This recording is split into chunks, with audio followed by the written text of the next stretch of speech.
61. Battle of Actium Chapter 23, Fratters. Chapter 23, Fratters. May 10th, 2545, 08, 42 hours military calendar. Aquila System, Actium. High Mediolanum, Republic of Pavia. Eastern city limits. Asterisk. Private Wagatsumo Ikemoto took each step forward under the pretense of it being his last, and held his sword as though he was assured as much. It was with tight fists that he gripped the handle of his family's katana, but not so tight that it left him inflexible. He knew flexibility would be one of the characteristics of kenjutsu he would have to rely on most in this duel. He kept the hilt close to his waist so that the rest of the blade was at an angle from his chest. The blood-red crimson color of the Yamamoto Aka seemed to disturb the elite ultras as he passed them. Duncan and the staff could do nothing but watch, pinned beneath their boots as the elites themselves leaned back slightly and cocked their heads at him. Perhaps they were amused by the thought of him trying to kill their leader with that blade. Or maybe they were concerned. The very fact he was willing to try anyway must have been terrifying enough, as if he knew something they didn't. Mido couldn't help wondering if he was a madman himself. Then again, he was partially just trying to buy time, though exactly for what purpose he wasn't sure. There was no guarantee the rest of the squad would reach them in time, especially with the bridge taken out. In fact, he almost hadn't made the jump himself. When they landed, Duncan and the staff were thrown clear onto the plains.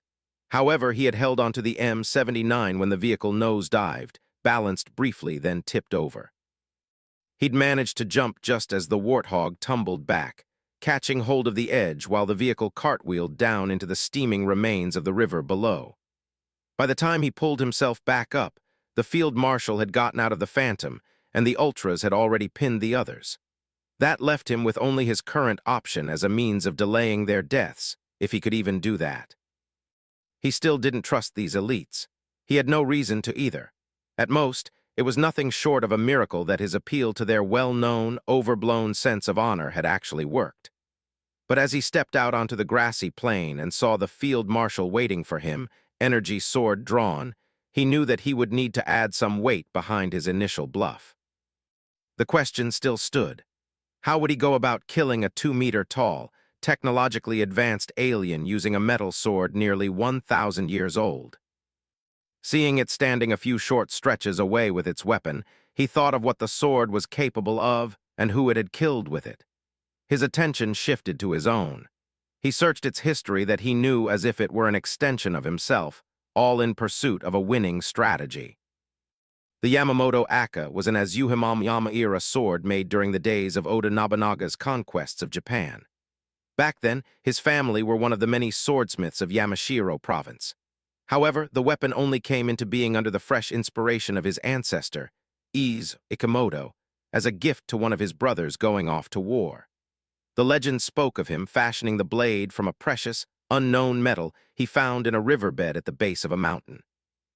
Because of the way it adapted to the color of any liquid to which it was constantly exposed, Izo had branded it the Yamamoto Aka, or Red Mountain, in acknowledgement of its increasingly blood-red hue as well as the province where it was created. There was the Imjin War. When Toyotomi Hideyoshi first invaded Korea, Akihiro Ikemoto was one of the initial soldiers to set foot on and lead others across the beaches of Busan in the wake of the orders of So Yashitoshi, Lord of Tsushima, to besiege it. During that fight, he carried the Yamamoto Aka into battle despite that by then early guns were becoming the more fashionable method of killing. Later came the Boshin War. His next ancestor, Etsuji Ikemoto, used the blade alongside dozens of other Tosa samurai to kill one of a number of French midshipmen in what became known as the Sakai Incident. That same ancestor later used the blade to disembowel himself in ritual seppuku as the 11th and final samurai responsible for the incident to do so, all to demonstrate their sense of honor to the French sailors and imperial officials that both demanded and witnessed their deaths. The weapon was later returned to the family's household by the leading French officer, who had been deeply moved by the display. Both Akihiro and Etsuji had shown resolve, Akihiro in using his sword in the dawning era of gunpowder and Etsuji in his refusal to release traditions under the imperial standard. The Yamamoto Aka saw action in the Second World War. With the blessing of Emperor Hirohito, Hayato Ikemoto served as an officer in the Imperial Army and led charges against the Americans on Peleliu under the command of Colonel Kumio Nakagawa. He did the same under General Mitsuru Ushijima in northern Okinawa for a final banzai charge at Sugar Loaf Hill. It was meant to be to the death, although the Americans denied him that honor by shooting him in the leg. In that regard, Hayato had been an example of bravery in the face of what could have been his certain demise. Then the sword saw more modern conflicts. Fukashi Ikemoto carried the weapon into the Rain Forest Wars when he was assigned to a peacekeeping force of UNSC Marines trying to secure the Uruguay Protectorate from the reprisals of fascist Freydens and communistic Kasloviks. As a captain, he fought in the wider interplanetary war during the Mars campaigns, using it to save several fellow Marines from a close-range Kaslovik ambush in Mare Earthreum. His actions made him an example of fighting for the cause of his comrades. Later was the insurrection in the outer colonies. His father, Hideo, had used the weapon on a mission on Eridanus II during Operation Trebuchet. He'd gotten commendations after using it to destroy several RCWS weapons platforms, pinning down his platoon during a raid on a suspected insurrectionist base on the outskirts of Luxor. He was Mito's second greatest model, showing what creativity could be demonstrated in the face of great pressure. Resolve, bravery, camaraderie, creativity, vengeance. That last one hadn't come from his ancestors. It was much more recent, only a few years old. He'd learned it from the fact that he wasn't the first of the family to carry the Yamamoto Aka into the present war with the Covenant. That honor had fallen to his older brother, Wakagi Ikemoto. That honor had also fallen with him. As Mito finally stopped 10 paces short of the elite, a memory came to mind. In the place of the field marshal standing before him, he saw a figure wearing the black, padded armor known as a bagu. In the place of his rippling energy sword was a bamboo sword that was slowly raised high overhead in a preparatory strike.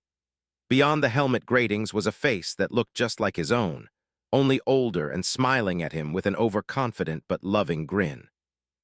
Mito stopped to take up his starting position just short of the elites, but not far out of reach of the many memories that came flooding over him. The grass swaying almost imperceptibly in the noon wind became a smooth, wooden floor beneath his boots. Behind the field marshal, the morning gaze of Aquila became that of Saul as the sunlight filtered through a row of open windows to illuminate the interior of a dojo. The green smell of bamboo was fresh in his nostrils from the last time Wakagi had struck him with it. A strike to the head, called a men, was the second that his brother had gotten past his guard and the last one he needed to finish their bout. The match went to Wakagi, 2-0. Their father Hideo raised a white flag from where he stood relatively close to the match, confirming the hit. In that moment, Wakagi had the decency to bow. Mito didn't.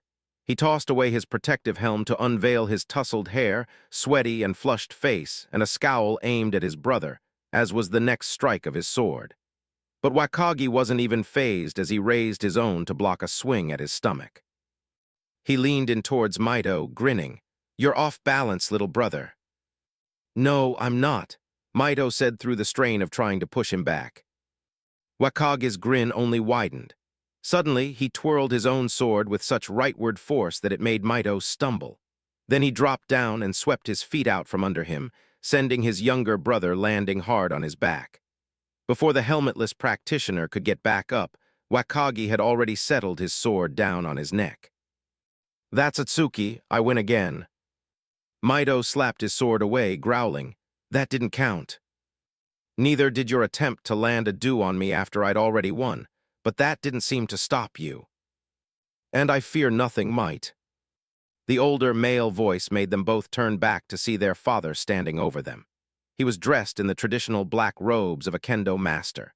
His hair was graying, his facial scars from the insurrection were fading, and his equally graying eyes looked on disapprovingly at his youngest son.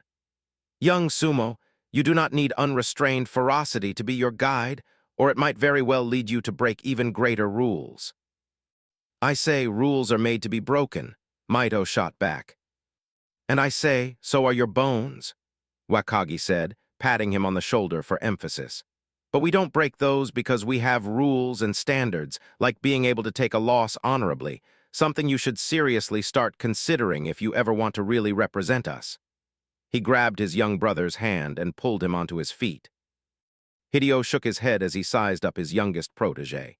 "Your Kaikentai needs work," he sighed. "Much more work. While the coalescence of your body and sword are getting better, your spirit is still unrefined. You seem to have left that behind in your main trainings, and this bout has only showed me as much." Hideo stood straighter. "Wakage's assessment is sound. You will not participate in next week's tournament. That honor will instead fall to your eldest brother."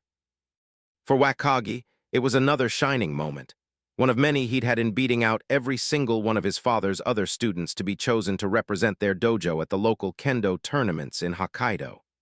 For Mito, it would have been better that his father had stabbed him with a real katana then and there, or perhaps just given him a wakizashi so he could do the job himself like his ancestor Etsuji had so honorably done before the French. His father's words alone were the death nail in the last year's worth of effort he'd spent training to beat his older brother. All that time, he'd used secretly skipping school to take extra training from his father, and Uncle had come to naught in no time at all. Hence why he was so mad when Wakage beat him for what felt the 120th time, of course with a loving yet confident grin always present on his face. He only ever wore that expression when it came to fighting Mito.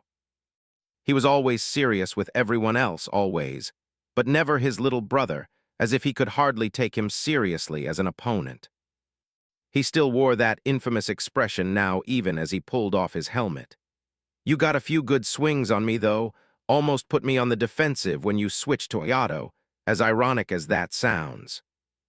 Mito murmured under his breath. It obviously wasn't good in Aug. "Wagetsumo." Mito instinctually turned to face his father, whose stern voice and equally stern demeanor, hands held behind his back and mouth held in a frown stronger than iron, told him he was about to be rebuked. "You will show your opponent the respect he deserves, even after you have lost to him." Certainly, Hayato knew to demonstrate as much even after he was captured kicking and screaming by the Americans. His eyes narrowed to sharpened slits as his question cut through the last of Mito's stubbornness to strike something soft on the other side. "Can I not expect you, my son, to do the same?" My son, he'd heard that a different way than his father had probably wanted him to. My second son. Truly, his life was one of being in second place. He was second out of the womb and second in every match that took place between him and his predecessor.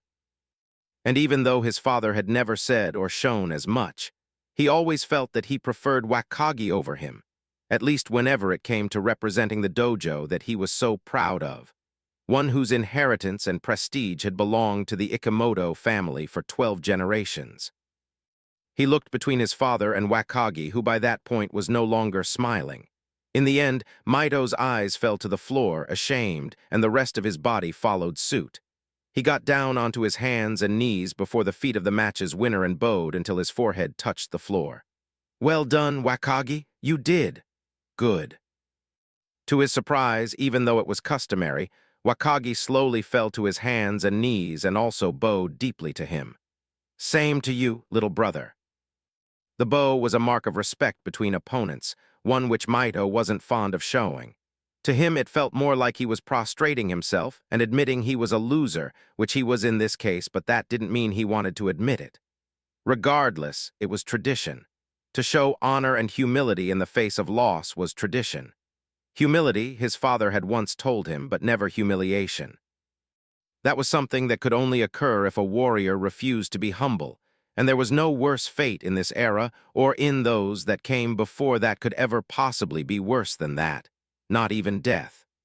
The purpose of this tradition was to protect against that. Mito rose to his feet at the same time as his brother.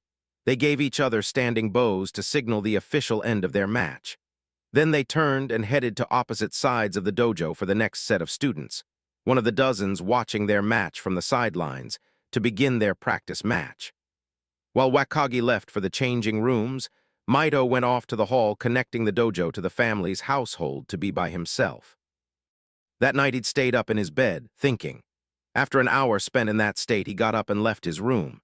He quietly closed the door behind him, then proceeded to tiptoe across the creaky wooden surface of his home's second floor.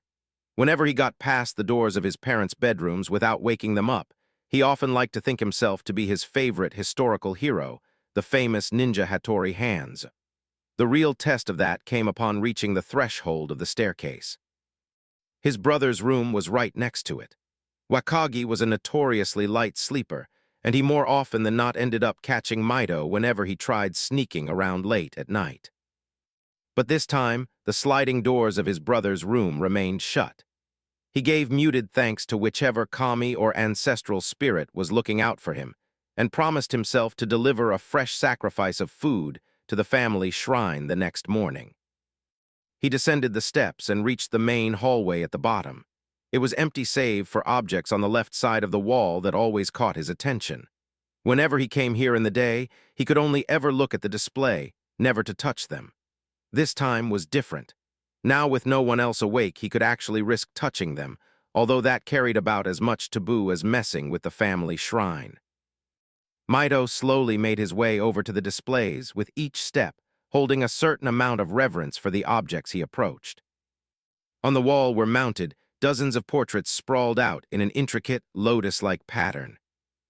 Each wooden frame held the picture of every ancestor or family member that had carried the Yamamoto Aka into battle. Near the top were the oldest of the weapon's wielders, starting with the expressive painting of its forger, Ise Ikemoto. He was depicted cross-legged in a black and white kimono, hammering the sword's glowing metal while keeping it partially within the flames of his personal furnace. Then there was the painting of a Kihiro leading waves of Japanese soldiers over the beaches of Busan, as well as Etsuji planting the blade through his abdomen, alongside others on an execution platform. Descending in a counterclockwise manner brought him to the black and white pictures of Hayato Ikemoto. He and his fellow soldiers were waiting for deployment against the Americans from the naval base in Kure. Standing near a busy port, Hayato and a group of his friends were holding up their hands in a charismatic banzai praise for the emperor. In truth, they were smiling for a war that everyone in that picture, except Hayato, would never return from. Rounding the bottom to reach the rightmost pictures were the more modern images with coloring. There was Fukashi Ikemoto, who was sitting on a crate in a ship's hangar with windows behind him showing the orbit of Mars. He held his hand so that it looked like he was holding up Mars itself, while at the same time keeping a hand on his sword handle. The end impression was that he was about to slash the planet like an orange. And last was his father, who was sitting on a stationary scorpion tank. He was leaning downward with a hand on the Yamamoto Aka's hilt, as if he intended to unsheath it at any moment, and a dangerous look that hinted at as much. A squad of several Marines stood around him holding rifles with varying poses. They were probably his squad mates, none of which he ever talked about for reasons he also never talked about. All of the pictures encircled the mounted sword stand that upheld the sheathed form of the Yamamoto Aka. Its red and black frame was aglow with the candlelight from a nearby table. The blade was currently at rest, but not for long. Mido felt free to reach for it. Grasping the handle, he reverently pulled the weapon down from the stand. He held it for a moment. Just the sheer ecstasy of having it in his palms filled him with wave after wave of excitement. For most of his life, he could only see it from a distance. Now he could do what he always wanted to. With deliberate slowness, he unsheathed the blade until the soft candlelight gleamed off its surface for the first time in years. His eyes widened at the near-perfect contours of the metal and its famed blood-red sheen. Like a forbidden allure, he felt something in him pull his free hand towards the upper edge and trace his finger across it. It didn't take long for him to flinch. He looked at his finger and saw that he'd been cut. A drop of blood had already formed, but there was none on the part of the blade where he'd cut himself. He checked for drops on the ground. There were none, not even the weapon itself dripped.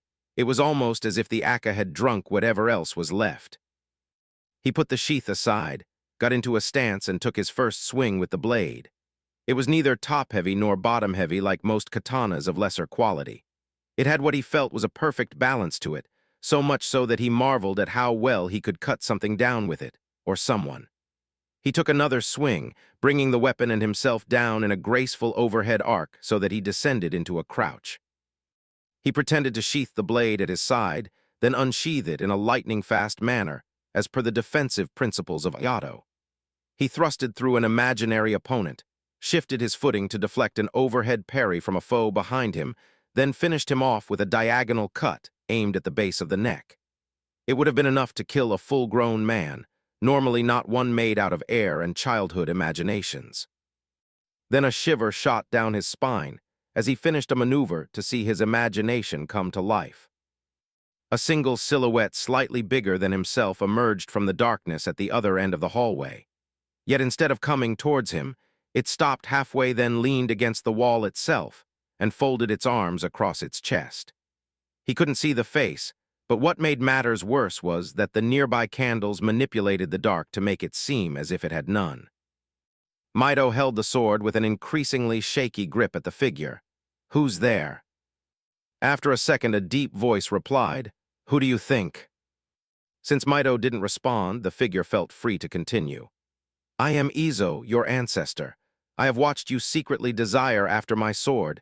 Tonight, you have dishonored me in taking my creation and using it for your own amusement. Now, I shall reclaim that honor by striking you down with it." It took up until the second sentence for Mido to pick up on the fact that the voice was exaggeratedly deep. Then it hit him who he was actually dealing with like a sack of rock-solid shame, slapping him for his own idiocy. "Okay, Izo," he exhaled. "So were you watching me this whole time?" "I was," Izo replied. "I was curious to see what you were capable of with that sword, so I didn't stop you at first. Since you're just playing around with it, I decided that that was enough." "That's kind of creepy, just watching kids in the dark." "So is fighting ghosts with a sword in the middle of the night. Funny coming from a 900-year-old dead man. And you'd be just like me if I didn't stop you. So you saved my life just to kill me. That doesn't make much sense, does it, Izo?" The ghost didn't answer. Instead, it got up and walked forward until its full form was bathed in candlelight, including the face. Wakagi, dressed in a shirt and pants rather than a black and white kimono, smiled back at him. "Fine, I may not be about to strike you down even though I could, but I certainly did save your life." Mido arched a brow at him. "From what?" Wakagi took the hand with the cut finger and held it up to his face. "From you." He let go and gestured to the Yamamoto Aka. Mido reluctantly handed it over. He watched his brother return it to its sheath, then delicately place it back on the stand. With the sword safely put away, Wakagi turned back to him, saying nothing at first. He finally slapped him on the back. "You had some nice form there. I almost thought you were good enough to actually use it on somebody." Mido shrugged off his hand. "How about I try it on you? We could have a match right now." Wakagi shook his head. "Not a good idea, then we'll wake up you-know-who. The last thing we need is for our father to see you holding that sword. Because you're the only one that's allowed to hold it, right?" A short silence resumed between them at the mention of another unsaid tradition. Only a member of the family most likely to go to war would be granted the sword to take into battle, no one else. According to that standard, Wakagi would be the likeliest out of the two of them to wield it. The existence of the war with the Covenant was not entirely lost on denizens of Earth. Despite that almost everyone knew the UEG censored most information about the conflict, almost no one on Earth had a good picture of what was actually going on. The basic idea was that the genocidal aliens were coming closer and closer to the inner colonies, with the armed forces of the UNSC being barely able to stop them. Because of that fact, along with the reality that the Ikemoto family was a military one, it was expected that Wakagi would be sent off to the fight. He would soon be old enough to enlist in the Marines, and though their mother expressed her concerns, Wakagi had shown no sign that he would stay if the situation called for it. "What are you really asking me, Sumo? And do you still want to go?" "Go where?" "The Marines, Dad joined them. What about you? Are you going too?" "Why," he grinned back, "you'll miss me if I go." Mido punched him in the shoulder. "You know that's not what I meant." Wakagi took in a deep breath, then let it out slowly. "I don't know yet. I'm still trying to see what will happen if this war keeps going the way it is. Hey, it might even end up finishing before I even get out there. Then they won't need a samurai like me to save them. He hooked Mido's head under his arm. And I might get to see you finally reach a tournament, maybe even win. Mido slipped out from under his arm. You say that like I can't beat you now. What, are you scared you'll get taken down for the first time by your own little brother before you even ship out to basic? If I ship out. Plus, if what I saw today is anything to go by, you need another 2 or 3 years before you can score a hit on me. Mido punched him in the same shoulder again. That's 2. Wakagi shot him a semi-threatening, semi-unserious glare. Don't tempt me. Just make sure you know how to use it before you go. If I go, he glanced between the sword and his little brother for a moment, lost in some thought. Tell you what, if you end up joining up with me, I'll let you use it. Mido froze where he stood. He blinked a few times to make sure he was still awake. Wait, what? Again, Wakagi glanced between him and the sword, then nodded to the nearby kitchen. Mido followed him into the dark room on the other end of the hallway. After flicking on the lights and digging around in a few cabinets, Wakagi pulled out a glass bottle of sake wine and a pair of red cups. The transparent liquid swished about as he poured it into one of the cups, then handed it over. Mido sniffed and winced at first, but slowly the fruity smell settled in. You're really doing this. Wakagi poured a bit more sake into his. We're really doing this. He put the bottle aside and held up his cup over the central table. How about it? I promise to give you our family sword, the Yamamoto Aka. Mido looked down at his faint reflection in the sake. He tentatively raised his cup. WH, what do you need me to do? That's how it works, right? You make me a promise and I make you one. That's about right, let's say. In exchange, you agree only to use it when you know you're ready. Mido thought it over and nodded. It was reasonable. He took the cup only to stop halfway. But why don't you want to use it? Wakagi shrugged. To be honest, I've never liked it that much, at least not as much as you do. Plus, it's too much pressure to try and live up to the legacy of everyone that's gone before me. It's too much for me, so I'm shoving it off on you. He winked at him. I know we've got traditions, but I say if you want it, you can have it. Just make sure you join the Marines or the Army first so I can say we followed the tradition that way. Mido still wasn't sure what to say. His brother's insistence made him really consider it. He knew that he enjoyed the feel of the Yamamoto's handle more than anything and the fluidity of the movements he was capable of with it. It felt almost like a part of himself that he'd never known, a large piece that was just waiting to be added to the rest. Okay, I'll join up with the UNSC then. He held up the cup to Wakagi's with a look of solid determination. And get it from you when I'm ready. Wakagi smiled. It's a promise then. He clinked his cup against Mido's, then leaned his head back and drank it. His brother mirrored his action. While it wasn't the first time they had drunk sake in secret together, Mido could never get used to the fuzzy feeling he felt not long after. He figured it wouldn't be so bad once they stuck to just the first cup, and he watched as his pensive reflection rippled and disappeared within the receding liquid. After finishing up, the two of them went back to their rooms.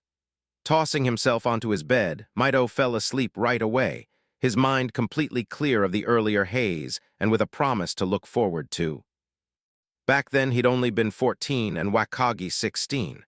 They were both coming off the heels of childhood, and neither of them knew how bad the war would really get. It was another 2 years before the Yamamoto Aka was again taken off its sword rack. That morning, Hideo had ceremonially handed it over to Wakagi, who was dressed in his Marine Corps uniform. Mido had watched from the stairs alongside his mother as the blade was received. Wakagi gave a gentle bow that their father returned. Then he hugged him. They each got a turn to embrace him, always holding on for as long as they could. Mido went last. As they hugged, he felt his brother pat him on the back. Don't forget. It was loud enough for only him to hear. He replied with a nod subtle enough for only Wakagi to see. Then he watched him leave out the front door with a duffel bag in hand and the Yamamoto Aka strapped to his back. He hopped onto a Warthog troop carrier loaded with other Marine reserves. They watched it speed off from their porch, waving after him all the while. Mido could remember that for a year they stayed in contact. They used whatever time they could find to talk to him whenever he was on base and whenever they were free. That usually led to midnight calls that went well into the early morning. But a day came when Wakagi told them of a major mission his company was going to undertake against the Covenant, that they were being sent to Alluvion to help lift the siege there, and that he would be out of contact for some time. Of course, everyone was nervous since he would be going into a major operation. Nevertheless, his mother and father had remained strong. They told him they would pray at the shrine for him every day he was there until they heard back from him again. Mito simply wished him good luck. He would soon come to wish he had done more than that. At first, the days went by easily enough without hearing from him. But then the days turned to weeks, and the weeks turned to months. The tension grew in the background like a bubble, slowly inflating, until no one would even risk mentioning his name at the dinner table lest everything blow out into the open. Instead, something outside the family burst that bubble for them. Mito remembered that morning with hauntingly crisp definition. It was a Saturday. The dawn air was blowing through the open windows of their empty dojo and filtering through the house. Everything was still, even himself as he lay in his bed thinking on something else. His thoughts shifted to the front door when he heard the ring of the doorbell. He made his way downstairs where his mother had already reached. She opened it. On the other side stood two men dressed in black uniforms. One looked in his 40s. The other Mito recognized as one of the boys from their neighborhood that had gone off with Wakagi to Camp Hideyoshi. They'd even left on the same warthog together. Their dark caps cast shadows like palls over their noticeably grim expressions, which grew even more so upon seeing her. His mother looked taken aback. She searched between the two of them. Their eyes were downcast but looked into her own with enough silence to say all they needed to. Still, the oldest took out a small display device and held it out. It flickered on to project a holographic image with information scrolling beside it. It was his brother's face, next to words highlighted in red, KIA. By then his father had also arrived. He came to the door, then stopped at seeing the officers and Wakagi's face. His own hardened to one of solemn understanding. His mother, however, held a shaking hand to her quivering mouth. Her knees gave way and she fell onto the threshold. Mito watched his father kneel down to hold her close as she broke down in tears. Through the deep sobs, he could hear her calling his brother's name over and over again, as though he were just around the corner. He didn't feel anything at that moment. He didn't fully understand it all. What made the pain real was when the man that looked to be Wakagi's age stepped forward and removed something strapped to his back. His eyes widened at the sight of the Yamamoto aka, still sheathed. The man kneeled down and respectfully offered it to his father. It was as if by seeing it, by taking it back into his own hands, that he was holding his son's body. It was enough for the first tears to streak down over his father's face, something he'd never thought he would ever see. Then it was his mother's turn to hold him and comfort him as he cried with the family sword in hand, without its proper owner. The man named Akio, who was their neighbor later, explained the details of what had happened. Wakagi had died during the fighting at one of Alluvion's desert capitals. His company had been holding their ground at the city square when they were overrun by Covenant forces. During the ensuing chaos, Akio had seen Mito's brother cast aside an empty rifle and draw his sword to fight. He was eventually approached by an elite that overpowered him in close quarters. When it had him pinned, it took the Yamamoto aka, lifted him up by his throat and thrust the blade through his chest until he was impaled. The elite briefly held him in its grasp as it watched him die, then threw him aside. By the time Akio had reached him, it was already too late. In the end, Mito's father had thanked Akio for telling them what had happened and for returning the sword. As he drove away with his superior, Mito watched the Yamamoto aka being put back onto its stand, seemingly as though it had never been moved. From then on, he only stared at the blade.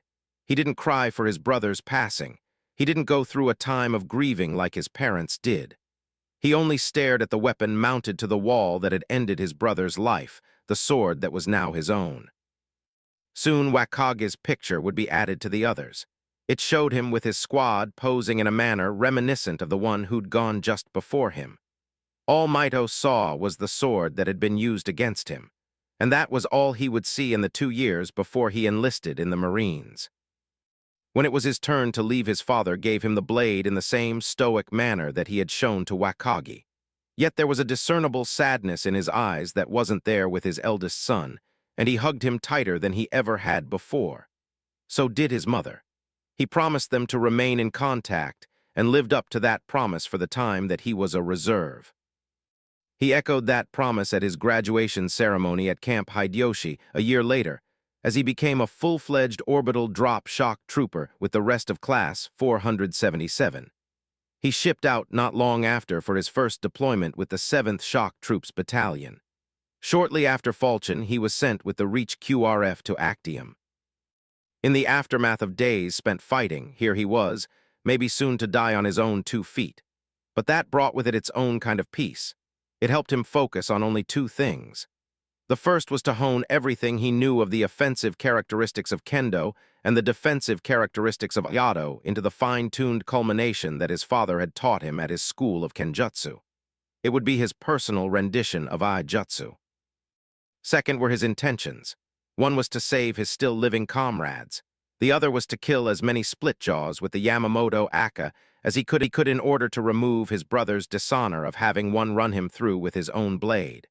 It was something he'd sworn to himself he would do for years. It was the very reason why he had joined the ODSTs, to avenge his brother until the family sword was no longer red but purple.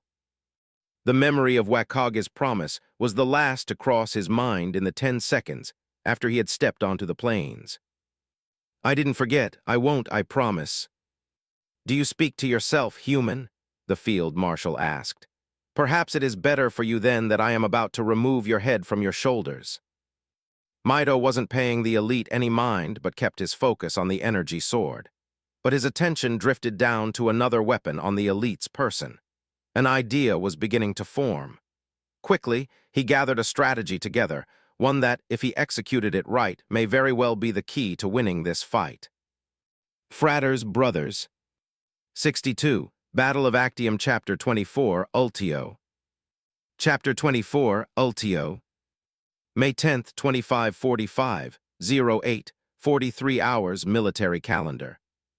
Aquila System, Actium. High Mediolanum, Republic of Pavia. Eastern city limits. Asterisk. "I will ask you a question, human," the elite said, raising his sword at Maido, "and you will answer it." "What?" "Why do you and those of your kind keep fighting against us when you know, and have at least surely seen, that your destruction is the will of the gods?" "Your gods, not ours." "Ah, yes, that must be it. You hold faith in the words and promises of false gods and false oracles that you will survive this. That settles it then." Maido threw off his rucksack and let it fall behind him. He rolled his shoulders to loosen the muscles. The less weight on him, the better. "Nothing's settled until one of us is dead." The elite glared at him. "One of us or all of you? There'll always be someone left to stop things like you, no matter what or who you decide to glass. As things stand, it's just my turn now." "Perhaps so. Then I will pose yet a final question for you alone. Why not accept your fate honorably? At the very least, you are taking an honorable route to your own demise, so I can at most pity you. But you still remain defiantly adamant that you may yet win." His energy sword lowered back to his side. "You will not stop our covenant or any of our kind in our efforts to destroy you. You should accept here and now the truth of our cause. Maybe then the gods will be merciful and lighten your punishment in the life after this." Maido's grip on the Yamamoto Aka tightened as he brought it fully to bear before him. "I'd rather be in your hell with my gods than in your heaven with yours." The elite straightened, looking taken aback. Then his demeanor darkened beneath the brim of his angular helmet. "Very well then, let me not delay your reunion any longer." Muscles tensed, legs bent, then pushed out from the grass as both opponents ran headlong towards the other, swords at the ready. They covered the short distance between them in 2 seconds. The elite was already preparing an overhead swipe, and Maido was prepping to strike at his stomach. But in the last few steps before they would have collided, as the alien's sword came down, Maido dropped nearly to the ground like an athlete launching from a starting block, using the slight traction of the dew-covered grass to launch at the creature's legs. He simultaneously threw his katana past the elite, freeing his sword hand to grab the vulnerable weapon on the alien's thigh bracer. the D-shaped handle of an energy curvablade. As the weapon flashed to life in his hands, his momentum helped him spin around to stab it deep into the side of the elite's thigh. The blade burst through energy shields, burned through armor, and plunged through flesh and bone. In the same movement, he leaped again to avoid a downward arc of the energy sword, slashing the spot where he'd once been. He grasped his katana mid-roll, using the wetness of the grass to slide a few safe meters away, and came up in a defensive crouch. The elite briefly staggered in his steps as he turned on Mito, his expression furious and teeth nearly bared when he caught sight of the energy blade, embedded nearly to the hilt in his left leg. Blue blood began streaming from the wound down that part of the armor. Taking one last angered look at Mito, he reached down to pull out the weapon. Mito chose that exact moment to run forward and leap. He closed the distance between them before his foe could grasp the handle and descended on him with a blow aimed at his neck. At the last second, the elite changed his mind and ducked beneath the death blow, instead lashing out to try and cut the ODST in half. But Mito also ducked and slid across the wet grass until he was within arm's reach of the alien, before jumping up to kick off from the front of his armor like a wall. He flew back while forcing his foe to briefly lose his balance. Landing at a relatively safe distance, Mito brought the AK up to his visor with the tip aimed at his adversary. He waited. However, the elite seemed to figure out his strategy because he didn't try to pull out the weapon stuck in his leg again. Instead, he stood upright and set his focus distinctly on the shock trooper. That wasn't a good sign, Mito knew. It meant he was dealing with a 2-meter-tall warrior with better weapons, better armor, and better reach that was also a fast learner. His strategy was three-pronged. First, he would plant the curvablade into one of the elite's legs to keep his energy shields from being a factor, one less advantage he would have over him. Then the field marshal would have to decide on whether to take the blade out and risk being cut down or leaving it in and slowly bleeding to death throughout the fight, gradually losing momentum until his lights finally winked out. Either way, as long as Mito was fast enough, he would have him pegged. Second was the terrain. There were parts of the grass left slippery from the morning dew. While the rising Aquila would eventually dry it up, it left him with an opportunity to use these spots of glimmering grass around them. It made his own maneuvers easier to pull off while hampering the elite's larger movements by making him slip around more. Third was the distance he kept between them. As long as Mito stayed just on the edge of his reach, he would be able to dodge anything he threw at him while having access to the critical points of contact he would need to hit. This was a fight unlike any other he'd ever faced. Here he would have to defeat his opponent without their swords ever making contact. The moment they did, the Yamamoto Aka would be sliced in two. He would have to manage with quick actions and fast withdrawals, nothing protracted. After all, he only had so much time before all the grass was dry and the elite became less restricted. But the marshal wasn't waiting for anything at all, and suddenly charged forward. To Mito's surprise, he moved, as if the curvablade stuck in his leg wasn't even there. The ODST barely had the chance to leap back at a sidelong swipe at his stomach. He found himself dodging and diving away from a rapid series of follow-ups that came on the heels of the first in a seemingly unending cycle that singed the air. The elite was now far closer than he wanted him. Needing to get some distance, he started rolling away from potential decapitations and jumping back from strikes headed for his waist. All the while he searched for an opening, one the elite wasn't keen on providing as he stayed on him, negating his spatial advantage. Mito found a window just as the elite reeled back for a downward thrust through his abdomen.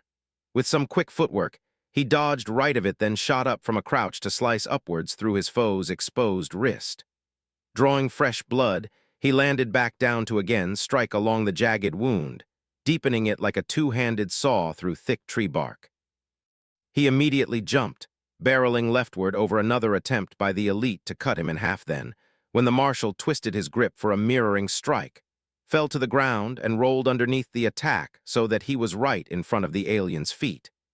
He was already in a starting position and launched himself through the gap in the legs to cut across the right heel. He slid a short meter away and swung his foot around to turn to the elite, aiming the akka at him, which dripped blue blood. Now his enemy was staggering, but instead of dropping from a wounded Achilles' heel, he rounded on Mito and swung a powerful overhead strike that arced towards the ground, straight for him. Mito rolled out of the way to allow the twin forks of azure energy to cut a divot across the ground, evaporating the dew and unleashing a burst of steam. The field marshal charged again, yet stopped mid-lunge to lower itself into a crouch, so that the sudden change of movement made him momentarily glide over the grass. It was enough to get him closer to Mito, closer than he could easily dodge. Knowing he couldn't simply roll left or right, Mito tensed the muscles in his arms and legs and, with all his strength, pushed himself half a meter off the ground. It was enough to have the incoming energy sword pass mere centimeters underneath him. But the elite had glided so close that he could touch him, and he did. He had held the Yamamoto akka in the crux of his arm, then in a manner befitting of Yato, unsheathed it to lash out at the elite's vulnerable eyes. However, the marshal brought up his free hand so that the akka struck against that instead, plowing across the reptilian flesh to leave a bloody wake below the knuckles. Mito landed in a crouch amidst a fresh spray of blue blood. He swiveled about at the same time as the elite who'd finished racing across the grass was about to round on him. Not wasting a breath, Mito ran forward to the opening of his vulnerable back, only to stop upon noticing that the grass at his foe's feet was not glistening. It was dry, just like the rest of the spot around him where he would have ended up. The thing had tried to remove him from his place of advantage, to lessen the ODST's movements and increase his own. He stayed put and waited for the other to make a move. Seeing that the shock trooper hadn't taken the bait, the elite growled and again charged at him. Asterisk. From the sidelines, Duncan was no less awestruck than a man going into open space for the first time. Seeing EP-10, a rookie ODST and a new addition to the squad, going toe-to-toe or rather sword-to-sword with an elite, and a field marshal no less, was nothing short of jaw-dropping. The fact he was somehow still in one piece after so many close calls left him speechless. He couldn't tell what the staff's reaction was since he was also quietly watching behind a polarized visor. His best guess was that he was thinking something similar. The same probably applied to the two ultras, keeping them pinned underfoot that he'd almost forgotten were there. They too were quietly watching with an air of growing concern. Nevertheless, they probably wouldn't hesitate to shoot them if they made any sudden moves. Then he was struck with an idea. He couldn't believe he hadn't thought of it before. Though his arms and legs were useless at the moment, his neural interface wasn't. Neither was his HUD or the recording option. Back at the base of the Luna Alta, when he'd interacted with the special hollow pedestals, he had decided to keep the wireless link to his BDU going. He had also turned the dial for the broadcasting distance to the max possible signal range of what he guessed to be almost 150 kilometers. It was just in case they caught something that could weaken the morale of Covenant forces in the area if he showed it. While he hadn't exactly captured that kind of footage on the way to the third premiere wall, there was certainly great material here now. He took the risk and started recording the fight. Asterisk. Field Marshal Durakami had always thought the greatest defense to be an excellent and efficient offense. To keep the enemy under such continuous pressure that they had no chance to actually plan or retaliate would increase the chances of them making a mistake and giving him the chance to cut them down. That was the strategy the Covenant used to handle its affairs against the humans. So surely it was the best strategy in this instance. However, his old teacher would have disagreed now, just as he had cycles ago when he was still under his tutelage. The Great War instructor and master of arms, Marajik Antomi, believed the best measure was not to lean predominantly on any single strategy, but to rely on a pragmatically wise balance. He taught that a lack of strategic equalization between the two forms of confrontation and an over-reliance on one over the other was dangerous. It could become a crutch and weaken a Sangheli's abilities in the other area, leaving them much more susceptible to the wiles of an opponent fighting them where they were weakest. The matter would be even worse were it applied to an entire army or fleet.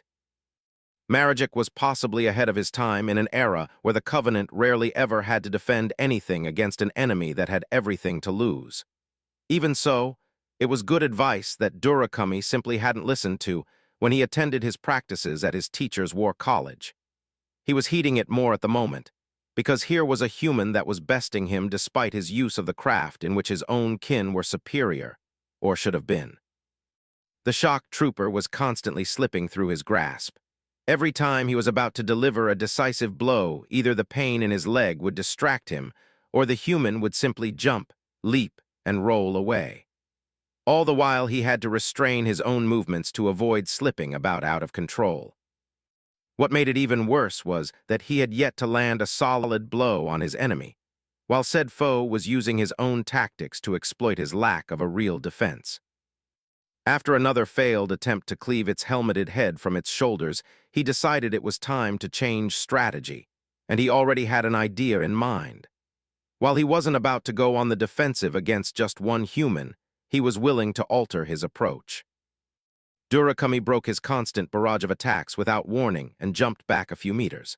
Landing caused the pulsing pain in his stabbed leg to flare like fire. He ignored it and kept an eye on the human as he whipped his energy sword across the wet grass. In doing so, the sheer heat evaporated the dew while lighting the grass itself on fire. Steam poured out from the earthy gash due to the superheated nature of his weapon that made the water droplets nearly explode. Steam arose in such high quantities that it covered his visage almost instantaneously. He lashed out a few more times to a similar effect, creating a rising cloud that would cover his movements. He dashed towards the human at a full sprint, while keeping his blade trailing through the grass to create a rising wall of steam. A few steps short of the human, he changed course and went around it. The shock trooper followed his movements as he went. In under a few seconds, the sight of the smaller figure was sealed off behind an encircling wall of steam, just as planned. If the human wanted to use the wet grass to its advantage, then he would turn it into a disadvantage and blind it completely. He knew that these black-armored types used specialized visor technologies that helped them identify friends from foes. By creating a storm of steam, it would hide him until he was too close for even that technology to be of use to it. When there was enough condensation, he stopped and maneuvered around to where he last saw the human. He stopped, then jumped into the cloud, coming out right behind his opponent. His energy sword raced diagonally towards the target, but the human must have heard him as it fell away from the overhead strike at the last second. Instead, only the edge of the sword cut across its side to leave a bleeding and molten gash. He watched it roll away, then come back around to face him. Again, he receded into the steam, then came back out, once more right behind his quarry. He lunged. The smaller alien sensed that as well and span around it so that the fork of energy only cut across his shoulder guard. Having avoided two close calls, it lashed out and cut even deeper into the wounds of his wrist to the point that flecks of bone flew out. Durakami paid no heed to the pain. He swatted the alien in the helmet with his other arm to send it spiraling aside. It managed to land on its 2 feet low to the ground. He wouldn't give it a moment's reprieve. With his command of the offensive style rite of severance, a well-known standard of Covenant field commanders, he manipulated the creature to his will like a puppet on strings. It became more and more desperate to evade his attacks. His side swipes and overhead swings couldn't be parried at the increasing speeds to which he was delivering them, and it kept his enemy ever on the move. But his focus was on pressing it to use its sword so that he could cut it to pieces and leave it defenseless. Amidst the flurry of his actions, he hadn't noticed that he was inadvertently breaking up the steam cloud until they were nearly to the edge. He lunged again before the human was completely clear of the haze, then without warning deactivated his sword. The human was momentarily caught off guard by this, just as he'd intended. He raced close enough to strike a powerful uppercut to the underside of its helmet that launched it a full meter off the ground. He punched the handle of his blade into its stomach in midair, and was about to reactivate the blade when the trooper responded by batting away his arm with both of its own, scoring yet another sword strike on his bleeding wrist in the process. Still, it hadn't done so in time to stop the energy from lancing across its chest and burning across its armor. As it landed clear of the steam, it gave an agonized scream, clutching at its stomach. He took the chance to leap upon it. The trooper saw him coming and barreled off to the side to avoid his crushing weight. Durakami's mandibles flared outward in an enraged and frustrated roar. He raised his sword and sprinted after it to unleash his growing fury, yet his anger waned at feeling somewhat lightheaded. The pulsing pain in his leg had dulled. He saw that much of his lifeblood had already dried from where it leaked over his leg. The energy curvablade buried there had at the very least stopped causing him to bleed, not that he was doing himself any favors by moving around. It was just another reminder that he needed to finish this fight, and quickly. Asterisk. It was becoming harder and harder for Mito to dodge. The marshal was beginning to catch on to his movements. He was rapidly adding follow-ups to his attacks that counteracted many of his evasion attempts, so much so that he had several more burning gashes across his armor to prove it. He would need to find some way to end this fight and fast, or the elite would adapt to all his tricks. Throughout the fighting, he'd kept an eye on the curvablade embedded in the alien's thigh. He was curious as to why hadn't it bled out yet. When he got the chance, he glanced at its wounded leg and realized the problem. The energy blade, by its very nature of superheated ignition, had likely cauterized the wounded flesh around it, incidentally limiting the amount of internal damage it could inflict. It was possible the elite had understood that as well, and was leaving it in for that purpose, along with denying him an opening to attack during any attempt to pull it out. He would have to do something about it if he wanted to stand a chance. After kicking off from another close call that had nearly severed his throat, he decided on a final plan. He reached down and pulled out a frag grenade from his utility belt. He held it out for the elite to see what he had. It had the desired effect. The alien briefly stopped his attacks, buying him enough time to retreat a few more meters. The reprieve lasted no longer than 2 seconds before the elite was after him again, probably assuming it was a feint. Nevertheless, he had all the space he needed. For the first time, Mito countercharged, running straight towards his enemy who was also doing the same. He had every intention of keeping this fight honorable and didn't plan to use the frag for anything direct. Rather, he predicted the spot where they would collide well in advance and timed it so that he threw the grenade as far behind him as he could. Then he jumped to eye level with the alien and folded his limbs in close to his chest. The grenade detonated. Searing shrapnel pierced into his lower body in tandem with a blast force that shot him forward like a human cannonball. He flew directly over the oncoming elite while spiraling with his katana to slice it clean across a vulnerable section of the shoulder. He landed hard on his back just behind his foe. He saw that the elite's sword arm now drooped, meaning he had likely struck a tendon. He swiped out again to hit it in the other Achilles' heel. The sharpened metal diced through thick flesh, but only to make the alien grunt in pain and briefly fall to a knee. Mito rolled leftward to avoid another overhead strike from the energy sword, stopped near the curvablade and kicked the handle upwards. The weapon again cut deep through muscle and bone. His prayers were answered when renewed spurts of blood rhythmically leaped out of the wound, likely from a severed artery. The elite growled in renewed pain. Mito rolled backwards, then pushed off with his hands to throw himself onto his feet. Much to his dismay, the elite, battered and bloodied as he was, also got up. But something felt different this time as he slowly turned on him and walked towards him, now with a noticeable stagger. Stopping, the field marshal merely stared at him. He didn't seem to mind or care for the profuse amounts of blood streaming out of his leg. The sole attention and intention of his black eyes were focused on the ODST alone. Mito began to feel uneasy at seeing the killing machine that was before him standing so perfectly still that he was nearly statuesque against the waving grass at his feet. In that moment, it became apparent that Aquila was higher in the sky now. The grass was dry, all of it, including the area around them. The ODST's nerves grew more frayed when the alien's mandibles began splitting apart in their normal but increasingly threatening manner. He gradually realized what he was looking at was the elite equivalent of a menacingly deep scowl. The field marshal leaned forward, dragging a foot back across the dry grass to bring himself down into a crouch. Mito winced. He barely got to react before his 2-meter-tall foe launched forward with such speed that he covered the ground between them mid-heartbeat.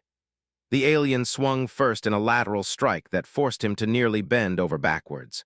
To his surprise, the elite stopped mid-swing, twisting his grip to make the blade arc down towards him. Already bent backwards, Mito had to raise his right leg like a crane, shifting his weight so that he fell at an angle parallel to the blade, just out of its path of descent. He grabbed hold of the elite's own arm to steady himself as the energy sword plunged into the earth rather than his chest, then pulled himself up on the same arm. He used his rising momentum to slash the Yamamoto Aka across his face, cutting off one of the lower mandibles, and followed it with an upward kick aimed at the head. The elite caught his boot in his free hand. With a roar, he pulled him into the air by his leg and tossed him like a rock in a sling. Mito tumbled across the grass, skidding to a halt several meters away. The impact had winded him to the degree that he wheezed while getting back up. His legs were shakier, but he stood nonetheless. He gripped nothing save for the air flowing through his palms. His eyes went wide. He looked left and right and found that the Aka had landed between the elite and himself, the former of which was well on his way. He had no choice but to run straight for it, hoping he would reach it first. Predicting his actions, the field marshal reeled back for what would undoubtedly be a low-sweeping strike. They reached the katana at the same time. Mito pretended to reach for it, then suddenly jumped right above the sweep of the energy sword to torpedo his own helmet straight into the elite's face. He watched him stagger back and grabbed his weapon off the ground. He risked glancing over at the spot before the bridge. Duncan and the staff were thankfully still alive. The elites had held up their end of the deal, even though the ultras could probably change their minds at a moment's notice. However, he wondered what the chances were that they would actually let them go, even if he won. It would be safer to execute them from a tactical standpoint since they weren't participating in the duel, and thus were not under any such preconditions to honor it themselves. Whether the others had thought about it or not wasn't obvious, because both they and the elites were too busy watching him fight the field marshal. The two fighters eyed each other from the ends of their respective swords. They incidentally began to circle around the other, waiting for the opportune moment to present itself. That moment came for Mito as he saw the elite begin blinking more frequently before again staggering and almost losing his balance. He seized the moment to charge. He wasn't expecting for him to recover as fast as he did in ducking at a blow meant to pry open his neck in order to thrust his elbow into his chest, pushing him back. Now it was Mito's turn to stagger. He fought to get more breath into his winded lungs as the elite countered with a renewed series of attacks. The newest assault that Mito found himself dodging and diving away from, to him at least, seemed more sporadic. The field marshal's recoveries were fewer and farther in between while he fought with near reckless abandon. It was both a good and a bad sign. His opponent was weakening. However, if he knew his time was limited, then he was probably becoming desperate, making him even more dangerous than he already was. He started struggling to evade the lateral slashes and vertical cuts that came down at him in rapid succession. Some started to catch him, cutting away his armor and scarring the flesh beneath. He'd sustained new glowing gouges in his other shoulder guard, across his left shin, and on his waist in under 5 seconds. The field marshal's angered desperation was palpable as he growled and roared with each successful swing. At this rate, he couldn't leap away anymore without risking being torn apart. Seeking to use his desperation against him, Mito sought another opening. After taking another grazing hit off his breastplate, he jumped left out of the way of a follow-up, then leaped well into the elite's range and implored a lateral, overhead swing. The Yamamoto Aka struck out the alien's right eye completely, leaving a bloody mess behind. The marshal didn't even flinch. He barreled forward into another series of rapid blows that became less and less organized with each once-disciplined repetition. It was like watching a former sword master slowly losing his edge. Mito was starting to feel exhaustion seeping into his own bones. His movements coincidentally became less organized, and more glancing blows hit their mark on him. He knew he had to end this before they both dropped out. The ODST sidestepped a duo of unbalanced strokes of the energy sword to cut off a finger on his enemy's right hand in return. Regardless, the elite kept coming at him. The Yamamoto Aka took out 2 more fingers on the left hand, foiling an attempt to claw at him and hold him in place. The elite kept coming. He was expecting the barrage to go on forever when the field marshal's body unexpectedly gave out, and he fell into an exasperated crouch. Mido could hear his shaky breathing. He saw him reach with the remaining fingers of his free hand towards the curvablade in his thigh, where the spurting blood had diminished into a trickle. Seeing his chance, the ODST dashed over to finish him off, then reeled back as the elite sprung forward with sudden speed and slashed him clean across the visor. Mido's vision blurred as something on his face burned. Warning sirens went off throughout his armor. He felt himself falling back on one leg, about to crumple.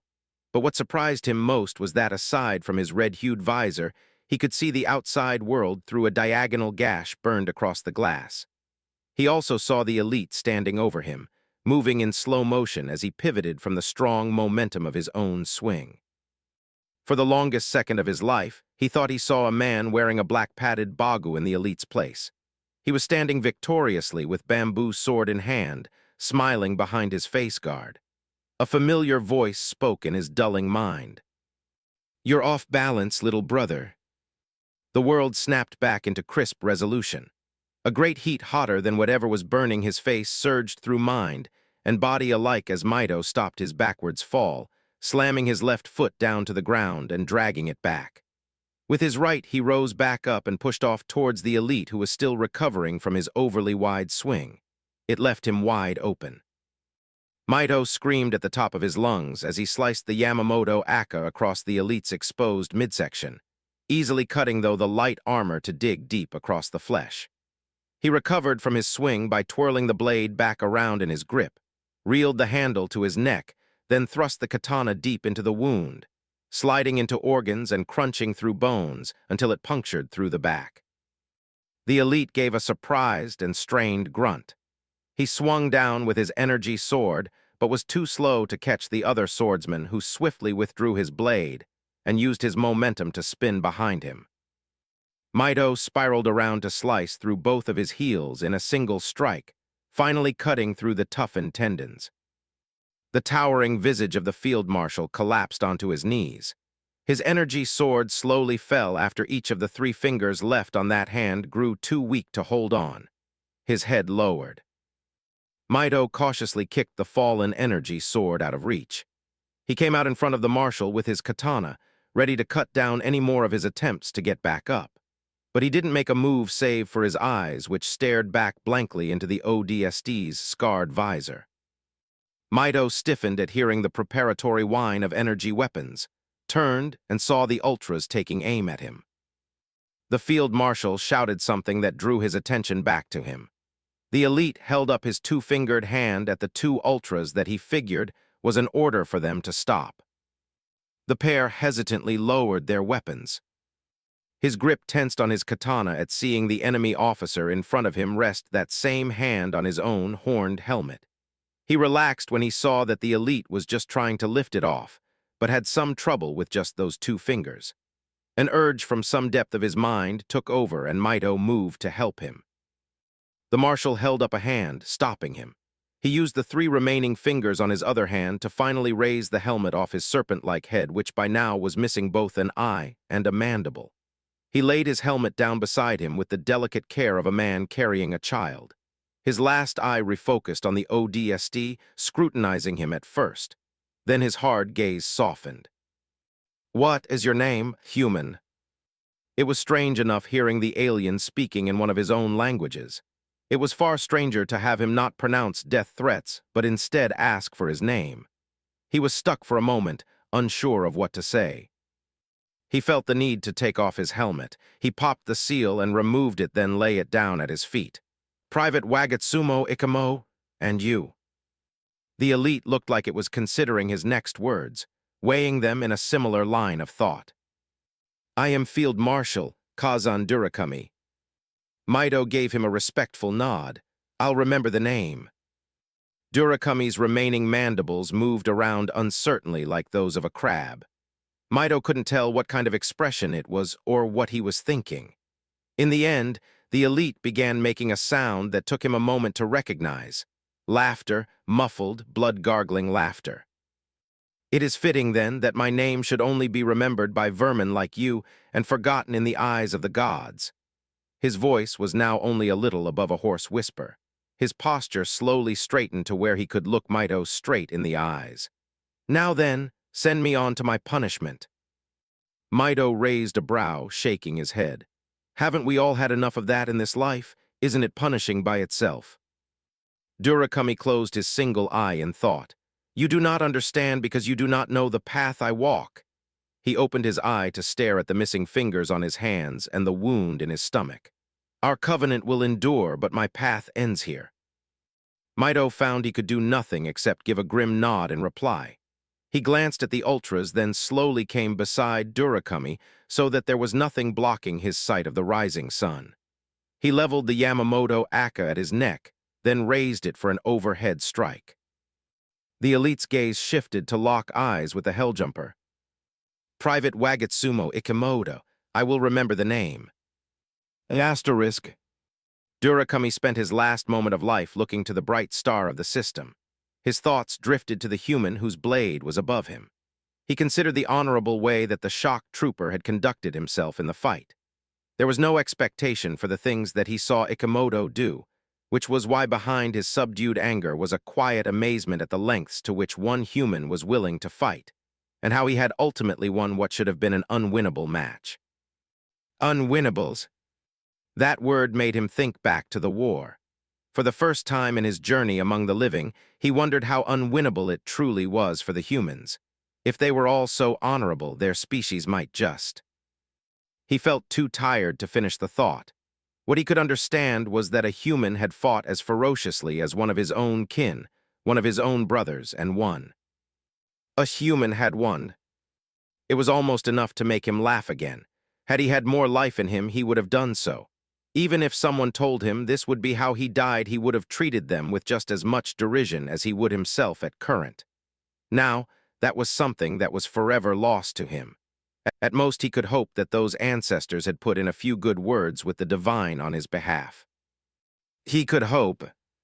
But as he felt Ikemoto's blade finally begin its descent, he wondered that if a human could fight just as hard as one of his brothers, then could he really be called vermin? If even one of them could fight so honorably, were all the rest of his kind really vermin?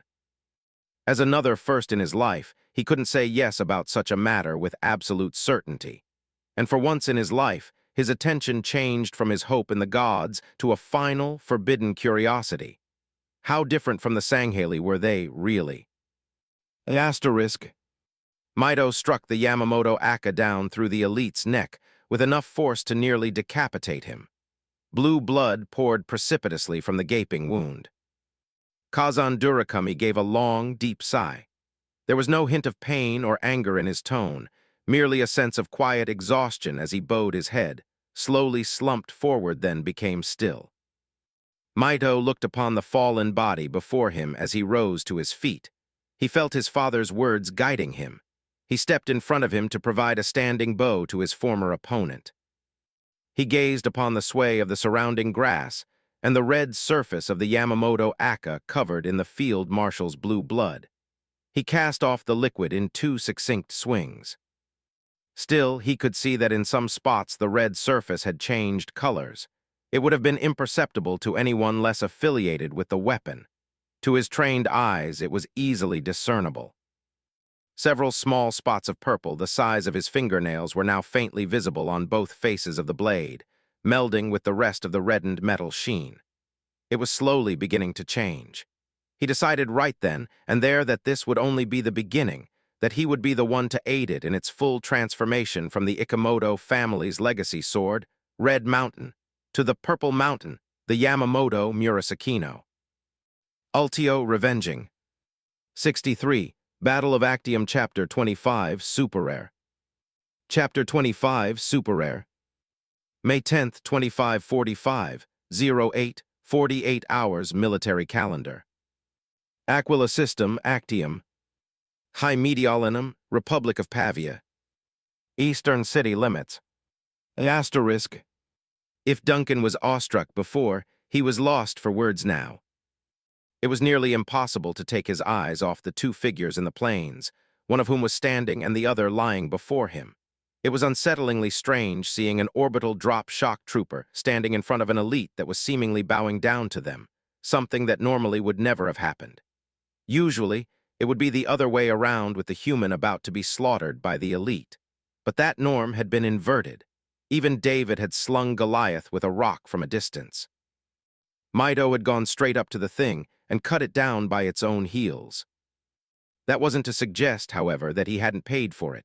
There were sizable burn marks crisscrossing his armor, some of which were still aglow. The most notable was a scar that ran diagonally across his face. It went down from his forehead above the right eye, cut across his nose, then stopped at the cheek just beneath his left eye. While it was thin and would likely fade over time, it was still a pronounced battle scar, one he would probably be living with for the rest of his life. With the field marshal out of commission, his worries shifted to the two elites, still keeping them pinned underfoot, and what to do about them. Or more importantly, what would these ultras do now? Whether they bought into the whole, honorable exchange of lives for a dual idea remained to be seen. Now that their leader had been killed right in front of them, he doubted they had any intention to honor it. He spotted his MA-37 lying off to his right, just out of reach. He tried for it anyway when the ultra keeping him down had looked to its counterpart, probably trying to figure out what they would do next. His arm moved slowly across the grass in the hopes that it wouldn't catch their attention, only to stop a few centimeters short. As expected, it was barely out of reach. He was about to try hooking a finger into a groove on the rifle butt when a voice came over his comms. EP3 to EP1 and EP8, I've got a visual on a pair of hinge heads using you two as footstools. Want me to engage, over? It was almost amazing how relieving it was to hear that semi-serious, semi-sarcastic voice, at least under these circumstances. Duncan stopped himself from turning his head to look to the staff, lest the elites pick up on the fact that another factor had just come into play. EP1 to EP3, can you confirm you have eyes on both? The staff asked.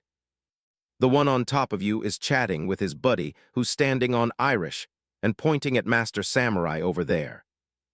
Duncan looked up. To Deke's credit, the ultra on top of him was indeed talking to its comrade and pointing over at Mido. Good enough. The staff took in a deep breath, weighing their options. He made a few minute movements on his end. All right, I can reach my M90 from here. Take out the one on top of me first, then the other, no more than a 1-second interval, or we're dead. Pierce or splatter? Deeks asked like a waiter taking orders.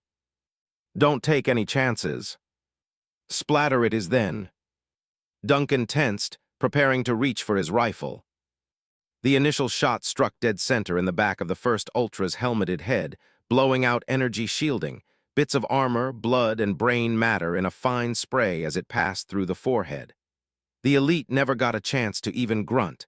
It merely fell forward, limp. While it was still in mid-fall, the staff rolled free of it, grabbed his shotgun and pumped a round into the one standing on Duncan, flaring its shields and gaining its attention. The move kept the Ultra's rising plasma rifle from executing Epsilon's cryptanalyst. Before the second was up, another sniper round caught the last elite in a similar fashion to the first, destroying its already weakened shields to extricate a thick spray of blood and brain out of an eye visor. The moment it started tumbling back, Duncan pulled himself out from under it like a rug, sending it crashing the rest of the way. Taking his rifle up again, he quickly ran over to his former captor, planted his boot on its chest, and spent a 3-round burst into its spasming head to finish it off. Hey, watch the teeth, Deeks whined. I didn't save you guys just for you to mess up my prize. Duncan stepped off the corpse and took in the first breath unencumbered by the weight of an alien more than twice his size. I've seen your collections. You've got enough molars from these things, don't you? Minors and majors only, not ultras. Those are premium collector's items, and don't even get me started on that field marshal. The staff kicked the other elite in the neck to make sure it was actually down. Satisfied that it didn't respond, he sighed. Good luck getting over here for them then. He looked around. Where are you anyway? Check your 6 o'clock relative to the bridge. The two of them turned back to the damaged drawbridge, where the blue flames from the plasma charge were only just beginning to subside. Beyond the walls of fire was the interstate highway running across the plains that they'd used to get here. There was nothing but grass. Then an even closer look drew them to the 30-meter-tall section of the third premier wall that rose up in the background from where it crested the plains, marking the city's eastern boundaries. A small black dot was on a wide expanse of the wall between the two nearest gatehouse terminals.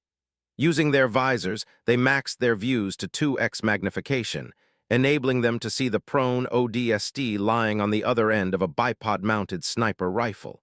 Deeks waved back at them. "Hey, family, did you miss me?" "You know, I honestly completely forgot you weren't with us," Duncan replied, prompting a dead silence from the corporal. "Not trying to say you didn't matter or anything, but you were probably too busy being unconscious to notice anyway. A flight lieutenant for a 24th Hornet Squadron had me folded in as a temporary attachment, said they needed somebody who could do long-range overwatch while they patrolled target buildings." "I know all that," the staff said. "It's the part where you wound up on top of the wall that still isn't clear." Deeks shrugged. "Happened to be in the area flying ahead of Column C when I got a call-out from Heck. Said you guys might need some help. Since it was our last objective, I convinced them to drop me off nearby so I could check on you while they stayed to their patrols. Lo and behold." No, I get that part," Duncan said. "But how did you get, he pointed to the wall. "Up there, I didn't see a gatehouse come in." "That wall's 100 meters tall, trooper," the staff added. "I'd like to know the answer to that myself, especially since I didn't hear any Hornets fly you in." Deeks held up 3 fingers in succession. 3 words, people: cracks, crevices, and creativity. Duncan and the staff shared a confused glance. "Hey guys, over here." They turned back to the planes on their end. Mito was moving towards them from the now burning wreck of the crashed Phantom. He was carrying someone over his shoulder whose identity became all the more obvious by the humanoid shape and purple robes. It was the Minister of Iconography, or rather his dead body. Mito looked to be struggling to carry it away, having gotten to it just in time to save it from the growing flames around the dropship. "Can you lend me a hand with this guy?" Duncan and the staff ran over and helped him drag the sorry bag of flesh to the edge of the drawbridge. The staff patted the katana-carrying ODST on the back. "Good job taking down that field marshal like you did, trooper. That was unexpected."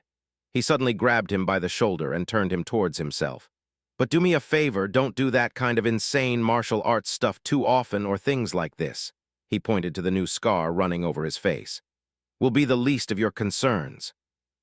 Mito swallowed nervously and gave an unconscious bow, realized his mistake, then stood at attention. "Sorry, sir. It was just the best I could think of at the time." The staff looked between the ODST and the dead field marshal a short way off. He nodded at length. "That was one hell of a fight, though. Keep that kind of energy up and you might just last in this outfit. But from now on, don't forget to use this." He tapped on his own shotgun. "Before you use this," he pointed to the katana. "If you can help it, understood?" Mito nodded as well. "Understood, sir." He paused as he glanced at the prophet. "So, what do we do with him?" "We're bringing his pretty face back to command. They'll want to keep their hands on him if ONI doesn't get him first somehow. Or," Duncan thought aloud, "we could use him now." The other two turned to him for him to explain himself. He pointed to his helmet. "Right now, I've got a link running to every hollow pedestal in High Medialenum and God only knows where else.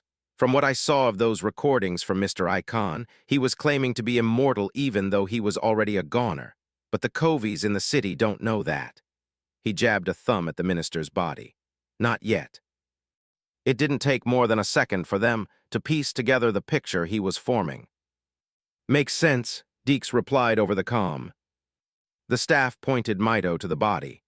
"Help me with this, EP-10. We're putting on a show, and they'll need to see us for it to be believable." "Yes, sir." The two of them each pulled one of the arms over their shoulders and hoisted the minister up between them, ignoring the head that hung limply from a bleeding neck. "All right, come on, EP-8. Get an eyeful for the camera." Duncan got in front of them and made sure the recording was still going. As he did, Mito, being helmetless, put on a bright smile, a stark contrast to the deadened and open-mouthed face of the prophet. "Yeah, you guys go have fun playing with your little prophet corpse over there," Deke said. "Hope your yearbook comes out all right." "You're jealous, aren't you?" Duncan asked. "Me? No, of course not. What do you take me for, some sort of deeply disturbed pseudo-sadist?" "Well, yes, actually." Well, in that case, yeah, I'm kind of jealous of you." "You can have your own turn with it once we're done here," the staff said dryly. Mito looked at the prophet's open mouth that dripped blood, then peered back at the far-off wall. "Hey, Ep3, I heard you say something about teeth. How come you don't want the prophet's canines?" "Whoever said I didn't? So help me, I would jump over there now to take that sword you're so good at swinging and remove a few of those wisdom teeth with it. That'd be a hell of a time. Speaking of which, we've just about one here anyway. Know what that means?" "The deal was if we win the planet back, then you could use it, not just the city." Deeks let out a defeated sigh. "You're a real piece of work, Ep10. Anyone ever tell you that?"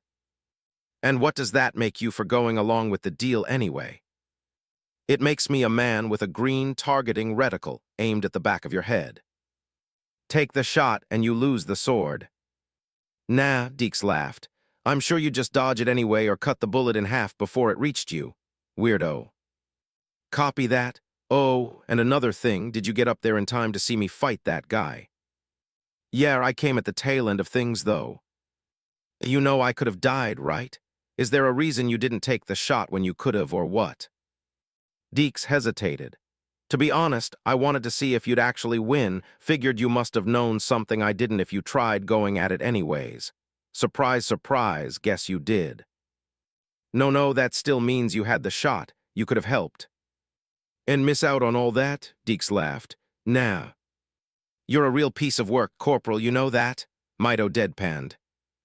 "I know. You suck. Thank you." Duncan took the golden opportunity before him to catch different angles of the prophet. He almost felt like some 20th century cinematographer making film reels of some famous actor decked out in aesthetic robes for a Broadway-worthy story. The only difference was that he was using much better alien technology, and that the actor for the role wasn't just playing dead. He knew once he was done, he would have to find some way to edit the video to keep it looping on the broadcast, that along with the victory Mito had just pulled off with the field marshal. That way they would be dealing 2 death blows to the Covenant's morale across the city, making them see that both their military and religious leaders were now dead prop pieces in his macabre movie. When he was done, they lay the body aside. He used his BDU's local software to edit a clip of the recording of the prophet and of the field marshal's death, then mingled with the translation suite to have it transmitted on a loop. "We'll call in with the 24th Air Recon to see if anyone's in the area," the staff said. "Hopefully someone can pick us up." "If not, then we might be here for a while," Duncan noted as he looked to the city walls.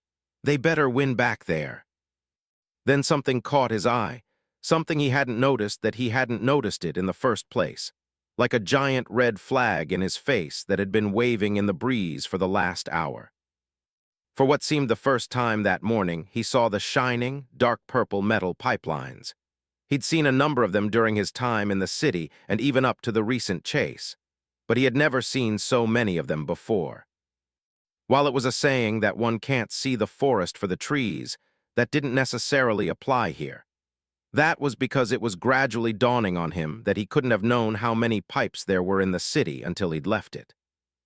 There weren't just dozens of pipelines running through high medialenum, but hundreds, all of which stemmed from smaller networks that started underwater at the coast, then branched out like alveoli in a lung or nerves in a brain throughout all 3 tiers. And they didn't stop there. These pipes crested the 3rd premier wall, coming up and down its height so that they continued into the plains. They were built over bridges or extended over the north-to-south chasm that divided the inner plains before proceeding into the outer grasslands. From there, they spanned well out of sight into Pavia's interior. He marveled at how he hadn't seen all of this before. He wondered if it was because it was so massive that he could hardly notice it, like how a person can't perceive the entirety of the planet they live on, only seeing from one horizon to the next and leaving the rest up to detached calculations and educated guesses. What also struck him with concern was that it didn't just keep fanning out in an omnidirectional, nebulous pattern. Instead, the hundreds of pipes appeared like a series of parallel and jointed lines headed in a single, predestined direction: east. By then the staff and Mido had also taken notice, and quietly came to his side to look out over the view. "Where do you think those lead?" Duncan asked hoarsely. The staff stared out at the scene for a moment longer. "Don't know," he sighed, "but we're going to find out." Asterisk. After clearing out half the list from his roster of objectives, Colonel Garrison was leading Column C out of a network of smaller roads and street-side firefights into the boulevards of northeastern Larapetra. Ahead of them was the 20-story, sapphire-shaped building that served as the intersystem embassy for Ulta-Aquila relations. It had been at least until the fall of Miridum late last year. The building looked to have been undergoing renovations up until just prior to the invasion, likely due to the exorcism of the diplomatic institution that once served there, but was now no longer needed. Today it was nothing more than a reminder of past colonial authority that had been subsumed by the war, and what was going on in the surrounding boulevard was merely the final stage of that. At the head of his convoy 7 and 9 were 4 elephants. Another 4 operated in pairs to protect the northern and southern wings of their eastbound spearhead formation, though it was somewhat difficult to maintain through the mazework of streets and skyscrapers, and different elements often getting slowed by smaller actions. For the most part, they were keeping up and on schedule. Close-range air support from the accompanying Hornet squadrons strafed the streets to help blow through heavily fortified barricades quickly. For some of the highways, they were too heavily defended for even the elephants to push through. Those required a bit more finesse, meaning having Gadsden call in an ASGM missile strike from a longsword squadron. All the same, instances of severely stiff defenses were becoming less and less frequent. Lieutenant Colonel Sarakovich's column A had started increasingly running into trench-line positions dug into the asphalt of streets in southeastern Megara. In response, he had Cross go ahead of him, using fast-action groups mainly comprised of rocket hogs and hornets running a fence to outmaneuver and smoke out the entrenched enemy. The entire column was reportedly on their way to the first midway point between them and the premier wall. Colonel Mentieth's Column B had recently linked up with Warrant Officer Ludowski's Convoy 10, who were having trouble dealing with a pair of scarabs that had descended upon the Luna Alta in Chalcis. Reports had come in about a minute ago that they had just helped them mop up the 2 assault platforms and were working on clearing the skies of Banshees. Column C wasn't necessarily having a hard time of it in Larapetra. The resistance was falling apart unexpectedly fast, so much so that Garrison had a hard time wrapping his head around it. Though his group was pressing them hard, the Covenant forces in the area had started breaking and retreating on their own. Marine riflemen, turret fire, and cannonades were becoming less and less necessary to move forward. At the Ultarin System Embassy, a similar scene was playing out. The 2 diverging boulevards curved and met at the embassy. Convoy 7 was clearing out the northern boulevard, and Convoy 9 was handling the southern one. The Hornets streamed through using Class 2 guided missiles to soften up the defenses. With the elephants pushing abandoned cars out of traffic lanes, they cleared the way for the Scorpion tanks coming up behind them to devastate shade and plasma cannon positions dug in on the sidewalks and behind decorative tree lanes. The Marine companies came in last to mop up any stragglers. Garrison's Elephant was leading them on the northern boulevard and Taylor's on the south. Amidst the downpour coming from the Hornets, the 2 of them were mixing turret fire into the carnage. High-caliber bullets tore through the sides of cars and the gas tanks of grunts hiding behind them, pockmarking street lights and blowing out jackal shields, stuttering across sidewalks and riddling elites retreating from burning shades.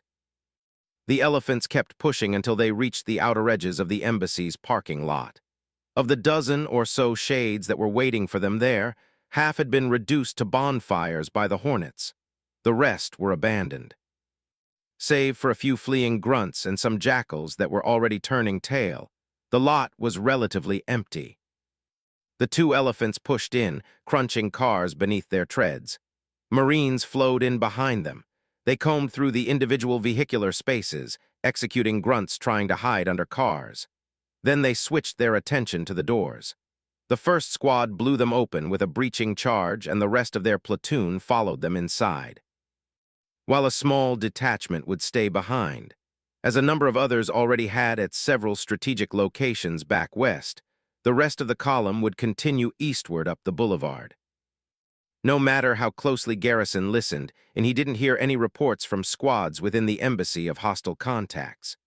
The teardrop-shaped building had a balcony on both ends of each level all the way to the top floor, providing more than enough defensible positions from which to cause trouble for the convoy below. Not one of them was occupied. In under 5 minutes, the platoon captain informed him that the building was clear. It was good news. This way they could move faster to the next objective. Still, the point remained. Why had the Covenant given up this position so easily? Their defenses were practically disintegrating before UNSC forces even arrived. Elements of the 24th Air Recon that had gone ahead of them to secure objectives in the Grevena and Mandra blocks were reporting similar sights. Covenant positions were falling apart in those areas and diffusing across the city with a notable concentration headed south, possibly to link up with other forces. The disorganized and observably confused manner of their mass withdrawal was strange. There were even some reports of firefights breaking out between different species, namely grunts and jackals, on the streets of Mandra closest to the wall. There was no real way to explain all the chaos other than that Covenant forces in the city must have been rendered leaderless. Even with that explanation, it still didn't give an answer as to why they were breaking ranks, mainly the elites who were known for fighting to their very last. So why were they now suddenly running? "Hey, Gary," Taylor said over a private channel, sounding focused on something else. "Check this out." He planted a nav marker on a set of objects beneath the front veranda of the embassy. There stood a trio of hollow pedestals, all three being active and displaying a series of recordings. Upon increasing his visor's magnification, Garrison's eyes went wide. The image displayed was a feed showing the Minister of Iconography, very much dead, being held up between two ODSTs, one with a helmet and the other smiling with a scar running across his face. He recognized the latter as Private Ikemoto, one of the new additions he'd assigned to Epsilon back before they were on the defensive at the Clay Antonia shipyards. He was speechless. Some way, somehow, Epsilon had actually gotten their hands on the Prophet. Not only that, but they had confirmed he was KIA, and were actively confirming it now to everyone else by displaying his corpse like a trophy. A few seconds passed before the image changed, showing an interchange of swords between a katana-wielding ODST and a field marshal. It showed the fierce battle between the two before ending 30 seconds later with the execution of the elite, one who was very likely the commander of Covenant forces in the city. Afterwards, the feed looped back to the dead Prophet. He turned to Taylor's, who was already looking his way. "Your guys." Garrison gave a slow nod. "I'm not exactly sure how they got him, but looks like they did. I'd bet the Covies are seeing this on every hollow pedestal in Mediolanum. Their commander's dead, and so is their priest. No wonder they're running. They think their gods have abandoned them." Garrison thought there might very well be something more to it than that to deal such a serious blow to their morale. Either way, it was a win that was sorely needed, and if they claimed victory here, they would all owe Epsilon their thanks. He took one last look at the recordings on the hollow pedestals, then returned his attention to the far end of the boulevard. Then let's not give them any reason to think otherwise. Asterisk. Fleetmaster Ruka Vorami, dressed in his golden combat harness, strode with a brisk pace down the length of the corridor before him. His eyes were heavy from endless days of fighting. He kept his focus straight ahead to the elevator on the far end of the pinkish-purple interior. It would take him up from the carrier's midship to the primary corridor that led to the bridge of the Ascendant Justice. However, his rock-solid demeanor momentarily slipped as a passing observation window caught his attention. Actium's capital of Caerleon lay less than 10 kilometers below them. Ascendant Justice had only recently returned to a stable orbit over the settlement after breaking a sustained attempt by the humans to put them under siege. While Thel had established a strong defense in the mesosphere to prevent their position from being overrun, Ruka had led the subfleet of Lawful Unction in defending against the threat from the stratosphere. The first human battle group to try their hand at a run into the airways above Caerleon had attempted to drop off hundreds of their exoatmospheric insertion pods. Sadly, many of them had successfully slipped in close enough to deliver their quarry before his ships could stop them. It had been an intense, close-quarters battle with sometimes only a few hundred meters separating combatant ships. But in the end, they had fought the battle group back, losing 3 of his battlecruisers for 4 of their heavy frigates and 2 destroyers. The other half of their remaining ships fled on the first day. In their wake, they deployed a number of smaller dropships and attack craft that delivered even more troops. The fighting shifted to the ground, where Covenant forces under Field Marshal Arzan Zotami had dealt the human warriors that had managed to land one decisive blow after another, forcing them to retreat from the ground they'd gained in less defended areas.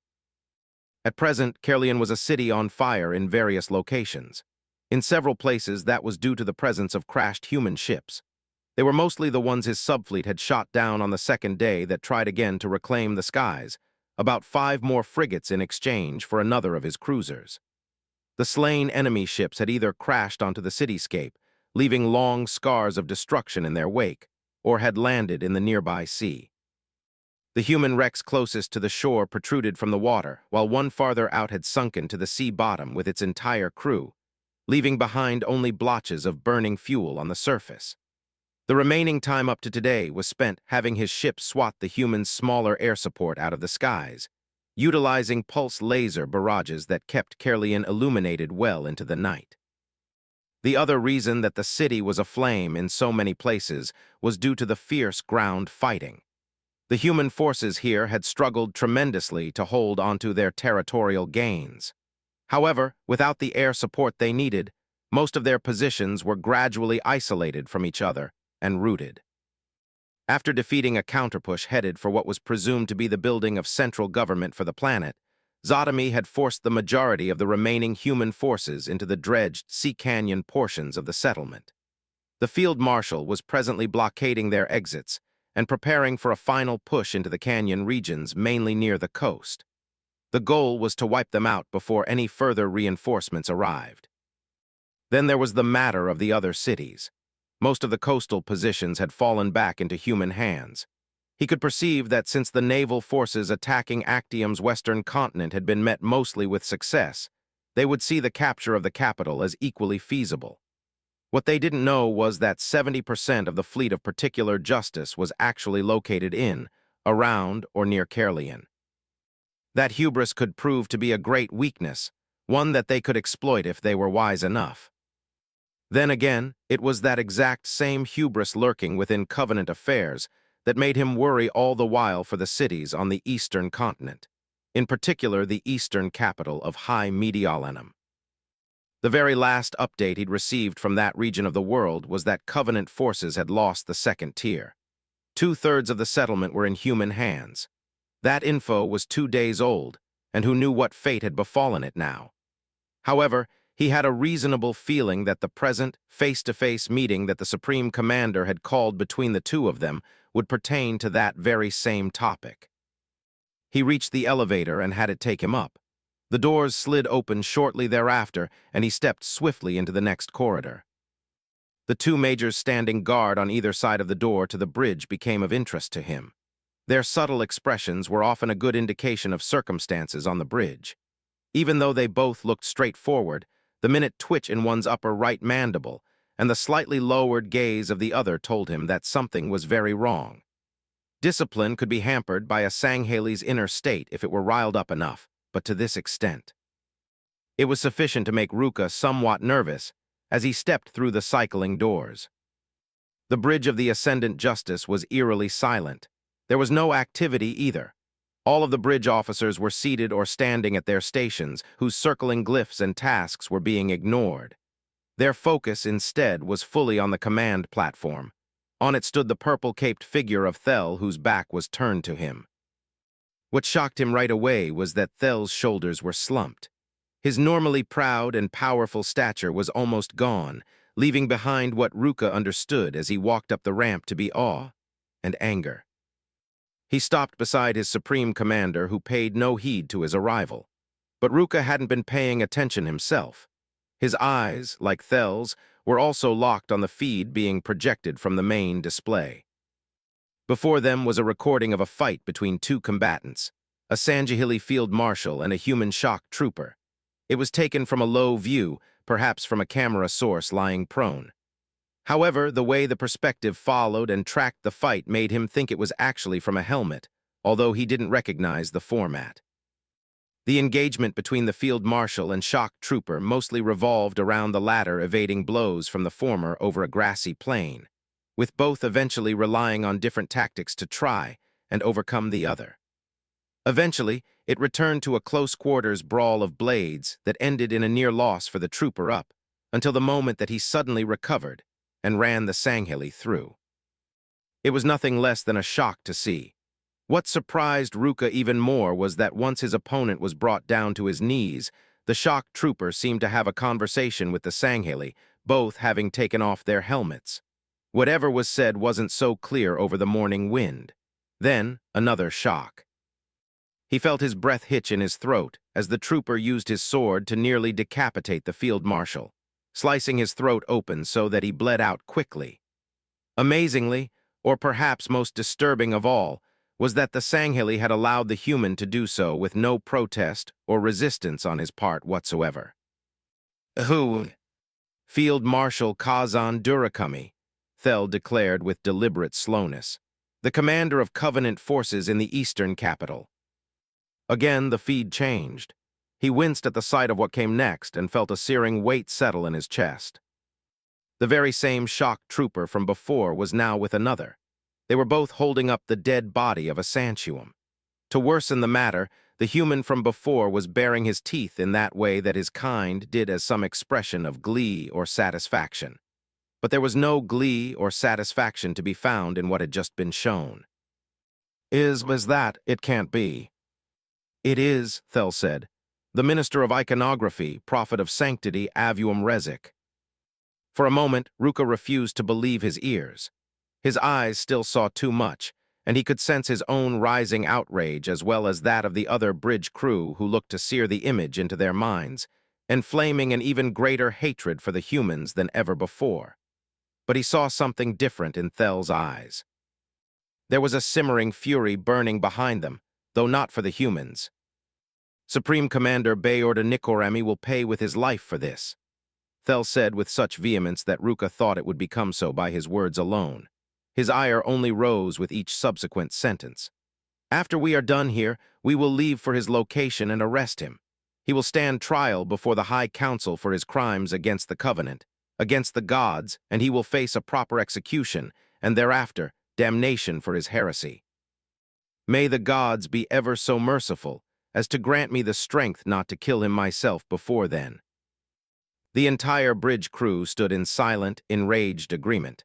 He finally turned to Ruka. "You, Fleetmaster, will be a part of the task force I will lead to ensure his arrest, your subfleet along with ardent admonishment and swift repentance." Ruka stood at attention. "I will work according to my station, Commander." "And may we show no exception," Thel growled. "Not even for our own. Go now, that is all I wanted you to see, to spare your own bridge crew from this site. Make your preparations." "When shall we depart?" "After this next battle." "Next?" Thel looked past him to one of the communications officers. "Give your report again, Nevumi." The officer stood at attention. "We have several more human battle groups bound for the capital from the two captured coastal cities, one group from the north and one from the south. Their current rate of speed shows they plan to arrive at the same time, just before noon. Their ship numbers and configurations closely resemble those of the original force that came on the first day of their counterattack." Thel turned back to Ruka, who nodded in understanding. "Shall we hold out and draw them in or finish them off while they are still two separate parties?" "We will hold here. We shall give no further chances for them to seize ground from us. Once they are wounded enough and begin to retreat, we will slaughter them all the way back to their cities and retake those as well. Then we will head to the eastern interior to arrest Nikorami. After that, I will seize emergency control of the Second Fleet of Theophanic Revelation as acting commander and use both it and particular justice to do what should have been done from the very beginning. Ruka could hear the anger in his voice soothed to a content flame that was waiting for the right time to burn further. Thel had been waiting for this, and he could tell by the heated yet well-controlled look of determination and calculation in his countenance. "May the gods favor us with victory," Ruka said, bowing his head slightly. "No," Thel corrected. "May we offer them victory as atonement for Nikorami's great failure. We have already won, now it is simply time to correct the present order of things." The Supreme Commander glanced at the looping feed of the two dead leaders, then gestured towards the door. "You are dismissed." Ruka took the hint and walked off the platform. However, he stopped on the ramp to look back at Thel, who turned to observe the display once more. Why his superior kept looking at it exactly was unclear. Even the rest of the bridge crew had started returning to their duties. Thel stood out as the sole exception in the way. His attention seemed nearly affixed to the feed of the dead prophet and the slain field marshal. He felt something that he hadn't expected to, and it left him uncertain as to why he felt it. He realized that he was worried about the Supreme Commander, about Thel, and what manner of torment he was soon to wreak both on the rogue commander and on the humans. Still, the worry ran deeper to something he couldn't muster into words. The most he could think of was that it connected to their conversation on the command platform back when they had overseen the glassing of Miridum. Then the Fleetmaster's own fixation began to glue to the display and the two deceased figures there. It was a strange fight, to say the least, between the human and Sangheli.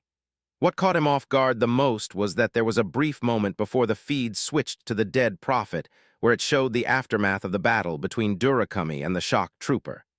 The latter appeared to bow before the slain field marshal, his enemy that had nearly killed him. It left him with an uneasy feeling. The human had demonstrated a strange behavior indeed. If he hadn't known better, he might have even mistaken it for an open show of respect. But was it? And how? How could something like that ever possibly come from a human?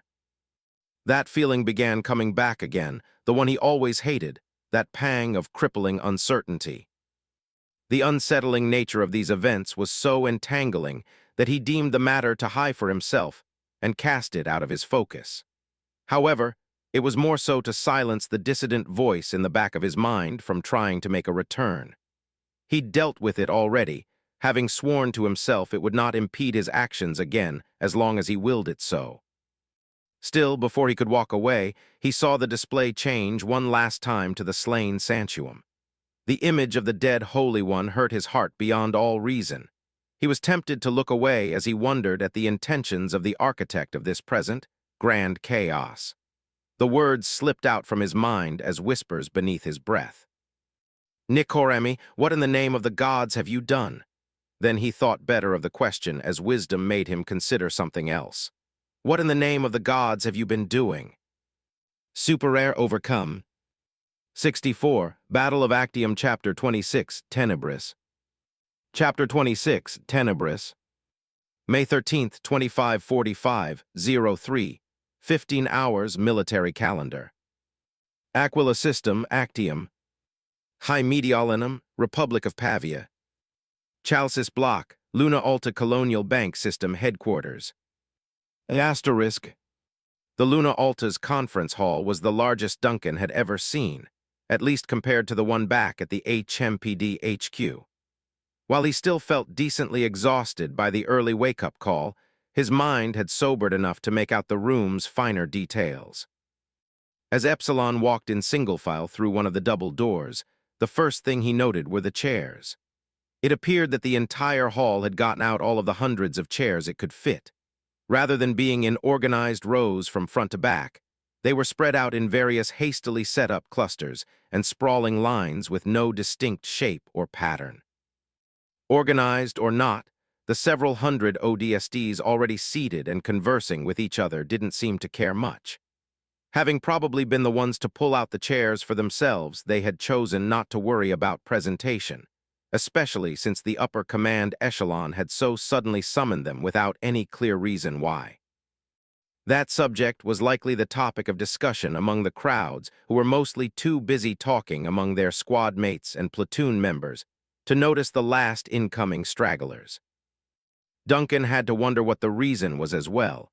His best guess, one that had stuck with him since reaching High Mediolanum's eastern limits, was that it had something to do with those pipes, and that by itself was a cause for worry, especially since the city was now secure. For the last 3 days, the battle for High Mediolanum's third tier had raged through its streets, skyscrapers, high-rises, and compounds. Though they had lost major ground in both the southeast and northeast, the Covenant maintained a solid grip on the central eastern areas, having held out at the boundary between the Chalcis and Agio blocks for some time.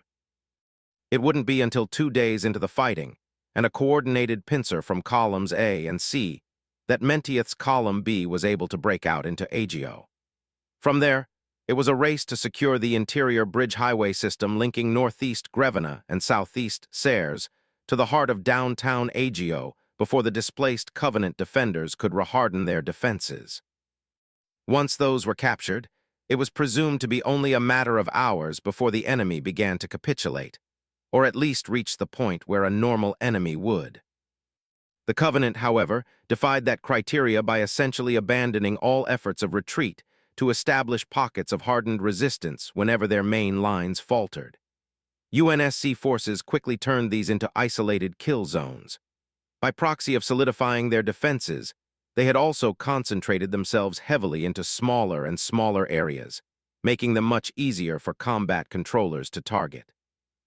With little to no air support of their own, there was no real way for the Covenant to counter the Hornet and Longsword squadrons that strafed their positions in dozens of ground-to-air coordinated firing missions.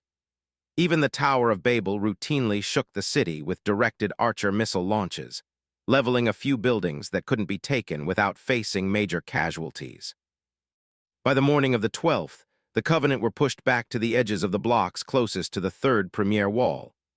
They made a desperate last stand by creating more defensive pockets in and around the city's starports, at the Solon Public Starport in Ameliata, at the Draco Public Starport in Mandra, and the Alexander Private Starport in eastern Marosi. Not wanting to risk damaging the vital infrastructure of the ports, Colonel Mentieth decided to limit air support to Hornets and the few Pelican gunships in the 24th's roster. However, to limit casualties, Mentieth had chosen the tactical route of defeat in detail, perhaps out of some form of Napoleonic inspiration. Column A had posted some of its elements around the southeastern Solon starport, and Column C had done the same to the Draco starport in the northeast. Those were only a fraction of their forces meant to remain within sight of the defenders while staying just out of range. That way the enemy would know they were there. If the defenders made a move for the stationary targets, then they themselves would have to advance from the starport to more open areas where UNSC air support could easily cut them down. Seeing this, the defenders chose simply to hold their ground, as was the desired effect. It was all to give the Covenant the impression that their positions would be put under siege for an eventual attack. They wouldn't attempt to move out and flank UNSC contingents if they saw that they were being watched. Simultaneously, they wouldn't engage the observational force over open ground if they saw no signs of an immediately impending attack. Unbeknownst to the unwelcomed occupiers, Mentieth had no intention of prolonging the battle. He very quietly maneuvered 70% of the forces in all 3 armored columns to the outer edges of the Alexander private starport. At 12:20 hours, the assault began with Marines, troopers, and armored elements pushing in from all directions, quickly overwhelming the relatively smaller and segregated alien garrisons stationed on the apron, in hangar bays, and within the main buildings and terminals. Many of the Covenant soldiers simply positioned themselves to be killed rather than surrender, not that the average Marine or Helljumper wanted to take them alive to begin with. After less than half an hour, their attention turned to Serres. The convoys pushed through the outer fencing of the Solon starport at 13:10 hours in a similar fashion, overwhelming and wiping out the garrisons there as well. At 1400 hours, the group stationed at the Draco started catching on to what was happening and attempted a hasty withdrawal to the third premier wall, perhaps in some hope of holding their ground there. Whatever their reason, it ultimately proved to be their undoing. Hornets from the 24th caught them trying to slip through a few low-lying expressways running into a skyscraper-dense area of Mandra. They used the long, open expressways as lengthy firing lanes with no shortage of targets. Simultaneous longsword ASGM strikes destroyed several underpass exits further to the wall, sealing off their escape routes. Amidst the confusion, the bulk of the three columns arrived and encircled the trapped force. Taking up superior firing positions at elevated sections of the city, Scorpion tanks, rocket and turret hogs proceeded to fire down onto the vulnerable expressways. Riflemen from every ODST battalion and Marine division added to the slaughter, treating the Covenant below in a manner befitting the age-old, hyperbolic expression, shooting fish in a barrel. Though the Covenant below fired back, the exchange between plasma and lead became so intense that the former quickly diminished. Within 10 minutes, the last major pocket of Covenant resistance had evaporated. The columns were then free to branch out to the third premier wall. By 1700 hours, the last of the 100-meter-tall, kilometers-long barriers was secured. By 1930 hours, the city of High Mediolanum, for the first time in 2 weeks of bloody fighting, was declared effectively under UNSC control. As a reward, Colonel Garrison had allowed elements of his 7th Battalion that weren't on nighttime patrols to get some early rest wherever they were posted. It was a well-deserved sleep and well-appreciated, Duncan thought. It was appreciated up until Epsilon, and a number of other squads were awoken by a few runners sent by Garrison himself. The word was that they were among a large group of helljumpers being pulled from both battalions to participate in some new operation. In his half-awake state, Duncan personally thought that it could wait until morning, as in actual morning, not 300. Still, he was grateful that Epsilon was relatively close to the Luna Alta where everyone had to meet. They'd been posted in the Hephaestus Material Company headquarters. It was a massive corporation that, according to Rennie's spare time investigations, provided the local raw materials extracted from corporate titanium mines in Treviso to give to Synoviet heavy machinery for ship construction on the planet. The three together conducted a triangular industry where the Luna Alta provided the necessary loans that the UNSC increasingly couldn't. Hephaestus provided the raw materials, and Synoviet provided the machinery and manpower needed to make more ships for FLETCOM. That alone made this area a point of major strategic value to the wider war. That is if the companies themselves ever came back to Actium. The building was right across a highway from the Luna Alta. The advantage was a shorter nighttime walk than those coming from anywhere other than the neighboring Mason Harcourt law firm. Passing the encircling defensive ring of tanks left by Convoy 4, they entered into the ground floor foyer and headed up to the conference hall. The dome-shaped room stretched far overhead for 5 levels, then became angular again in the last few meters, where the walls touched the carpeted floor. Its overhead lights were bright enough to make anyone coming in instinctively look down for the sake of their retinas. Since most of the space had gotten filled out before they reached, Epsilon was left standing for the first minute or so.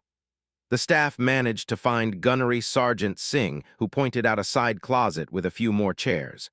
They pulled them out, but were forced to form a new row at the front of the gathering, making them the closest to the semicircular front stage. Duncan spent the next 10 minutes keeping his rifle in his lap and eyeing the stage's central podium, wondering who exactly would be the one to give them the mission briefing for whatever this new operation was. He was considering if it would be Garrison when a hand patted him on the shoulder. He turned to his right to see Zach's confused face staring back at him. "Why are we here again?" the radioman asked, bags still under his eyes from the lack of rest. Duncan shrugged. "I'm just as lost as you, honestly." Zach merely nodded and leaned back to see Rico, who was sitting to Duncan's left, reaching around to tap him on the shoulder. "Hey, Ricky, old boy, what do you think's going on, my man?" Rico shook his head. I've got no clue for certain. He leaned in closer. What I'm thinking, though, is that someone up top figured out a plumbing problem that needs fixing out east, if you catch what I'm throwing. Well, I caught it, but what do you think they'll be talking about specifically? What about the east is so worth popping eyes open this early? Rico raised a brow. Didn't you hear? Those pipes we saw in Heraklion and Mezzalene also run through the third tier and out past the eastern limits. Irish, Mito, and the staff saw it with their own eyes when they got out there. Without us, of course. He gave Duncan a knowing look, one that was shrugged off. It's not my fault. I was the only one of us that could get back on my feet. Nah, it was different for us. You had that Lady Spartan to help you out because you were too busy being knocked out, Zack said in a sly tone, nudging an elbow into his side. You're a lucky guy, Irish. You already got yourself a girl and they're still trying to get their hands on you, even the ones twice your size. Duncan's grimace was met by an equally sly smile from Rico. See, hermano, you've got too many chicas for your own good. His voice turned forebodingly playful. What's Erica going to think when she finds out you've been in the arms of another woman? The heat rising in Duncan's face made him flush red with an embarrassment he tried his best to hide. It was too late, and they cut him off with a shared laugh before he could get another word in that Spartans didn't count. Este nervioso. Guess he knows Mrs. Irish won't be too happy to find out about the secret Missy, Zack cackled. Duncan shot them both a sidelong glance. Hey, listen, don't go around spreading fake info like that. He gripped his BDU like a tuxedo. Unlike you two, I've got a reputation to uphold. Getting saved after being knocked out because of a geothermic detonation doesn't count as being unfaithful. Rico whistled. That's a lot of big words in there, hermano. All I heard was reputation and detonation. What does that mean? Zack asked. It means his reputation is detonating, because he got himself sideswiped by a big lady. That makes sense. A larger grimace flashed across Duncan's face. I'm ready to swing at both of you. Zack pretended to be shocked and got up into his seat, holding his radio equipment in front of him like a scared little boy trying to protect himself with a pillow. Rico pulled out his M319 grenade launcher from his back and lay it out across his lap. Whoever swings first dies first. The two stared each other down, waiting for the other to call their own bluff. Zack leaned in, still clutching his radio. Looks like we've got ourselves a Mexican standoff here, gents. The two of them turned to him with confused looks. Standoff? Duncan asked. Mexican? Rico's face screwed up. Little Z, I'm not even from Saul. How does this count as a Mexican standoff? No, see, you don't have to be. How it works is. A growing commotion in the background suddenly caught the attention of everyone in the room as ODSTs started to rise and stand at attention. One by one, those who weren't eventually turned towards the stage and immediately mirrored their comrades' actions. The Army BDU-clad Colonel Mentieth had just walked through an open door at the back of the stage. As the hundreds of ODSTs stood with weapons on their harnesses and hands respectfully at their sides, he reached the podium. He spoke through a collar-mounted mic connected to the room's speaker system.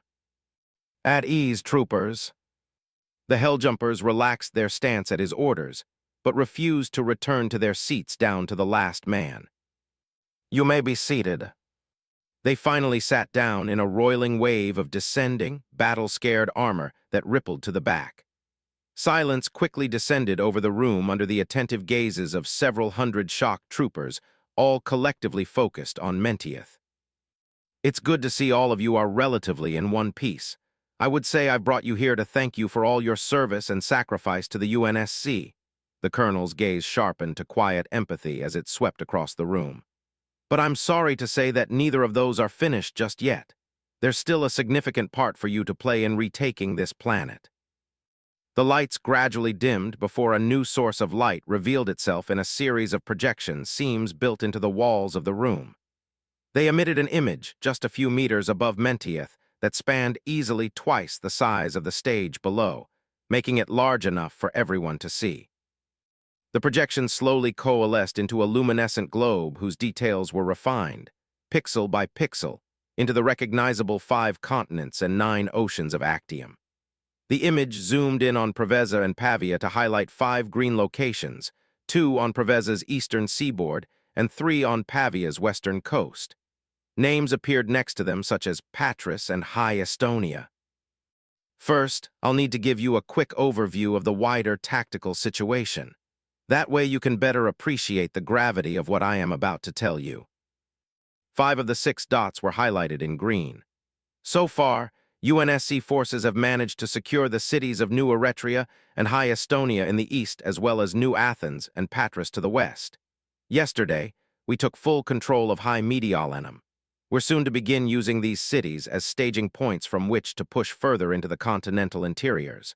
However, before we can do that, there are 2 looming problems that we must address. A 6th dot appeared on Preveza's eastern seaboard midway between Patras and New Athens, showing the name Caerleon. It was red. The planetary capital of Caerleon has yet to be recaptured. Repeated efforts by Task Force 6 to retake it have been rebuffed. Mentieth seemed to briefly consider something troubling. His countenance quickly raised back to the crowd. The remains of Battle Group Crimson linked up with Gold and Cyan from Task Force 4 and 5. However, their 3rd invasion attempt was met with serious resistance on the 10th. They've had to mount repeated counterattacks and withdrawals during their retreat over the last several days. Today, Covenant ships from their 2nd Fleet are dangerously close to New Athens and Patras. There's no certainty as to how long forces there will be able to hold. We're soon to send greater reinforcements. Before we can do that, we have to face the 2nd issue, the reason you're all here. The image zoomed out from the Coronia Sea as the globe rotated eastward, stopping near the heart of Pavia's interior. A section of the area the size of a coin was highlighted. The image zoomed in, expanding the location out from the comparative size of a hand to relatively the same magnitude of a warthog. It resolved into a view completely framed by a grid format normally used for operational distance analysis. There was a sprawling carpet of green forests and multiple, towering, snow-capped mountain ranges that divided up the area at differing angles, joining together then separating to form scores of valleys and passes. Yet there was a single outlier, a section that was highlighted by a bright blue hue. There the details were noticeably less focused, blurry even, so much so that a few ODSTs tried using their visor magnification or squinting their eyes. Nothing worked. Duncan wondered why it looked like an out-of-focus camera pic, and whether it was due to the technology used to take the photo or something else. This, Mentieth pointed to the region of interest, is the Sabbat Mountain region. The entire area and everything you've seen up to this point were photographed using our stealth tactical aerial reconnaissance satellite network or STARS. Battle Group Indigo had initially deployed them over the whole of Pavia shortly after our invasion of High Mediolanum to provide intel on enemy locations and movements. However, ever since their deployment, we've encountered an unusual dilemma. He paused to consider something else, maybe the consequences of his next words. The SDARS system is flawed in some respects. Because of that fact, when we first encountered this location, we believed it to be a simple glitch in the system. It was only after multiple checks and cross-references with previous local satellite observational data that we discovered this was no failure of Overwatch. He pointed again. What you're looking at, ladies and gentlemen, is a dark zone 2,475 square kilometers in size. He stopped to let his words settle over the room, prompting a few confused looks and discomforted fidgeting that only grew more uneased. The current consensus is that the Covenant are using specialized, long-range EMP technology to manipulate and distort the view of any satellite in the area. We believe they're hiding something major in this region. Reconnaissance provided by Battle Group Indigo has found evidence of a significant naval presence there, with multiple CCS battlecruiser patrols and maneuvers stemming from Sabbat. A series of thousands of small lines were highlighted in blue. They all streamed in from every direction to converge on the dark zone. These are the pipelines that we've been encountering for the past week, running all throughout this city. It should be noted that these pipes have not just been found in just High Mediolanum, but also in New Eretria and High Estonia, as well as along Pavia's northern, southern, and eastern coastlines. They are some form of resource extraction network that all connect to unknown endpoints in the region of interest. That implies whatever we're dealing with is most likely a facility or facilities of some kind being used by the Covenant in secret. Mentieth stepped out from behind the podium to face the entire crowd, hands folded behind his back. What is required in this situation is eyes and ears. That's where you all come in. Another holograph appeared, showing a shimmering, cylindrical device with various buttons running along its length and a recognizable primary interface at the center. This is a telemetry probe. Recently, a Spartan team used this technology to detect a Covenant underwater command and control center at the bottom of the Coronia Sea. The reliability of this tech proved invaluable even at a depth of half a kilometer below sea level, and aided in the successful identification of the sea. And see, I say this to you now, because you will need to have faith in this equipment for what you are about to use it for. A growing flurry of whispers began shortly after his first mention of the sea, and see they quieted as he continued. Your mission, Helljumpers, is to work in your individual squads as forward reconnaissance. On the holographic map, a series of yellow dots were displayed going into the distorted Sabbat mountain region along pointing arrows, stopping just inside the area. Some notably went a bit deeper in than others. You will be heading into the dark zone to plant these telemetry probes across the outer parts of the zone. The reason for sending you en masse is two-pronged. We have to get these probes as close in as possible to get a good idea of what we're looking at. Further, individual probes don't have a sufficient range to cover the whole area, necessitating us to deploy several dozen at an equal number of insertion points. Hence why we've had to bring in so many of you. The image changed again, showing the same yellow dots retreating out of the Sabbat mountain region via movement arrows. In their wake, they left behind an equal amount of pulsing green dots. Once the probes are in place, we will be able to make a ground-level tactical scan free of the EMP interference. This grants us a clear view of what they've worked so hard to hide. Chances are this leads to us changing the bulk of our attention to this region simply because there are no other areas in Pavia's interior, or anywhere else on Actium, with such a heavy concentration of Covenant ship movements. The holographic images winked out as the projection seems deactivated, and the overhead lights slowly warmed. You won't be using your HEVs on this op. Pelican insertion will be optimized to attract the least attention. You'll land a short distance outside the dark zone and make your way in. After you've planted the probes, you will have to return to your previously assigned landing zones for extraction. Your modus operandi here will be stealth.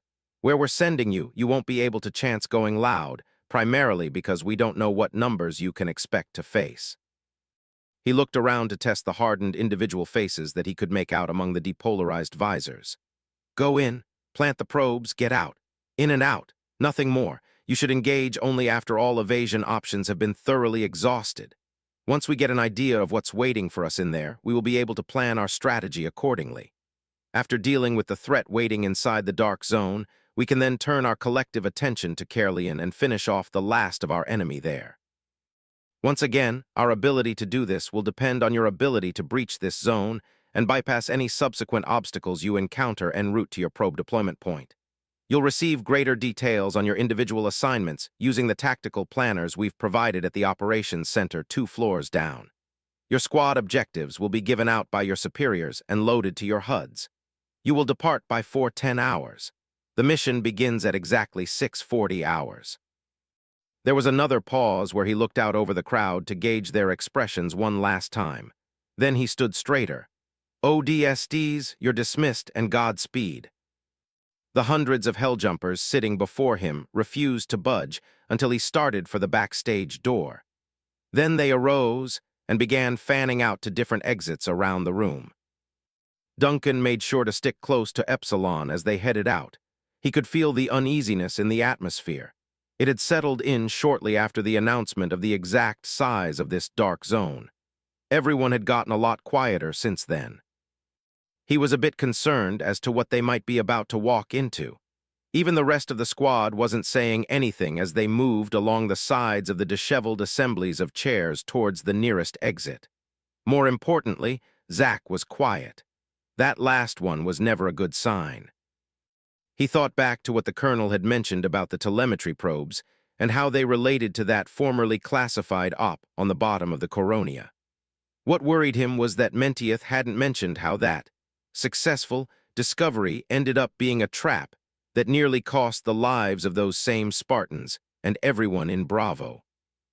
Moreover, he seemed more reserved near the end of the mass briefing, as if he knew even more that he just wasn't telling them, like the additional fact that he and whoever also knew about the dark zone had kept this info quiet until now. Perhaps it was for the best since they needed to keep everyone's attention on taking high retaliation. Still, the question remained as to what else they weren't saying. Above all, something about this mission felt final, and in a way that didn't make sense since they needed to wheel back around to retake Caerleon. No matter how he thought of it, he kept sensing some grander picture coming together that had eluded him for so long already. They now knew that the pipes seen throughout the city were not a phenomenon unique to high retaliation, but were actually all over Pavia, like some giant metal spiderweb. The last mystery that remained to be solved was what they would find waiting for them at the center of everything. Asterisk.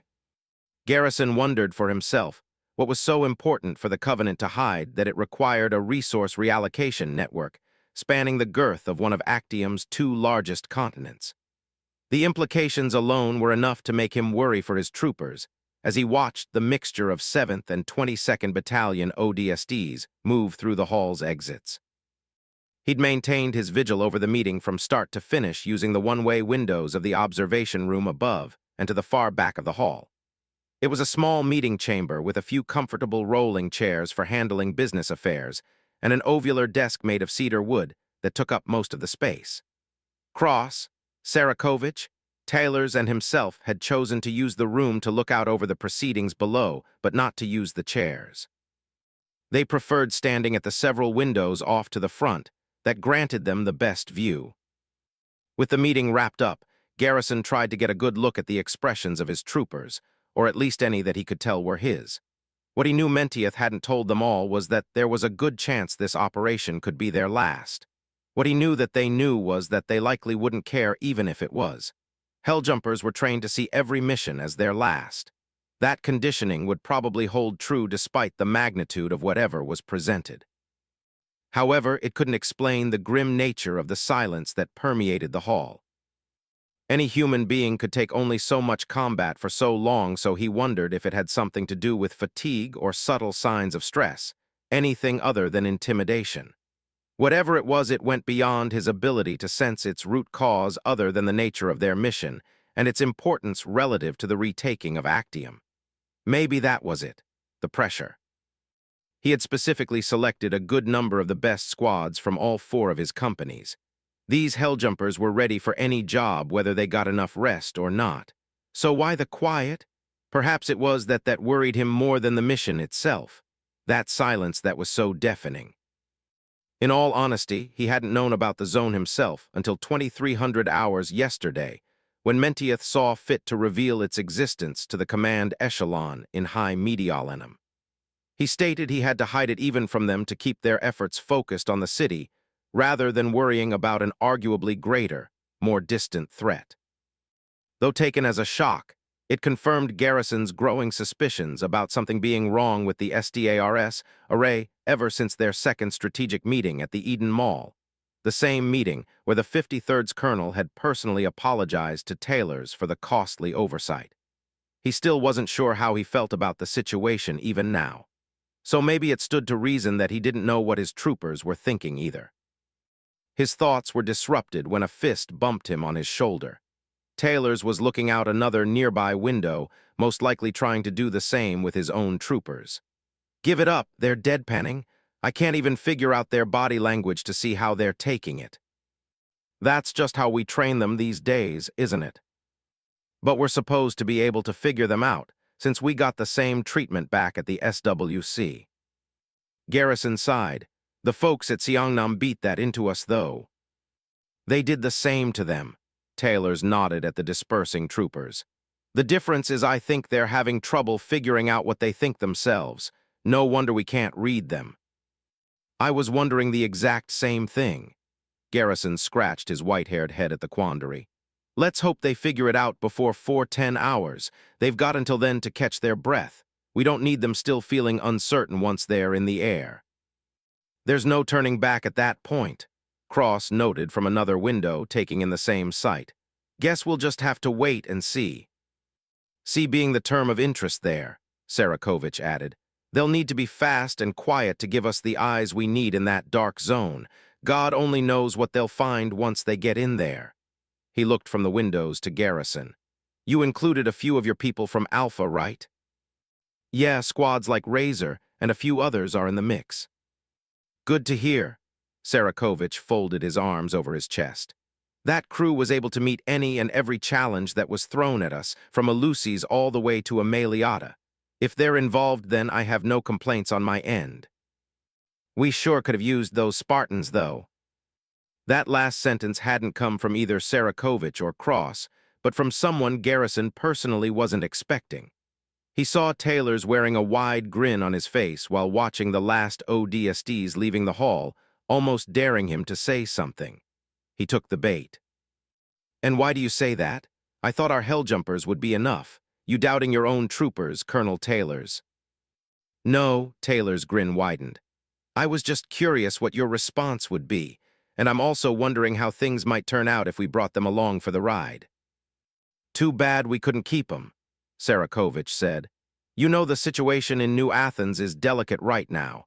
They'll need every hand they can get to hold onto that place once that second fleet really starts pushing in force. Taylor's let out a deep exhale.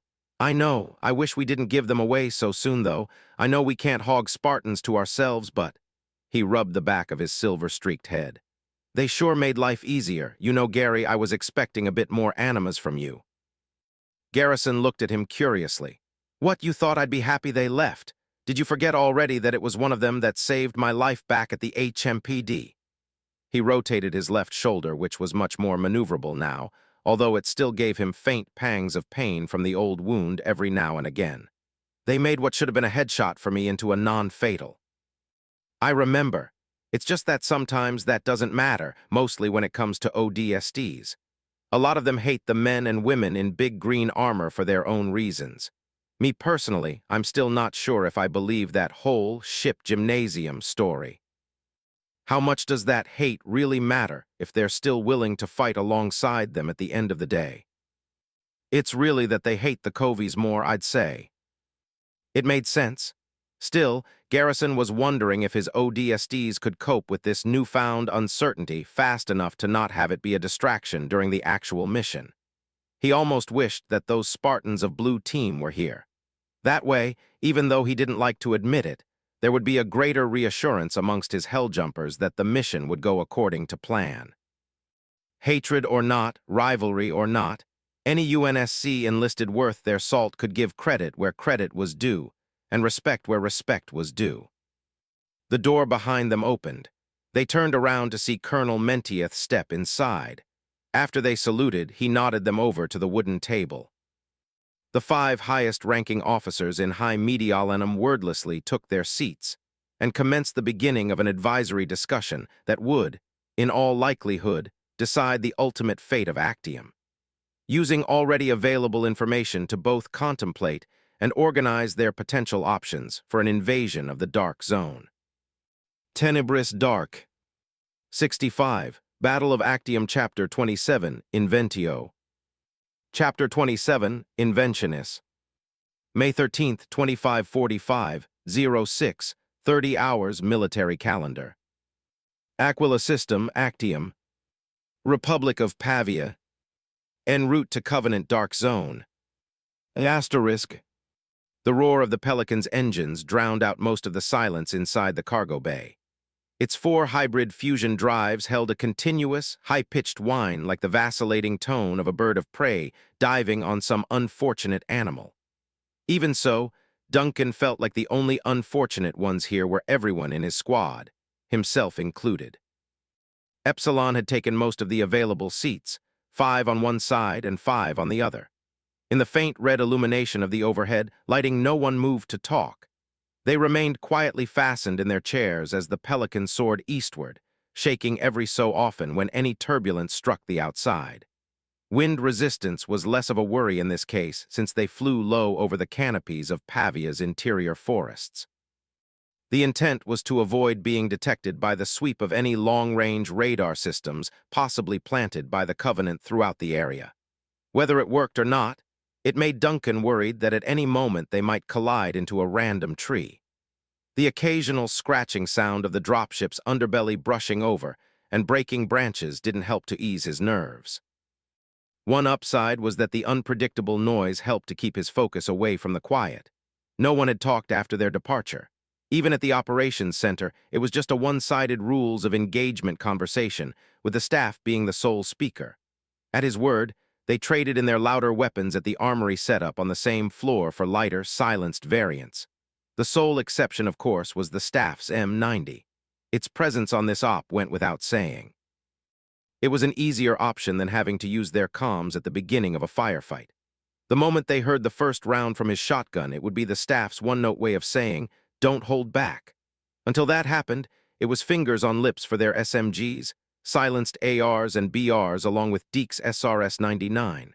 That rule now seemed to apply to actual lips as well. They'd left High Mediolanum's airspace at 4:10 hours. 2 hours, 20 minutes, and 480 kilometers later, they were still quiet. And with another 10 minutes before they reached their landing zone, their window of opportunity for a chat was growing smaller and smaller. Duncan considered opening up the dialogue himself, but when he tried thinking of something to say, the words would always escape from him before he could get them out. Instead, he did what he usually tried in these situations, gambling on who would talk first. His last bet had been on Zach when they were on their way from the Trafalgar to Reach after returning from a mission that he would rather forget. That bet was right on the money. This time, however, he could tell Zach, who was sitting 2 seats down, was lost somewhere between the clouds and fidgeting with his radio. So he shifted his bet over to Deke's. Epsilon's sniper was busy a minute ago showing off his silver Buddha to Mito, probably in some way trying to get him to make a trade. After their new CQC expert shook his head at the offer, the corporal now seemed bored with himself and started looking around. 2,475 kilometers, huh?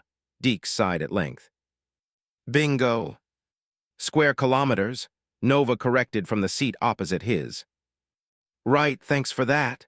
He turned his attention to the staff, expecting to find some answer from him. The staff was laying his head back against his seat in that way that told anyone he was in the middle of one of his last-minute naps, though it was hard to tell because of his polarized visor. He didn't budge. Yeah, it's pretty big, Hector said in his stead. It's not just big, Rennie added, leaning into the newly commenced conversation. We're talking about a land area more than 3 times the size of New York City. Listen, I've done a few ops that involved wet work in the field. With ONI? Rico asked snidely. Yeah, ONI. The point is, what we were doing surrounded handling reconnaissance of Covenant forces, their tactics, strategies, logistical support structures, anything of value that they used to fight us. We knew they could use special EMP-related technologies to mess with our satellites and make dark zones. But those instances were rare. As for what we're heading into now, she shook her head. I've never seen one that size before. Never, Zach looked troubled as he blinked at her. Like at all. Never. Well, that doesn't bode well for us then. Hector exhaled, leaning back only for Deeks to lean closer into the discussion. Was that supposed to make us feel better? Cause if so, you should probably never be anyone's therapist. You just tell them everything that's wrong with them before they can even start complaining. That's why I'm a helljumper, Deeks, not a therapist. Kind of wishing you were one, though. At least you'd make us feel a little bit better about all this. Speak for yourself, Nova chuckled. I don't feel scared, and that's frankly because I don't see a reason to be. Deeks depolarized his visor to give her an O. And why's that? Look. The dark zone is 3 times the size of NYC, right? I'm a Saul girl, so you can take it from me when I say I've been there before. It's literally where we get the phrase urban jungle from. If it's triple that landmass, then that means the likelihood of us running into a patrol is small. There's just too much space for us to maneuver, too much bushy ground for them to try and secure it all. Ever put any thought into the idea that maybe they've managed to change the bush that used to be there into another urban jungle? It didn't take more than maybe a week for them to set up a fully functional intracontinental resource redistribution system on a landmass that, since you're so fond of Sol comparisons, is roughly Asia's twin. He waved his hands out in a circling gesture. All of that, he held up a finger, in 1 week. Who's to say they haven't turned the whole of Sabbat into a personal golf course where the ball is everything else that can't shoot plasma? They did have long enough, Yuri said from where he sat next to Rennie. It could be Covey Central over there, probably is, but question still remains, why, if they have so much capabilities, didn't they come to help their buddies when we took place as important as Mediolanum back from them? I hear they had no air support except whatever was already in city. So why'd they just leave them hanging out to cry like that? Hanging out to dry, Rennie corrected. Thanks. Nova offered a shrug of her shoulders. Who knows? They know, Deeks replied sharply. And since we have that along with High Estonia and New Eretria, they're bound to know that we're going to turn our attention their way. They have to have figured out we're coming, and that's the part that worries me. I'm not scared. He glared back at Epsilon's engineering specialist. I'm just reasonably worried that they've set up better defenses now that they know we have them in our sights. It's not like those EMP things or whatever could stop us from noticing the distortion. They just didn't want us to be able to get any specifics on what they were building. And with all those ships Menteith talked about, chances are high they're conserving their naval power for when we reach their doorstep. Honestly, that's way smarter than trying to split up smaller detachments to send to different locations. You're suggesting they want us to come at them? Nova asked. They want us to know they're there, but not what they've got up their sleeves. They can just draw us all in and finish us off in a single engagement rather than diffusing their efforts to 3 different regions. And you say I'd be a poor therapist? Rennie folded her arms in mock disappointment. If you were any more pessimistic, we'd drop out of the sky just because of the sheer weight of your own pessimism, Corporal. Hey, let's not talk about dropping out of the sky right now, huh? Mito said, listening in to the increasingly fast rate that branches in the forest canopy brushed and cracked against the pelican's underbelly. Deeks went on, my point is they'll be on their guard when we get there. Or maybe not. The group's attention resettled on Duncan. There's a chance we can actually slip in with little problem. Remember that counterinsurgency mission on Epsilon Eridani IV, Operation Bagman? Barely, Hector admitted, twisting his head to get a crack out of his neck with a pop. I mainly remember stealing the mineral scanner they gave us for that op, and you using it to save us from being atomized on Miridum. What about it, though? That base we hit used special buildings with EMP tech that did something similar to the SDARS satellites. Like what the Coveys have, that's keeping us blind, but on a smaller scale. You've got to understand that that lack of observational capacity is a double-edged sword. If they could be using it to keep us blind to any big guns they have, it stands to reason they're also blinding us so that we don't know where their weaknesses are either. They might even think their security is so tough that no one could infiltrate their territory anyway. That would make them lax in their patrols, meaning we might be able to slip in easier than we could if they knew we could see where they were. We used a similar weakness with the innies guarding that mine. It worked before. It can work again. The squad quietly considered it. Let's hope they don't think of that then. They looked to the staff as he slowly raised himself up from the depths of his slumber, or apparent slumber. All right, Epsilon, we've got 5 minutes before touchdown. Run your final checks. Epsilon blinked their acknowledgement lights and began their last examinations on their rifles and ammo. At the same time, the pilot's voice came over the comms. This is Hunter 5-5 to ODSTs. We've got 10 more kilometers to go. Our LZ is an open field, so you might want to fan out quick after the drop-off. This is EP1, no worries. Be sure to pick us up at the preset time. If we can't make it to LZ Alpha, then we'll tell you ahead of schedule to meet us at Bravo. Copy that, EP1. We'll be ready and waiting. EP8, how's that probe? Duncan was in the middle of checking over the silvery, cylindrical device when the question came. He finished his perfunctory examination of the various blinking components with a half-hearted thumbs up. Ready for deployment. Good to hear. The staff jabbed a finger at him. Keep that thing safe or it'll be you and me. No matter what happens, that device has to get to where's it going. Understood. Duncan took in a breath, hoping for some relief from the weight of his newest job as the telemetry probe's carrier, and nodded back. Yes, sir. He resecured the probe on his back and brought out his SMG, feeling satisfied with the 192 rounds that registered in the bottom right corner of his HUD. With their weapons in good condition and their gear set in place, the ODSTs waited out the last few minutes of the flight in silence. All the while, Duncan mentally rehearsed what Mentieth had told them back at the lunar altar. Go in, plant the probes, get out. It was that simple.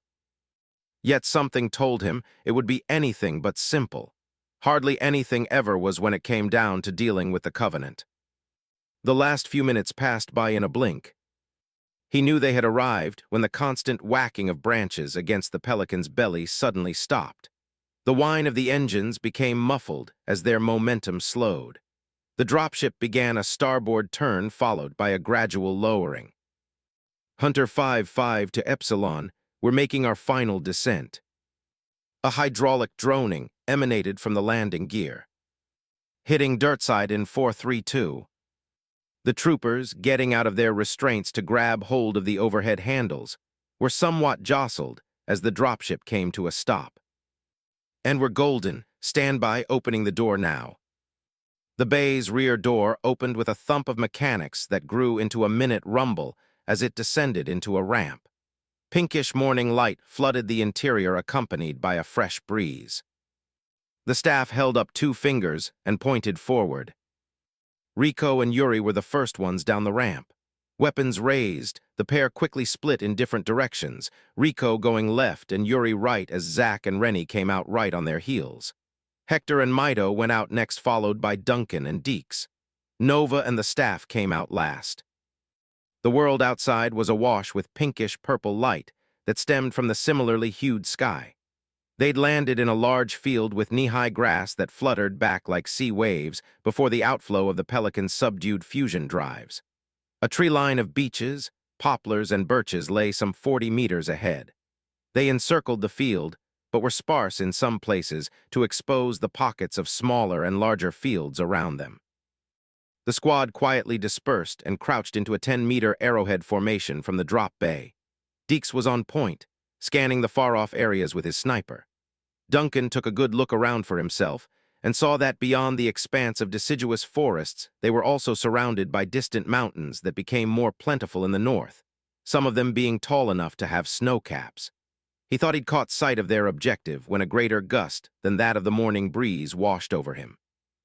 The Pelican's engines flared back to life. He watched out the corner of his periphery as the dropship rose up from the field. Enjoy the camping trip, Epsilon, Hunter out. Turning back eastward, the Pelican accelerated away, quickly disappearing over the waving forest canopy. In the wake of its departure, the rest of nature seemed to relax into the natural rhythm of the dawn wind. EP1 to EP3, how are we looking out there? Deeks finished his preliminary scan of the woods and relaxed a little. Looks clear for the next 400 meters, boss. Good enough. A moment later, a nav point winked onto the squad's HUDs, centering on the ridge of a distant, snow-capped mountain. It was straddling the horizon as the farthest and largest landmass within view, beside the diamond-shaped. Blue marker was the distance, 10 km. Mount Sabato's a 2-hour trek. We'll need to half that if we want to get back here in time. Move it out, Epsilon. The staff jogged out first with the rest of the squad following after him. Together they moved across the field, headed for the northern tree line. Asterisk. Having landed 7 kilometers out from the dark zone's outer boundary, Epsilon was free of any signs of long-range Covenant patrols or lookouts. That made it easier to head through the forests and fields that lay between them and Mount Sabato. The same general conditions applied for the nearly 300 other ODSTs currently advancing forward over the vast insertion area. It was so vast that there was virtually no chance of any squad seeing or coming into contact with any other due to the sheer kilometers' worth of distance separating them. That distance would work to their advantage as well. If one squad got caught and security in one sector became alerted, even the closest squads would be too far off for any Covenant response teams to come across them.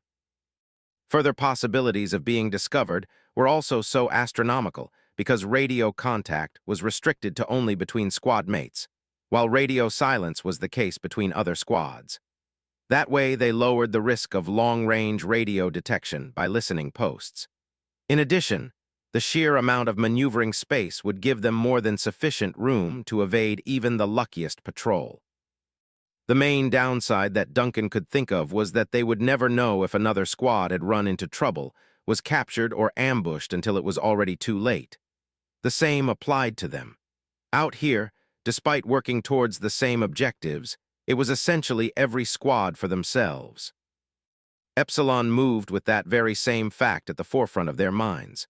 They slipped under forest canopies, avoiding the more open fields that became less and less common as the trees grew more densely packed. Meanwhile, they sprinted forward in their individual fire teams in case they really did run into an ambush. That way, a part of the squad could still carry on the mission if the other half got held up or wiped out. Duncan knew that would only work, of course, if it wasn't Nova's fire team that got caught, which he was a part of along with Mido, Zach, and Rico. If it was them and the worst came to pass, then someone, probably the staff, would have to be around to take the telemetry probe off his cadaver and move on. He still thought it would have been better if each squad got assigned a backup probe for the scenario of something happening to the first. But maybe there simply weren't enough of them to go around twice. Either way, they would just have to make do for now. The air was constantly teetering between chilly and frosty. The difference was most pronounced whenever they crested one of the many smaller, forested hills in their path. Recognizably, colder air awaited them there. It was somewhat difficult to breathe since the low temperatures naturally narrowed their airways, a grim reminder that they weren't in the coastal tropics anymore. To stay on the move, they had to increase the internal temperatures of their suits to warm any oxygen flowing into their helmet filters. Duncan's best guess was that the region was experiencing the after effects of winter's end, which was said to last from late February to early May in these parts of Pavia. After covering the first 3 kilometers, they came across the first ponds where orange and silvery fish swam, while small frogs jumped over islands of lily pads clustered on the surface. As they traveled further north, the ponds turned into small streams. Beyond a few hundred meters, they evolved into waterways that networked together to form larger stony creeks. These frequently appearing creeks separated parts of the deciduous undergrowth into continuous strips of land that became narrower or wider the further they went. Slowly, they became wider and deeper until their bottoms lay close to 5 meters below the surface on average. These geological changes incidentally turned the once transparent and relatively calm shallows into fast-flowing rapids, making the water froth like icing beneath the dancing shadows of the canopy. The remaining darkness of the pre-dawn was quickly diminishing. Pinkish-purple light was barely glimmering through the cover of the leaves to catch some of the spots below. The world around them was waking up with the delighted singing of birds flocking in the overhead branches, along with the consistent, all-encompassing waterfall sound of wind rushing through the trees. To Duncan, if this weren't a mission, and he wasn't an ODST, he figured this would be the kind of place where he would have loved to bring Erica and Noah on a family vacation, maybe a nature tour. He subconsciously filed it into a dream list of tourist spots that included New Alexandria, Luna, Casbah, Havana, and even New Memphis once upon a time. Passing 4 kilometers, the stony creeks dipped down a progressively steep decline. A few even became step-like waterfalls that rushed down the descent to join a river far below.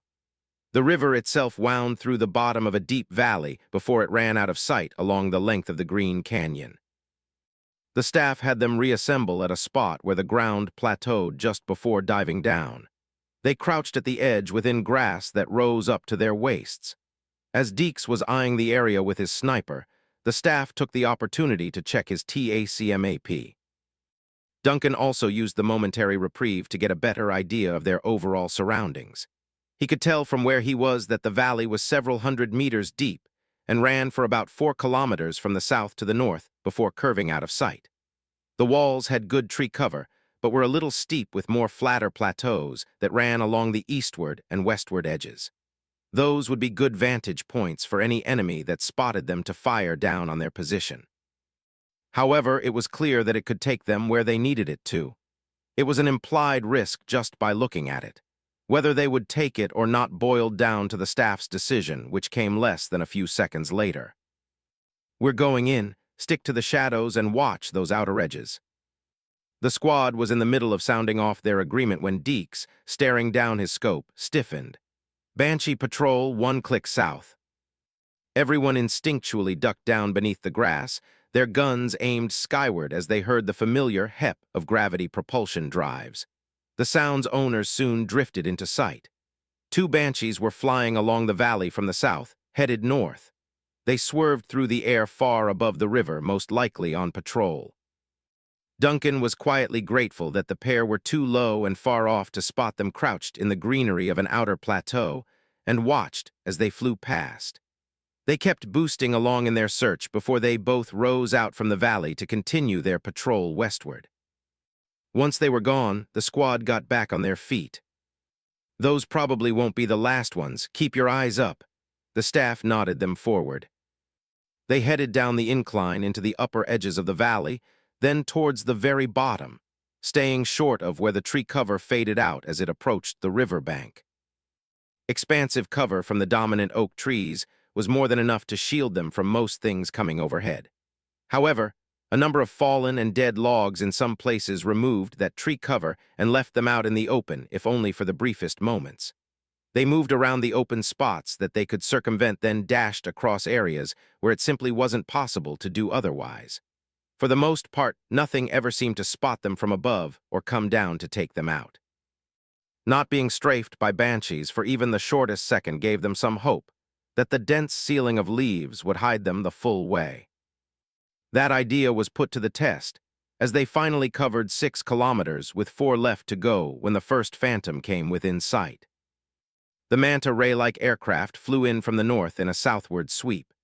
At one point it came so close that the squad was forced to hunker down within the exposed roots of a towering oak. They watched silently while the dropship hovered over their position, the eerie droning of its engines coming so close that it made the foliage above vibrate. Again, like the Banshees, it too carried on its patrol without signs of having spotted them. The moment its passing shadow had moved off, the ODSTs resumed their stealthy sprint. Over the next 7 minutes they would continue on in a pattern of running, stopping at hearing a Banshee squadron or Phantom flying by, then starting again. Their close encounters became more frequent thanks to the valley itself, which curved deeply before the 7-kilometer mark, resembling the slithering wake of some giant serpent. The additional curves served to prolong what was already a hazardous journey. Large patrols began showing up, composed of several Banshee squadrons or pairs of Phantoms, and sometimes a fair mix of both aircrafts. While it was a sign that things would only get tougher from here, it was also a good indication that they were almost to their destination. Soon they reached a section of the valley where the walls became less acute and partially leveled out. Here it split into 2 off-branching valleys that headed off northeast and northwest due to the presence of a forested plateau sitting in the way. Another 3 kilometers beyond it lay the base of the massive bulk of landmass that was Mount Sabato. The river at the bottom of the valley opened up at its mouth into a dark lake that sat at the base of the northern plateau. From there, it branched off into 2 separate tributaries that ran along the diverging valleys. Epsilon stopped on the face of a southern plateau, hidden behind the safety of thick foliage provided by the beech trees that carpeted its slopes. They slipped into a natural trench formed between the roots of several beeches and looked out through the breaks in the trees to the landscape below. Duncan's eye was immediately drawn to a flash of bright blue light that was quickly followed by another. Upping his visor to 2x magnification, he saw what the cause of the disturbance lay on the lake. In the very middle of the lake, there was a small, artificial island of rocks about 1/5 of an acre in size, enough space to fit a small house. Rather than a house, there stood a 10-meter-tall tower. It possessed a purple opalescent sheen that suggested a nanolaminate composition. Fan structures of metal jutted out from the tower in a floral pattern at every individual meter of height. Multiple strip lights ran down from the pinnacle to the base, which pulsated a dull blue. However, they weren't the cause of the flashes. He spotted 4 jackals standing around the base. Next to their feet were what looked like components that had been removed. 2 of them were reaching into a cavity in the tower, possibly trying to effect some kind of repair. Suddenly, there was another flash of blue light that became much more obvious as to what it was since it momentarily burned itself onto his retinas. It was an energy barrier.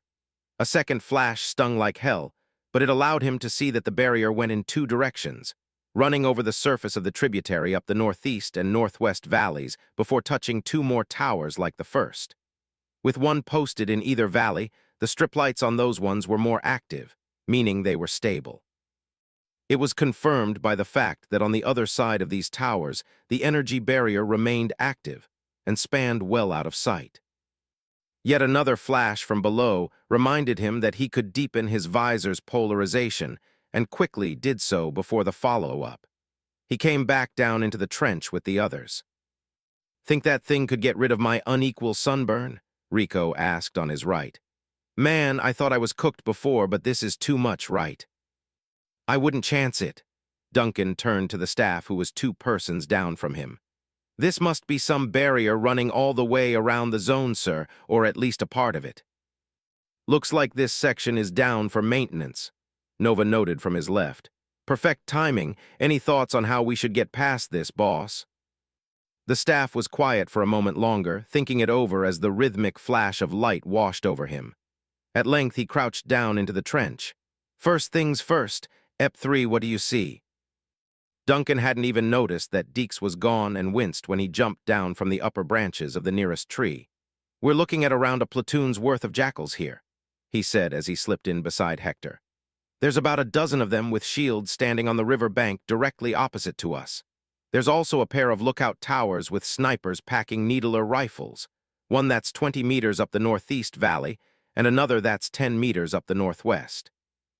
They're almost spaced out enough to cover whatever ground is left exposed by that barrier.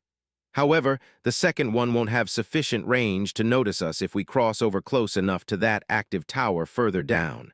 There's a lot of rocks from one side to the next. It's an option." "Sounds like our best one," the staff declared. He gave the matter only another second of thought, then turned to everyone else. "All right, we'll move northwest. We'll go in pairs so we don't attract too much attention and use the rocks to get across. EP3, your big brother for this one. Keep your eyes on those lookouts. If they show even a hint of suspicion in our direction, you handle them." "Understood, sir." The staff nodded them onward. They pulled themselves out from the trench and started down towards the lake. They stayed crouched wherever possible, moving slowly across to the entrance of the northwestern valley. To their benefit, they were already on that side of the river so as not to have to cross it twice over. Reaching the bottom of the landscape where the terrain leveled out more, they stopped ahead of where the tree line was balding away. In the place of trees, there were scores of boulders that occupied the 10-meter stretch of stony river bank. Those were more than human-sized and big enough to hide one behind them all the way to the tributary. As a plus, they were packed closely together, their collective mass acting as a palisade against the onrushing water. However, it wasn't where they needed to cross. That spot was still further down. On their way there, Duncan caught sight of the nearest lookout tower guarding the way into this part of the valley. It was set on the opposite bank. The jackals posted there were actively searching the trees for anything worthy of setting their crosshairs on, though they had completely missed the squad passing them by in the shadows. He looked away just before another flash of the energy barrier could catch him. But just before he turned, he heard a sizzling noise that was now loud and crisp. He glanced over his shoulder at a sight that was immediately unnerving. There was a long line of steam tracing across the surface of the water. It was being repeatedly evaporated. What was worse was that the boulders along that line were marked with vertical scorch marks and were even sliced open at the point that they were burned. He saw that everyone else was checking it out as well as they moved forward. "Think that thing will cut us in half." "Not if we're fast enough," Mido said. "Honestly, I didn't finish slicing up an elite on purpose just to get accidentally sush'd by a couple of jackals." Then let's hope you make it, Master Samurai, Zack chided. And if you don't, make sure to toss that sword of yours before you fall apart, Deeks added. I'll catch it, I promise. Mito shook his head as Epsilon arrived at the part of the riverbank closest to the second energy tower.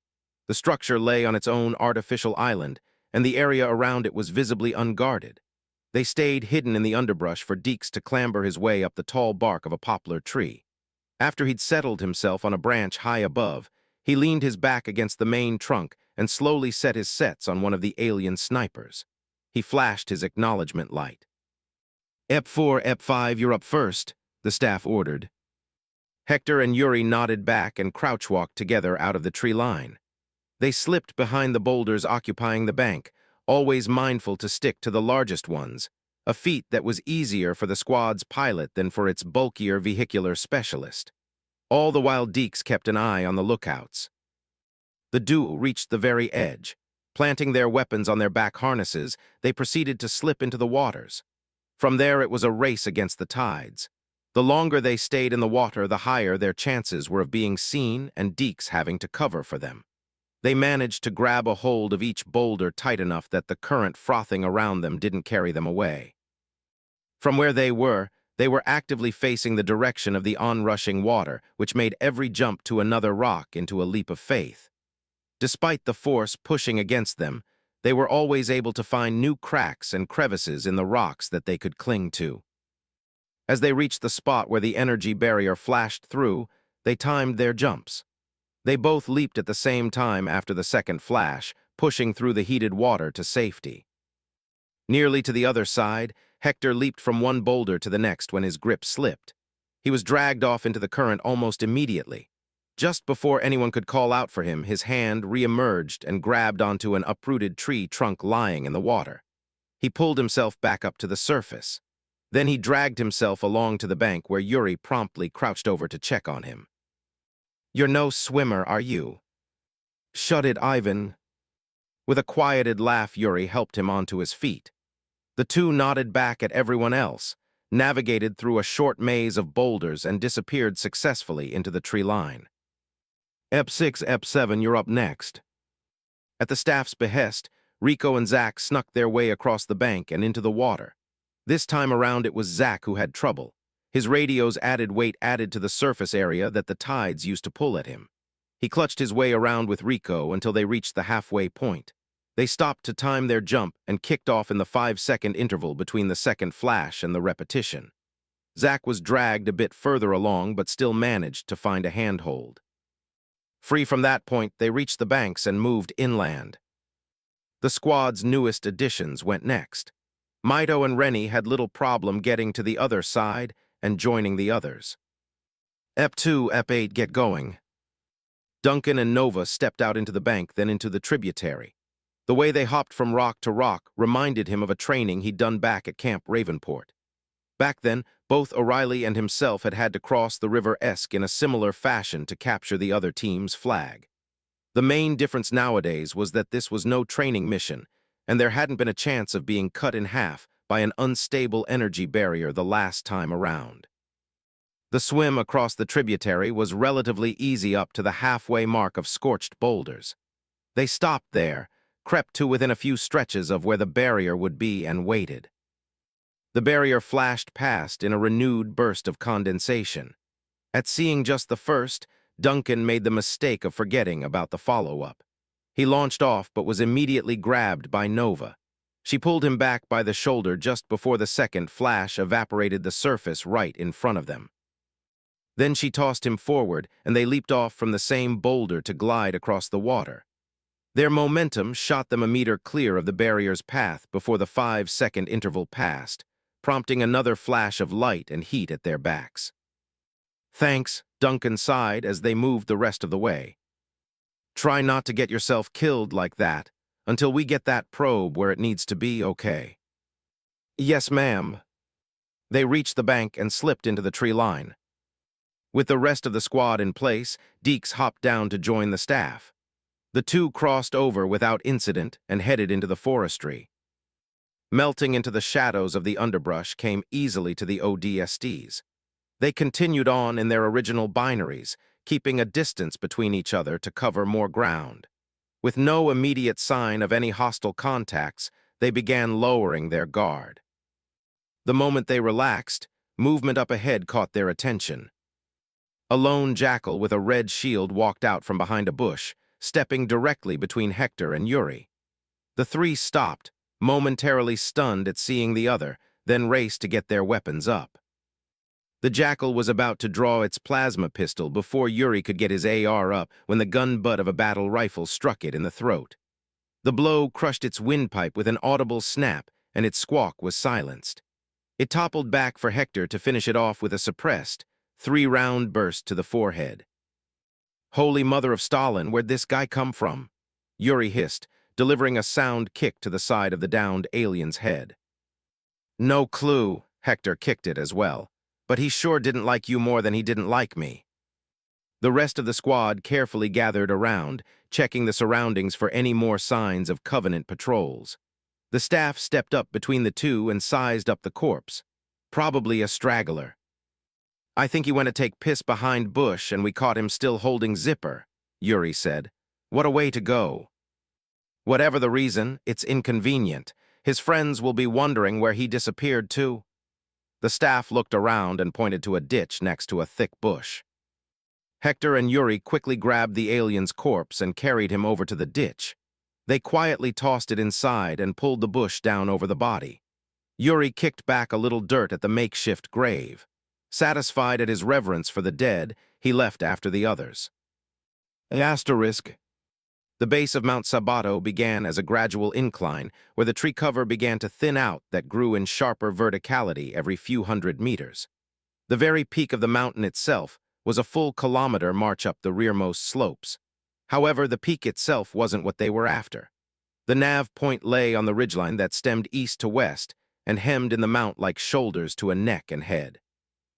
On their way up the first few hundred meters, the staff used his TACMAP to navigate them onto a gravel road. It was part of a wider network that spanned along the nearby mountain pass on Sabato's southern face. Along the way, Duncan got a good idea of who they had to thank for the roads when he spotted a small sign at a junction that read, "CCS Colonial Conservationist Society." He knew about the Intersystem Conservationist Group. They were a non-profit that helped to explore and conserve for others the natural flora and fauna on colony worlds. They were more prominent during the reign of the CA and UEG. Those were more civil times, even given the insurrection. Today, the society mattered very little, and their attempts to protect nature on colony worlds had fallen mostly to the UNSC for obvious reasons. Almost emblematic of that decline was the way the sign was slagged by plasma to the degree that its support pole leaned at an acute angle. Some grunts probably took potshots at it, Nova said as the squad jogged past in single file. "That's bad news," Duncan explained.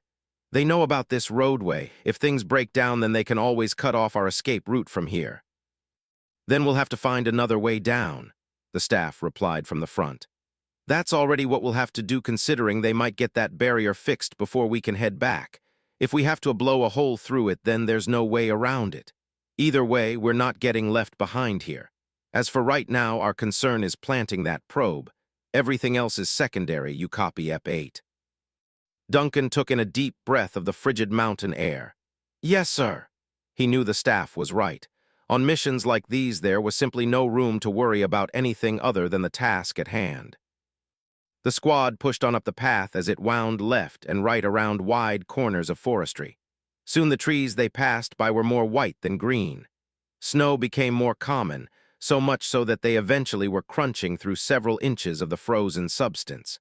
By that, they knew that they were approaching the ridgeline. A second way they could tell was that the terrain became much steeper. At a certain point, the road came to an end at an upward slanting area virtually submerged in snow. It was gentle enough for them to climb while being sufficiently steep to be a challenge. There were parts where there would be visible indents for persons to walk as well as areas that were accidents waiting to happen. The nav point was less than 200 meters above them. "All right, we'll rappel back down to save time." The staff grabbed a hold of a few strong stones. "For now, we climb." They followed his example and made use of whatever handholds they could find. It was a difficult venture with a few near slips from Rennie and Zach that weren't so serious. Yet the further up they climbed, the more dangerous any accidents would be. At 50 meters, an accidental slip would turn into a slide, and from a slide to a tumble, one from which no one here would ever recover from. At 100 meters, Mother Nature seemed to grant them some much-needed mercy as the snowy incline leveled out more. It continued to do so well up to the 140-meter mark. With all the effort he was expending just to pull himself along, Duncan found himself more easily out of breath. He decided to glimpse up at the nav point again to see how far up he had left to go. As he did, he noticed something strange about the sky. It was morning, so it would have been a naturally yellowish-orange color by now. But it wasn't. Rather, it was a bright blue hue in such a way that he knew the lighting wasn't coming from the atmosphere, since even the clouds were illuminated by it. Detectably, the light wasn't coming from Aquila or some abnormally timed solar evening brought on by Uriel 1. It was coming from below. He tried ignoring it to focus on climbing. That didn't stop the keen feeling that something was wrong, and drastically so.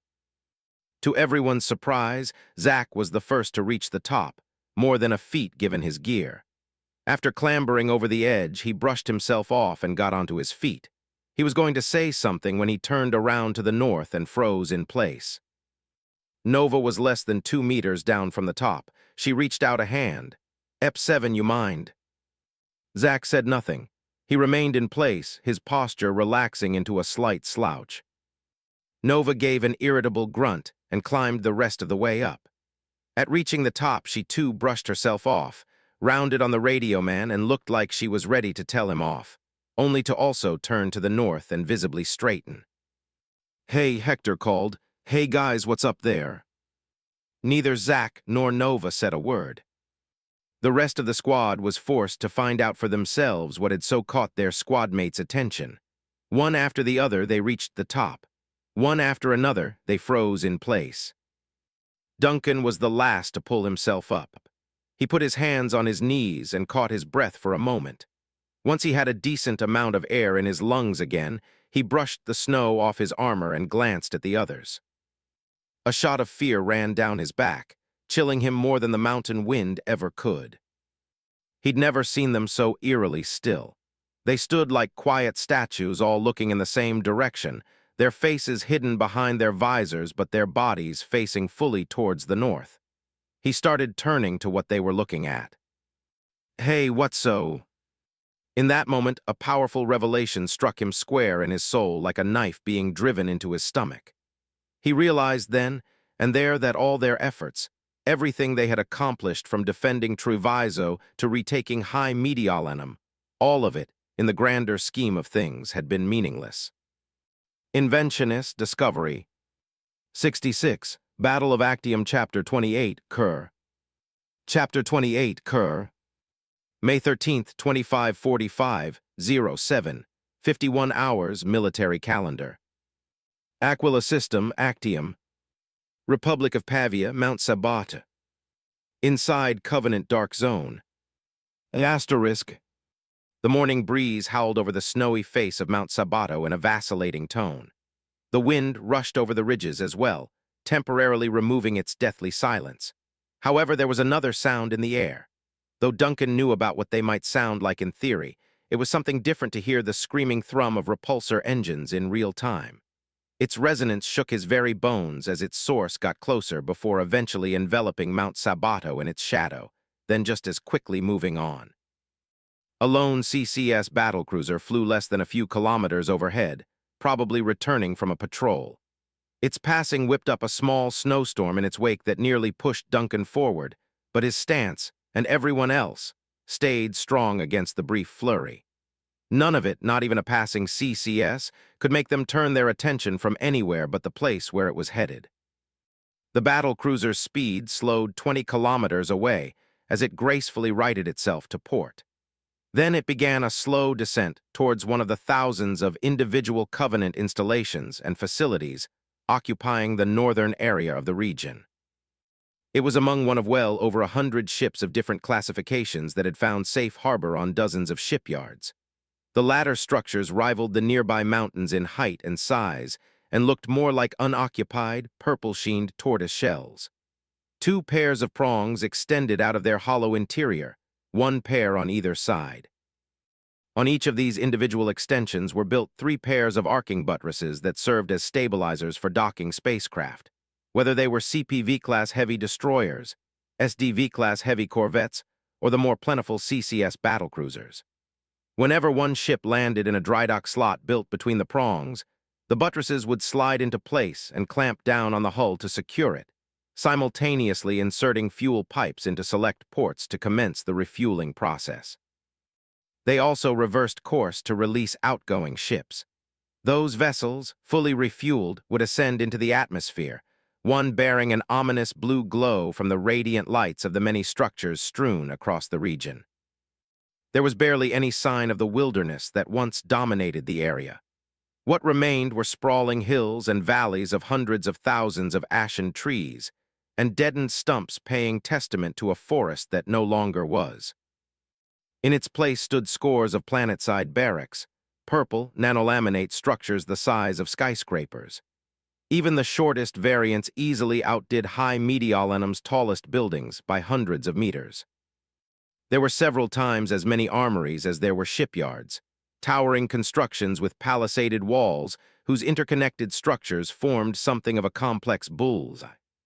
Located atop architectural nexuses between the concentric rings were coney pinnacles that, altogether, stretched up like taloned claws grabbing at the very essence of the sky. Ovular chasms the size of stadiums had been drilled deep into the surface. Interlocking platforms were built on a web of support struts that enabled them to hang over the abyss below. At central points, there stood towering drills that routinely fired pinpoint columns of tranquil blue and angry red plasma, burning deep holes through Actium's lithosphere.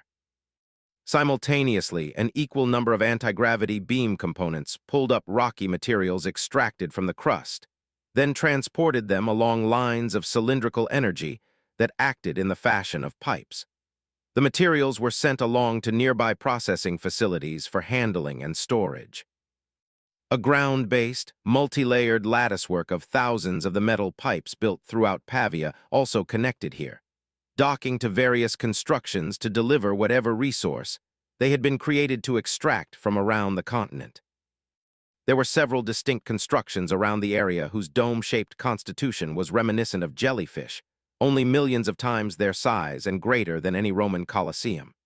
Those lay at the heart of the arrangement of shipyards, mining installations, armories, and barracks strung together in organized sections around them. By universal indication of organization, those had to be centralized subcommand centers.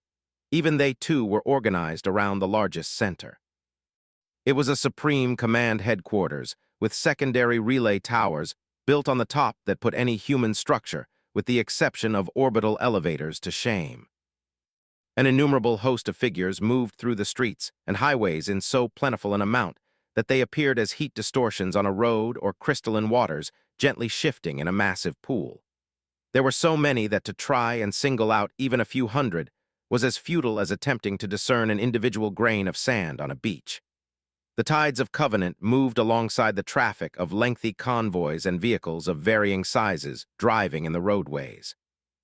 Above them flew what at first looked akin to a swarm of flies hanging over a corpse.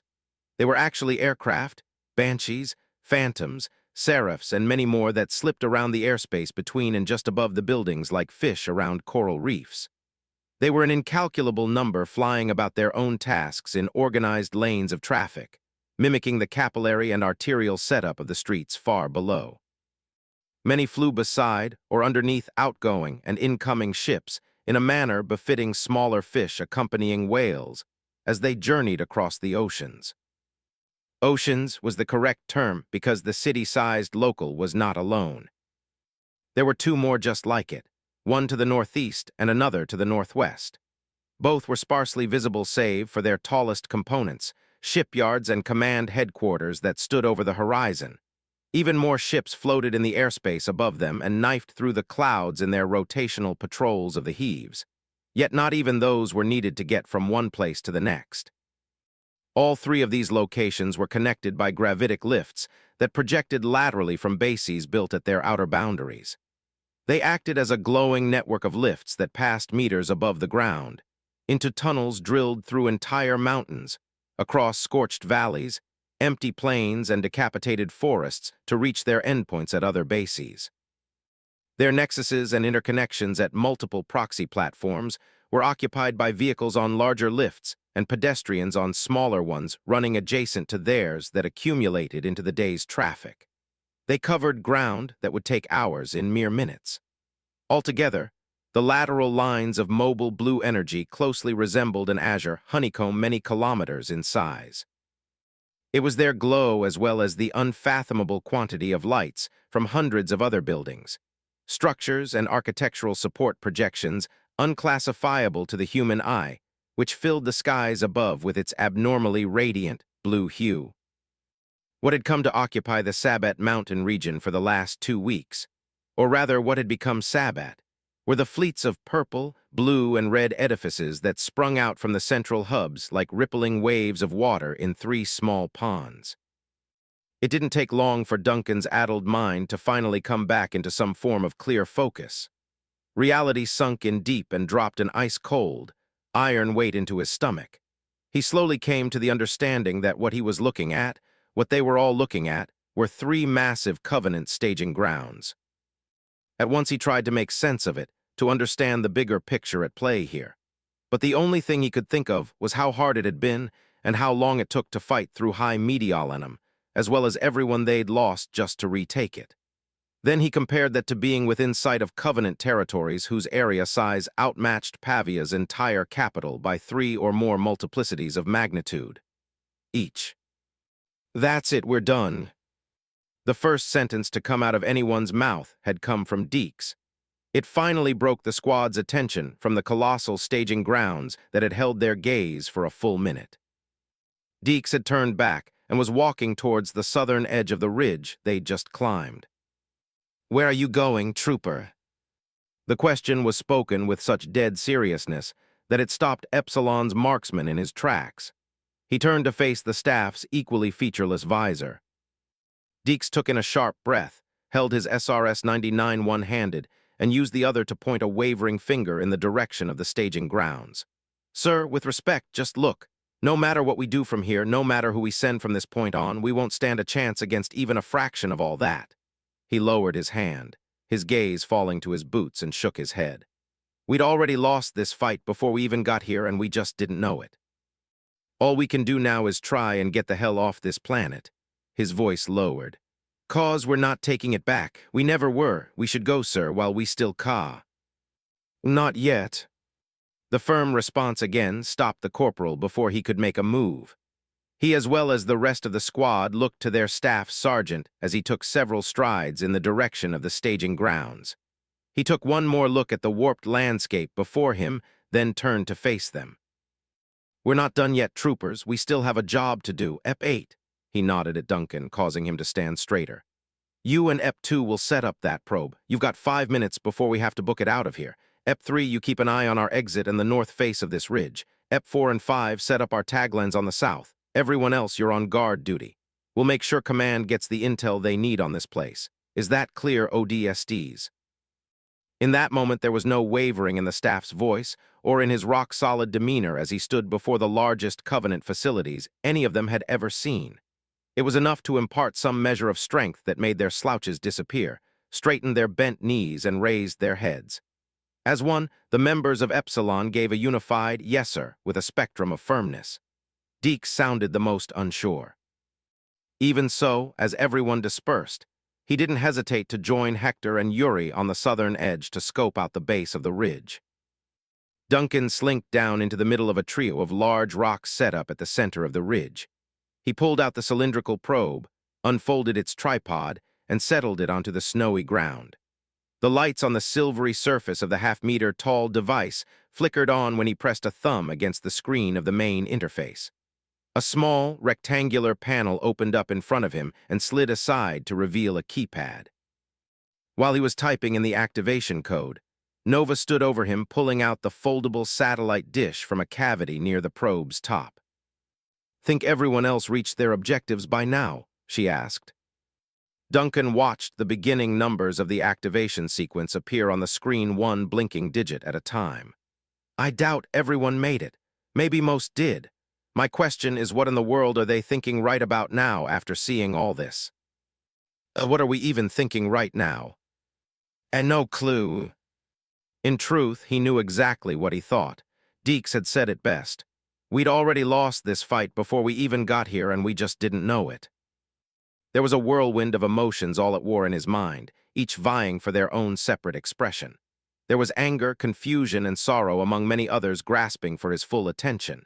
In the end, he couldn't find which was best. To save himself the trouble, he detached from his innermost thoughts to locate a middle ground. He found it in trying to deduce what this would mean for the future of Actium, mainly their efforts to retake it. Was that even a possibility anymore? Was it ever? He wasn't sure what the precise answers were, but could come up with better deductions as he typed in the tail end of the activation sequence. Firstly, it was obvious that from here on, anything else the UNSC did would amount to a moot point if it didn't address these staging grounds in one way or another. Secondly, the Covenant had been thinking 2 steps ahead of them the entire time. While the UNSC was busy trying to wrestle a member of the Nexus Beltway back from the enemy, the Covenant were already considering using this planet as a base of operations for future deployments. He was amazed that he hadn't realized it before, that Actium's strategic positioning made it nearly impossible for it to simply be glassed like any other colony. Though he had a cursory understanding of the subject, he knew that slipstream space had much to do with it. The distinct curvature of spacetime inside slipspace itself was naturally affected, and even altered by the gravity wells of planets lying in normal space within proximity of the slipstream. This led to the formation of what were known in the higher academic circles as transit points. These transit points linked together to form slipspace routes that provided faster and more efficient travel time than ordinary slipspace. Essentially, it was similar to oceanic trade routes with giant east-to-west winds, except in the alternate spatial dimension. Why that was so concerning was because Actium was recognized as being in possession of an abnormally high number of these. The planet had hundreds of transit points, more than any other colony world owned by humanity and nearly as much as Earth's. Aquila's transit points at any other time hosted a continuous influx of freighter and luxury starship traffic between colonies. But the Covenant now had the chance to utilize these special routes for their own purposes, namely finding other colonies located near said routes. It wouldn't take long for them to either. The neighboring Presian and Illyria systems would have their existence endangered right away. Eventually, so would places like Sigma Octanus, Epsilon Eridani, and in some nightmare scenario that was no longer just a nightmare, Saul. Despite that the Covenant couldn't have known Earth's exact location, using these grounds, they would certainly be able to sniff around in the right direction. No wonder the Covenant hadn't taken the chance to glass the planet the moment they'd gained air superiority. This had been their intention from the start, to use Actium as a stepping stone on their way to scouring the rest of human-controlled space. That was the bigger picture. If they failed, if Actium fell, then the UNSC and the rest of humanity would be at risk of losing far more than just Aquila alone. Hunters incoming. The shrill voice of Epsilon's sniper drew his and Nova's attention to the north side of the ridge. Deeks was tracking movement below with his scope, while the staff raced over to check what he was looking at. Duncan and Nova slipped beside him as well. It was momentarily surprising how well the northern face of the ridge sloped far more gently forward than the southern side. The gradual incline allowed for greater occupation by trees that carpeted the slope all the way down to a flatter area, one that spanned 3 more kilometers before reaching the deforested plains surrounding the nearest staging ground. 2 figures were walking along a very visible mountain trail that serpentined its way up the incline. The hulking, blue-armored juggernauts that they were so used to seeing stomping and blasting through UNSC defenses were calmly strolling up the path. They were less than 50 meters away. Judging by the direction they were heading in, they would reach the snow-buried exit of the trail that led onto the very same part of the ridge where the troopers were. "We've got 2 of them coming up north side," the staff said, rounding on the rest of the squad spaced out around the ridge. He looked to the telemetry probe. "EP2 and 8, what's the status on that probe?" "It's good to go, sir," Duncan replied. "I only need to finish the initialization process to connect it to the wider network." "Forget that, pack it up and bury it in the snow. Everyone else start doing the same with your BDUs. We're hiding." The rest of the squad shared confused looks at the order. Nova stepped up. "But sir, we're almost done." "I know that. All the same, we can't leave that probe behind while those hunters are on their way here. If they see it, they'll wreck it and raise the alarm in this entire sector. Our best chance is to hide here and wait until they pass. They're most likely on patrol. We just need them to move on, so get to it." There was a collective uncertainty that spread throughout the squad. It faded when the staff moved off, sat down, and proceeded to unabashedly spread himself out in the snow like he was about to make an angel. Grabbing handfuls of the white fluff, he laid it out over himself, first on his legs, then worked up to the rest of his armor.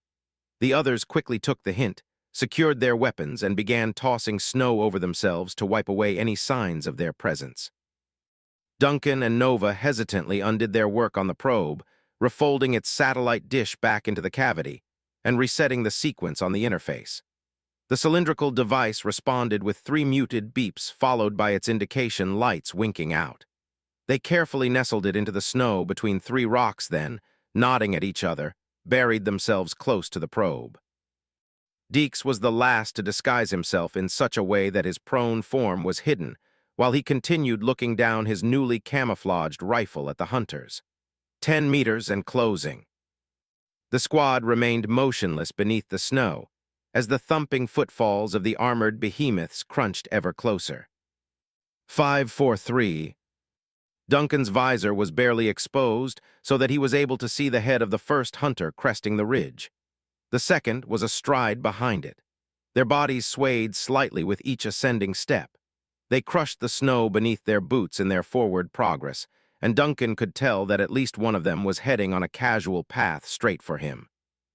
They didn't seem to notice anything unusual about the ridge or detect that they were actually outnumbered 5-1. Their demeanors remained relaxed, although their erect spines rattled every so often, an indication that they were on their guard. Then they stopped. Their plasma cannons scanned across the ridge from the east to Mount Sabato in the west. Nothing but the howling wind held their attentions, that is before another beep emanated from the buried probe. Immediately the 2 juggernauts rounded on the noise, their spines rattling faster. They walked towards the trio of rocks, their plasma cannons leveled. The very sight of them stomping towards him again created a miniature panic for Duncan. He saw that the one coming his way already was moving in faster strides. Even if he pulled out his SMG, it wouldn't be enough to bring down one of these behemoths in the little time he'd get before it stomped him. But if he didn't move, he would definitely leave it wondering why the snow had unexpectedly turned red beneath its boots. Suddenly there was another sound of something large on the move. Out the corner of his eye, he saw a rock roughly the size of an oil barrel roll freely down the ridge's southern edge. It tumbled and crashed down the upper slopes, loud enough to catch the interest of the hunters. The one coming right at him stopped as its left boot fell just a few centimeters short of his head, crunching down the snow there into a flat mush. It incidentally revealed part of his helmet like the infilling of a bitten sandwich. He stayed utterly still. By then the closest hunter and its partner had shifted their focus to the ridge's edge and moved off in that direction. They stopped near the drop-off to level their cannons at the trail of downtrodden snow left in the rock's wake.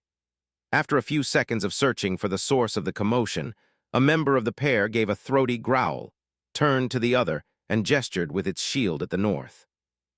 Reaching some sort of understanding, the pair quickly stomped their way over the ridge and began jogging down the trail they'd used before, now with much greater speed. For the first 5 seconds, no one dared move in case they came back. Once 10 more had passed, the squad started to excavate themselves from the snow. "They're heading back down," Deeks said from behind his scope. "My guess is they're circling back to the mountain pass to check out that rock." Hector brushed himself off. It's a good thing I don't miss leg day. You're welcome for that, by the way, EP8. Duncan was steadying his shaky breathing that he hadn't noticed was getting shallower the whole time. He nodded back. Yeah, thanks. The staff arose from the snow and walked over to where the probe was. That means we've still got time. He pointed to Duncan and Nova. You two get to it. Once you're done, we're out of here. They flashed their acknowledgement lights and got to work unburying the device. EP4, EP5, how's our exit route? Hector peered over at Yuri, who was testing the other tagline, both of which were tied and clamped around a couple of heavy-looking boulders. The Russian gave him a thumbs up, and he passed on the sign to the staff. Good, Ep, keep an eye on that trail to make sure those hunters don't second-guess themselves. Everyone else, stack up on the lines once 2 and 8 are done. The squad repositioned themselves in an ovular defense formation around the probe with their cryptanalyst and engineer at the center. While typing the activation sequence back into the interface, Duncan realized why the probe had released a secondary beep, spotting a blinking triangular symbol on the screen. It had been only partially deactivated with its limited motion sensing properties still online. The fact he hadn't noticed it had almost cost him his life, and nearly the whole squad's. He was much more mindful now with what he switched on. The last thing they needed was to leave and find out that he had forgotten something important. He finished typing in the activation sequence in tandem with Nova releasing the last restraints on the dish, allowing it to flower outwards unencumbered. A final series of light beeps signaled that the process was finished. It's ready, EP1, Duncan declared as he and Nova ran over to him. And so are we. All right, Epsilon, we're pulling out. Let's move. They reassembled at the taglines and one by one clipped their armor belts with the line. In pairs, they rappelled down the ridge back to the base. His line secured and his turn to go, Duncan took one last look at the sprawling magnitude of the Covenant staging grounds, their many structures and ships, then rappelled his way down. Asterisk.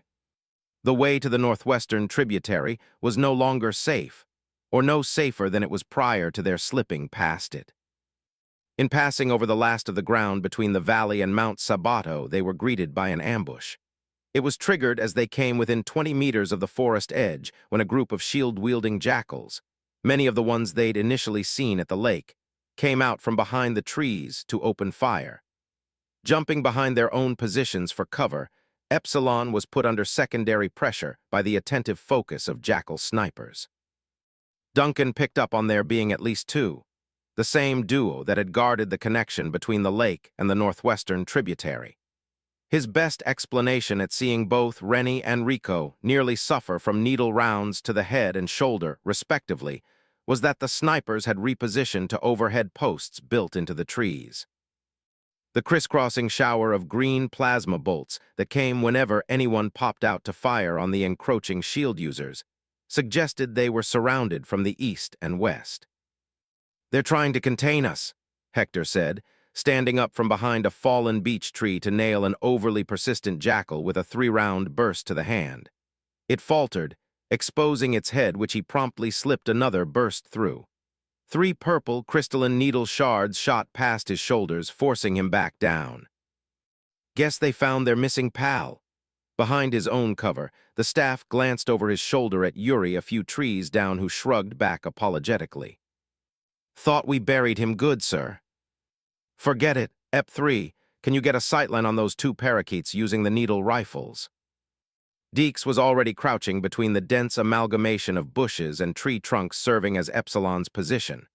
He passed Hector, reached a poplar tree with a decent range of visibility beyond it, and slowly leveled his rifle at a distant spot. Hold on, EP4, stand up again.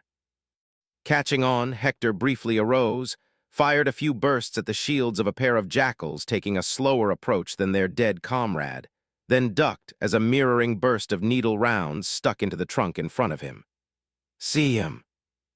Hold on, Deeks gradually angled his sniper upwards. And there he is, he squeezed off a suppressed shot. All right, he's down. Epsilon's sniper quickly displaced, crouching across the undergrowth to another poplar tree between the 2 being used by Duncan and Nova. Nodding at the latter, she stuck her head out. In the short second between doing so and sticking her head back in, a spray of green plasma flew out from the jackals hiding a few meters away, along with a few near-precise needle rounds. Deke slid his back up the trunk until he was on his feet and swiveled out, having a good idea of where to aim. He fired once, then a second time. "That's the last one," he ducked back at returning plasma. "Heads up, Epsilon." The staff whipped out his shotgun in a way for everyone to see, the signal that they were about to change tact. "We've got no time to get bogged down here. Prepare to toss frags and sprint for the bank. We might have to cross under fire, so be quick. The moment we go loud, we'll have no chance for stealth, so we're double timing the next 7 clicks. If any of you stops, you're dead. Is that clear?" The squad responded with an affirmatory, "Yes, sir." He pulled out a frag, triggering everyone to do the same. "On 3, 1, 2, 3. At 3, each member of the isolated group of ODSTs pulled the pin on their frag grenade, wheeled out from behind their cover, and threw it with everything they had. The jackals advancing on their positions stopped in their tracks at seeing the greenish-gray, baseball-shaped objects flying towards them. The M9 fragmentation grenades finished their arcs short of their targets, bounced a full meter into their ranks, and lived up to their namesakes. They erupted into flashes of fire and heated fragments that broke energy shields and bones, blowing out eye sockets and scything down every tree and body within range. The forest around Epsilon briefly brightened as a multitude of shattered branches. Avian screams and blue blood hurled past them in a rumbling fusillade. Without a word, the staff slipped out from behind his plasma-scarred tree and sprinted south, followed close behind by everyone else. At reaching the river bank, they found the energy barrier over the tributary was still fluctuating. However, the fluctuations had become noticeably less frequent, meaning that it was becoming stabilized, and that they would be stuck on the other side for longer. To cross, it would necessitate their remaining vulnerable to any arriving reinforcements for much longer than was desirable. Though a big risk, the staff didn't hesitate to dash straight into the water. The rest of the squad slipped into the waves after him and began clambering across the rocks spanning the width of the tributary. Like before, they sped through the section divided by the barrier in pairs. The weight of their armor and the closeness of the riverbed worked together to help them dash across faster. More than half the squad had gotten to the other side by the time several surviving jackals emerged from the tree line on the north bank. It didn't take long for them to spot their quarry. Amidst the hail of plasma fire that splashed and sizzled the water around them, Duncan and MikeDice waited for the opening. Hector and Deeks had their backs, using the rocks for cover and shooting over them in an attempt to hold the enemy back. 10 seconds passed, then the barrier dropped, flashing by them twice. They used the second flash for a marker and leaped off the same rock, but MikeDice had landed short. Duncan grabbed him by the shoulder and pulled him forward 0 at the last second. The barrier reactivated right behind his boots, missing by a distance that would have easily halved him otherwise. "Thanks." "No problem." Duncan ushered him onward. They soon reached the others on the southern bank, waited for Deeks and Hector to cross over, and disappeared into the forest. The squad rounded the southwestern plateau on the other side of the tributary and dashed down into the valley. Utilizing navigational pathways, jumping over upturned beaches and weaving around girthy oaks became the norm. No one dared break stride. They stayed close against the density of the shrubs that grazed past their heels. Duncan figured 5 minutes had passed before the first phantom came into the valley from the west. The whine of its engines grew in intensity as it flew towards them. It stopped 20 meters ahead of them and lowered to a more open area of the foliage. Both of its bay doors slid apart to allow a squad of 7 avian humanoids to jump out. They fell 10 meters to the ground without incident. In fact, one thing Duncan noticed that unnerved him right away was that they didn't seem to have any problem breaking into a sprint right after. And they didn't look like jackals, even though that was the closest thing he could ascribe them to. What they were became more obvious as the first ones raced within meters of the diagonally challenged trail that the squad was using. In reality, they looked more like velociraptor-human hybrids sporting dark gray armor. Their heads and clawed limbs were covered in black feathers, their bony facial coverings flexing as their beak-like mouths released raspy and guttural chirps. They ran far faster than the troopers could ever hope to, and had hemmed them in before anyone could react, firing rapid bursts from plasma pistols and needle rifles up towards or down at the ODSTs. Speed and environment were at least two factors that worked in the Helljumpers' favor. Moving fast caused the passing trees to take the bulk of the enemy fire. Skirmishers, the staff brought up his M90, open fire and keep moving. They raised their rifles and fired back, abandoning bursts in exchange for full auto. It became a run-and-gun firefight. Just as the skirmishers got ahead enough to try and lay an ambush, someone, mainly the staff, would toss a grenade to get them to back off. If that didn't work, 3 or more of the squad would shoot into the foliage hanging over the path further up, a good counter for when the birdie aliens began jumping up several meters at a time into the trees. In return, the skirmishers would get in a few more shots that would force the group to widen the space between themselves. That way the green bolts and purple shards wisped harmlessly past them. Every so often Duncan flinched at a crystalline needle round that would flash past his visor like lightning or glance off his shoulder. He was barely avoiding critical hits. It didn't take a genius to know that they couldn't keep dodging forever. His suspicions, much to his immediate chagrin, were realized the moment he checked the path. Coming up in the next 20 meters was an area dominated by slanting oaks whose sprawling roots created a space free of other trees. It was the perfect ambush point. He noticed his ammo was blinking red on his HUD, removed his SMG's dry clip and slapped in a fresh one, knowing he would need it fairly soon. The skirmishers must have seen what was coming as well, because they broke from the firefight to leap into the trees again. They dashed along the branches towards the open space. Ep1, Nova saw what they were going for and sounded worried. "Just keep going." The staff, in contrast, seemed unbothered. Duncan saw that the reason why had its release pin hooked in by his thumb. He and the others caught on quickly and polarized their visors. The skirmishers beat them to the spot and were already waiting for them, 4 standing in the tree branches high overhead and 3 spaced out on the ground. The staff emerged into the small clearing first and tossed the pinless flashbang up into the air. The resulting blast of light elicited a pained squawk from the ambushers as it burned their eyes. Epsilon didn't share that problem. They raced past, firing freely on the stunned aliens and dropping the 3 on the ground with overwhelming firepower. One that stood in the canopy flipped backwards thanks to a 114mm strike to the jaw from Deke's sniper rifle. Just as quickly as they came, the squad raced back into the denser parts of the valley, leaving their stunned pursuers behind. "Think that'll hold them?" Mido asked. "Them maybe," the staff answered. "But that doesn't mean we're safe, not if they send more reinforcements. For now, let's focus on reaching the southern end of this valley." After a second, he set the nav point on their HUDs.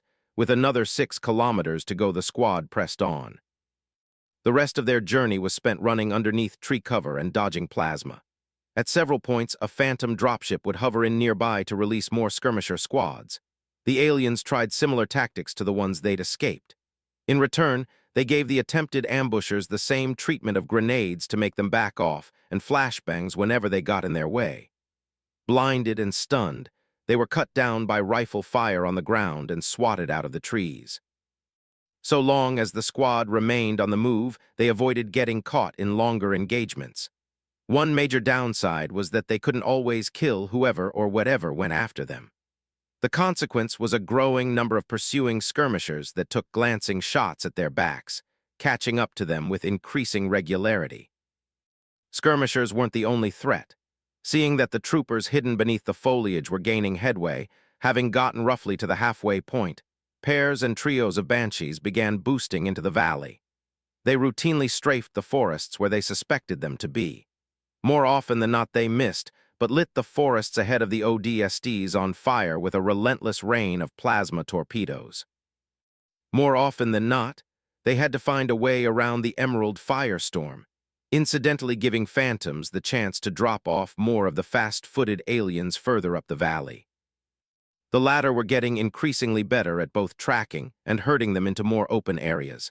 However, they hadn't gotten better at setting off ambushes. Epsilon seized the advantage every step of the way. After all, there was no real way to account for being flash-banged at close quarters, and the dense forestry kept those carrying needle rifles from capitalizing on their strengths. In close range, they blew away the skirmishers, leaving several bullet-riddled bodies in their wake almost every 300 meters. To Duncan's surprise, it was becoming easier to escape being shot at by yellow-eyed birds with hostile intent, along with the fiery death from the banshees above. Rather, the bulk of his trouble came from keeping all that up while running. He could feel himself getting tired already. As they rushed over a thick aspen tree that had fallen over a natural defilade, he used the reprieve to check on the nav point. It was a good 4.5 kilometers remaining between them and landing zone Alpha. Since he'd gotten this far, he hoped his chances of dropping to his knees and gasping for air wouldn't rise until he reached the safety of the Pelican's cargo bay. He suspected the others were thinking the same thing whenever they weren't busy trying to take in a breath or running and gunning. After nearly 20 minutes on the move, they reached one of the valley's southern ends. They clambered up the incline onto the more level areas. Optimizing each second, they jogged onward, using the rivers they'd moved along beforehand to get further south. The trees rustled behind them as the skirmishers followed, sticking close to the canopy to avoid getting shot at. But on more than a single occasion, a few got close enough to warrant Deeks swiveling around to shoot them out of the branches.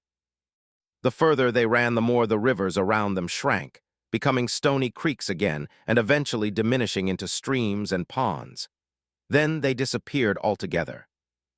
The overhead foliage came closer, the branches grew smaller, incidentally lessening whatever methods of keeping up that the skirmishers had used before. Soon the sounds of their chirping voices fell far behind. After circumventing more mountains and cresting hills, they reached an area where the undergrowth became less dense. They ran along the edges of a growing number of open fields and flatter ground. With one eye always on the nav point, Duncan saw that they'd gotten far enough for the last of the distance to drop down into the hundreds of meters. His breathing was inconsistent, and his lungs filled with air too cold for his suit to heat up in time. He ignored the icy burn in his chest, forced more energy into his exhausted legs, and kept on with everyone else. Though they were also slowing down from fatigue, they didn't dare stop either. It was almost impossible for him not to think of how he used to feel this exact same way when head instructor Dalton led Class 207 on kilometer-long jogs from Mount Scaffold, Pike all the way to the parade grounds of Camp Ravenport. Thinking back on those days compared to how he was feeling now, he quietly prayed that he didn't end up having to lick away his former breakfast off someone else's boots at the end of all this. They covered the last 500 meters together in a haggard sprint. During the final 100-meter stretch, they heard the distant yet familiar roar of hybrid fusion drives. It was a comforting clamor. They arrived at the tree line of landing zone Alpha just as the Pelican flew within sight. It banked starboard as it descended towards the center of the open field. "This is Hunter 5-5 to EP1. We're here and ready for dust-off. You've got 2 minutes over." "Roger that," the staff replied, doing his best to hide his own ragged breathing. "Stand by, we're coming aboard now. Be advised, we've got covies trailing us." "Copy, we'll ship out once you're on." The squad watched the Pelican extend its landing gear. The moment it touched down, they moved in, keeping an eye on the encircling trees to the south for any signs of movement. Jogging through the waving, knee-high grass was a little difficult for Duncan since he felt his legs were already about to drop out from under him. He gave thanks at seeing the Pelican's rear door slowly fall open. The staff and Deeks covered them from behind while they loaded into the cargo bay.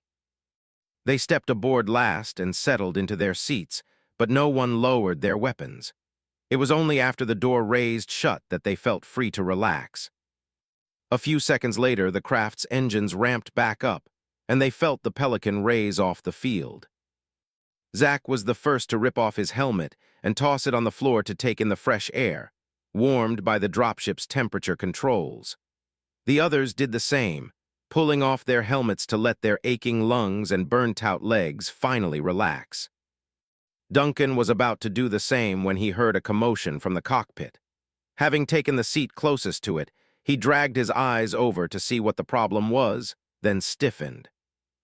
"We've got hunters," Hunter 5-5 said, pulling at the controls as the Pelican veered towards the southern end of the field. Beyond the cockpit window, he saw well over a dozen silhouettes step out from the shadows of the tree line. They resolved into 2 squads worth of skirmishers and a hunter pair that leveled their glowing plasma cannons at the dropship. "Hold on, going evasive." Hunter 5-5 steered hard right in an attempt to dodge what was coming, but the hunters had already opened fire. 2 green plasma torpedoes rocketed towards them like ghastly specters. The first struck the Pelican's underside, bucking the entire craft upwards and shaking everyone in the cargo bay. As gravity made it dip down to compensate, the second torpedo struck square on the cockpit. An explosion of green flames blew through the window, shattering it into shards of burning glass that sprayed over the 2 pilots. Several needle rounds zipped through into Hunter 5-5's chest. He immediately keeled over onto his station, and the Pelican entered a sharp dive. Before even the co-pilot could react, Yuri rushed from his seat into the cockpit. He pushed Hunter 5-5 aside, took the controls, and pulled them into a hard climb.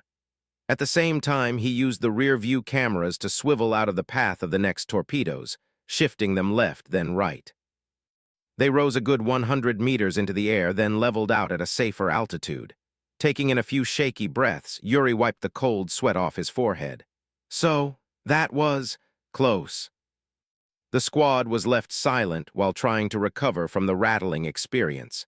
The staff slipped into the cockpit to get a good look of the damage done to the front. How'd they even know we were coming here? Best guess is those hunters were from before, must have figured out where we'd go by how we moved through valley. I wonder if they knew we were there on ridge to begin with. Let's hope not, otherwise that probe won't be safe for long. Yuri's attention shot to one of the rear-view cameras. "We're not so safe ourselves just yet, sir. Look." The staff checked it and winced. From his seat, Duncan could see the screen too, as well as the 2 manta-ray-looking phantoms coming after them. "How far is that?" the staff asked. "We've got 2 kilometers on them," Hunter 5-5's co-pilot replied, his voice shaky. "We can outrun them from this distance." "Then do it." The staff nodded to Yuri and watched him push the accelerator to draw more speed from their fusion drives.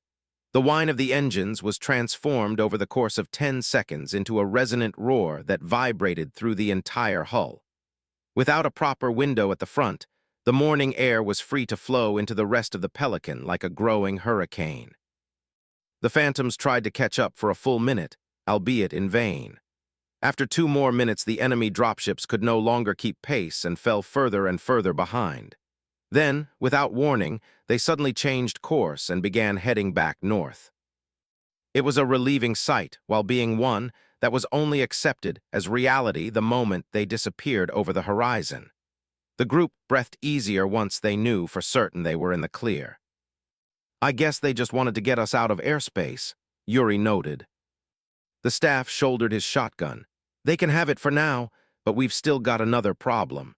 He turned to the sizzling body of Hunter 5-5, who was lying off to the side in his seat. 5 crystalline shards were buried in his chest, having punctured his Air Force BDU with little issue. They were still actively glowing. "EP3 and 8, give me a hand. EP5, open the rear door." Duncan and Deeks made their way to the cockpit. The staff nodded solemnly at the body. They carefully got a hold on his arms and torso to pull him out onto the floor.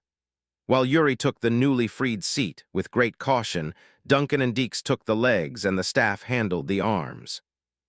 "On 3, 1, 2, go." They pulled the pilot off the floor. His co-pilot quietly watched them take out his comrade, then turned back to his job at the secondary controls. Everyone got a good look as they passed into the bay.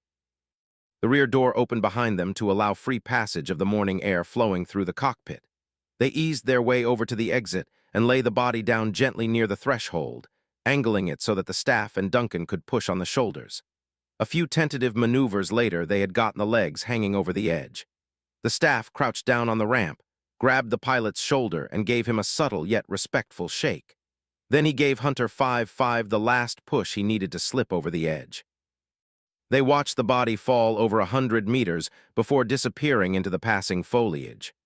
For the briefest second, there was a flash of pinkish light beneath the canopy as hard impacts finally detonated the crystals.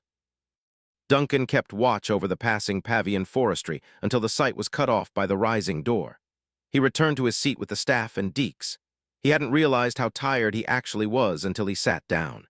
His rapidly hazing mind ignored the many worries and fears that had been broiling in the background just as it blocked out the sight of the blood trail leading from the cockpit to the rear door. He rested his head back and allowed sleep to drag him away to any place other than Actium. Kerr Run 67. Battle of Actium Chapter 29, Diorum. Chapter 29, Diorum. 7th Cycle, 85 units, Covenant Battle Calendar. Aquila System, Actium. Republic of Pavia, inside Covenant Dark Zone. Asterisk. The gods are divine beings, worthy of all praise, humility, and appreciation. They in their power had created all and provided them with purpose, the requirement to search for their relics in pursuit of their godhood. For that they were worthy of pursuit. All glory belonged to them and them alone. So why then had they made this? That question had haunted Supreme Commander Bayorda Nikorami ever since the day he first discovered the heavenly relic. In its majesty it astounded him, but in its unraveling secrecy it perplexed him to no end. The relic of the gods was an obelisk roughly 200 meters tall, roughly because not all of it had been excavated yet. It possessed an unidentifiable metal composition, unique to most divine relics, a silvery compound far more powerful than any Covenant armor. Under even the worst circumstances, this obelisk could endure far greater damage than his own assault carrier. In that regard, it was a marvel for any mortal to behold in his lifetime. But what was engraved on it was what really captured his attention. The detailed explanation of this planet's history over the course of many lifetimes, eons that, doctrinally, should never have existed. When he first led his fleet to this world, he immediately set his sights on what his luminary expectantly identified as an artifact buried deep in the interior of the eastern continent. What he couldn't have anticipated was the magnitude of the find. It was a single object, and yet its contents, as they were so slowly revealed to him, were amazingly terrifying. At the same time that he was overseeing the construction of the staging grounds for other Covenant fleets to use this planet, it was always the obelisk that commanded his attention. He'd gone so far as to have his own Supreme Command headquarters in the southernmost grounds built over it, and implored a pair of ultra-heavy site excavators to dig out the subterranean cavity surrounding it. Those were still continuing their work on the lower levels, as were the dozens of clerical Huragok from the Ministry of Relic Safety's Research and Inquisition Group. He'd assigned the latter to investigate the complex array of glyphs discovered on the obelisk's surface and to discern its message. The group worked unceasingly for days on end. However, Bayorda hadn't expected that along the way it would be him who would grow exhausted. His tiredness was due to the increasingly strange discoveries of the Huragok which made him question each day, more and more, why this obelisk existed. It was not because he was more curious, rather that he was learning far more than he wanted to. But more importantly, the messages written on the structure made him question the very nature of the ones he worshipped. Heresy was the greatest sin one could commit, warranting the severest punishment in both this life and the next. No true follower of the great journey would ever resort to such a sin no matter how low their faith, often choosing death over mocking their gods. So how then could those same gods speak heresy against themselves? That was the paradoxical question at hand, and it had not come from any heretic's mouth or article of false doctrine, but from the obelisk itself. This object, if he could ever truly call it a relic again, was indeed written upon by the very hands of the gods in their language, but it spoke little of the deities themselves. According to the philological analysis provided by the Huragok, this object was made by one of the gods who was, for the first time in his living knowledge, personally distinguished with an individual title, the Librarian. This librarian had made something akin to an ancient stela holding an historical accounting that went beyond the bounds of known history. It spoke of a time far before the formation of the Covenant, before even the first meeting of the Sanghili and Santuum, when beings of unspeakable power existed on this planet, this same world the humans called Actium. But they weren't the gods he worshipped. The librarian had made that distinctively clear in her records. He or she spoke of these beings as a separate species whose origins preceded that of the gods. The very notion of something having existed before the Holy Ones was enough to grant even the firmest believer an assured seat in damnation if he proposed such an idea as truth.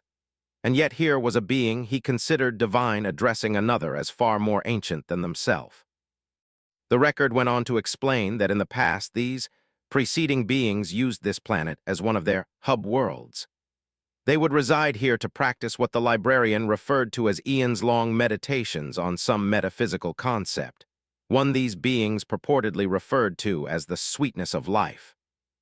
Further down to what was presumed to be the bottom of the structure, there was a progression of time. However, not all of the details could be seen since the excavation scarabs were still burning away the last of the debris. What was found of great interest to him was that at one point something happened to this world, or almost happened. A period was identified by the librarian that the Huragok translated to several epochs. In the human numerical dating system, it would have been transcribed to an estimated 22 million years in the past. During this era, the star neighboring this system, called Uriel 1, degenerated into a supernova. Instead of leaving it to its fate, however, these beings chose to protect the star Aquila, and at least this planet, by wrapping both the star and this world in what the librarian called star roads. What perplexed him to no end was that these roads, or whatever they were, somehow acted as a strong enough defense, allowing Actium as well as Aquila to survive what was essentially an intersolar blast. How that was remotely possible went far beyond any understanding capable of his mortal mind. Moreover, if such technology existed so powerful as to defend one solar system from another's destruction, then certainly it would be in the Covenant's best interests to recover it for their own use. Such technology could easily help them win this war faster. Then again, that hypothesis hadn't seemed to work out in the end, not for these impossibly powerful creatures. Near the very bottom of the obelisk there was another account. It appeared to speak of some wider event, a massive war among the stars. This conflict was stated as being fought between the gods and these preceding beings. It was a war with such scale as to put the Covenant's current crusade to shame, a conflict whose magnitude stretched well beyond the very edges of their galaxy. In the end, despite their advantages, these predecessors were ultimately defeated. Later, in another conflict, which the librarian stated as being fought by the gods, though without mention of who or what they were fighting, all the vast wealth of technologies made by these predecessors were irrevocably destroyed. The exact nature of this final conflict was left vague, almost purposefully so in the opinion of the Huragok, who examined the linguistic components behind the glyphs. So was the description of how this destruction unfolded, or what warranted such an overwhelming response. He tried to fill in the blanks with what he knew from the Holy Scriptures. Even that could only go so far. As much as he loathed to admit it, he was too far out of his depth to even attempt to understand it all. Nevertheless, the fact that there existed a race of beings before the gods was one thing. The fact that the former appeared to possess technologies that seemed to rival the latter was another. But what captivated him most was that these beings, for which the Holy Writ could not account for, had fought a war with the gods and lost. It begged the most heretical questions Bayorda had ever dared ask himself. How could ancient and eternal beings kill each other? How could those that were immortal risk perishing? It was a difficult concept to grasp. However, for this he had to rely on his personal knowledge of humans and their history. The information came from databases left intact on fallen human worlds, which elements like the Research and Inquisition group had recovered. They then provided this information for review by Covenant commanders and politicians possessing the required clearance. He'd analyzed their histories out of a desire to know how to defeat the humans faster during his campaigns. Thanks to that, he knew of at least one of their cultures that had expounded upon the idea of such a conundrum more comprehensively than any Covenant scripture. It was one of their oldest cultures and was the basis for much of their modern civilizational organization. They called them the Greeks. These ancient humans had referred to the paradox of a deadly conflict between ethereal and eternal forces as the Titanomachy, an engagement between the gods they worshipped and an older hierarchy of supernatural beings. Perhaps they'd been the original order of deities. Could such an idea of one supernatural force, toppling another to take their authority, be what this obelisk was describing here as well? The questions made him nauseous just by comparing the Holy Writ to those of infidels. His uncle would have slapped him with a staff for his shameful near heresy, but not heresy exactly. It was something else, a dark spot in his mind that he had never known or cared to understand. It was yawning wide for his attention now. Trapped within the confines of his own thoughts with a growing number of questions and a diminishing amount of faith, patience, or evidence to answer them, Bayorda Nikorami experienced an unshakable doubt. Another problem soon arose on the periphery of his understanding. If he was experiencing such confusion with no solution in sight, then certainly it was possible for others in the Covenant to fall prey to this dilemma. If anything, should these findings, if they were indeed true, become common knowledge, then it would do more harm to the faith of the Covenant than good. On the other end of the spectrum of consequence, it could end with a rejection of the obelisk as a heretical replica of a true relic. There would be only one person on which such accusations would be placed, and a myriad of ways that he could suffer for it. There was but a single solution he could find that would keep both the Covenant out of potential disarray and his head on his shoulders. Until he was certain this was true, that what he had here was indeed a divine relic, he would keep any information about its existence hidden from everyone else. For the past week or so, since the philological discoveries became more intense, he had kept security around the object at a maximum, while those allowed inside were limited to 3 parties. The Lekkalo excavating the very bottom, the Huragok translating the exposed glyphs, and himself. Bayorda opened his eyes. The space around him was well lit, the bright purple overhead lights almost blinding to look at.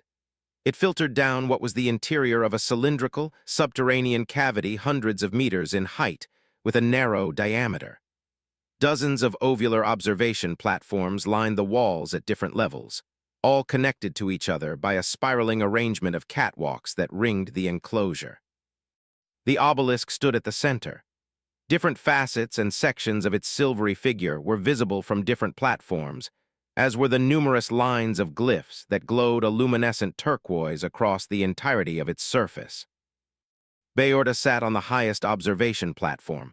From it he was able to see the four-sided, diamond-like pinnacle of the object of his inner contentions. Every so often it glimmered thanks to a wave of light that pulsated through it from top to bottom in 3-second intervals.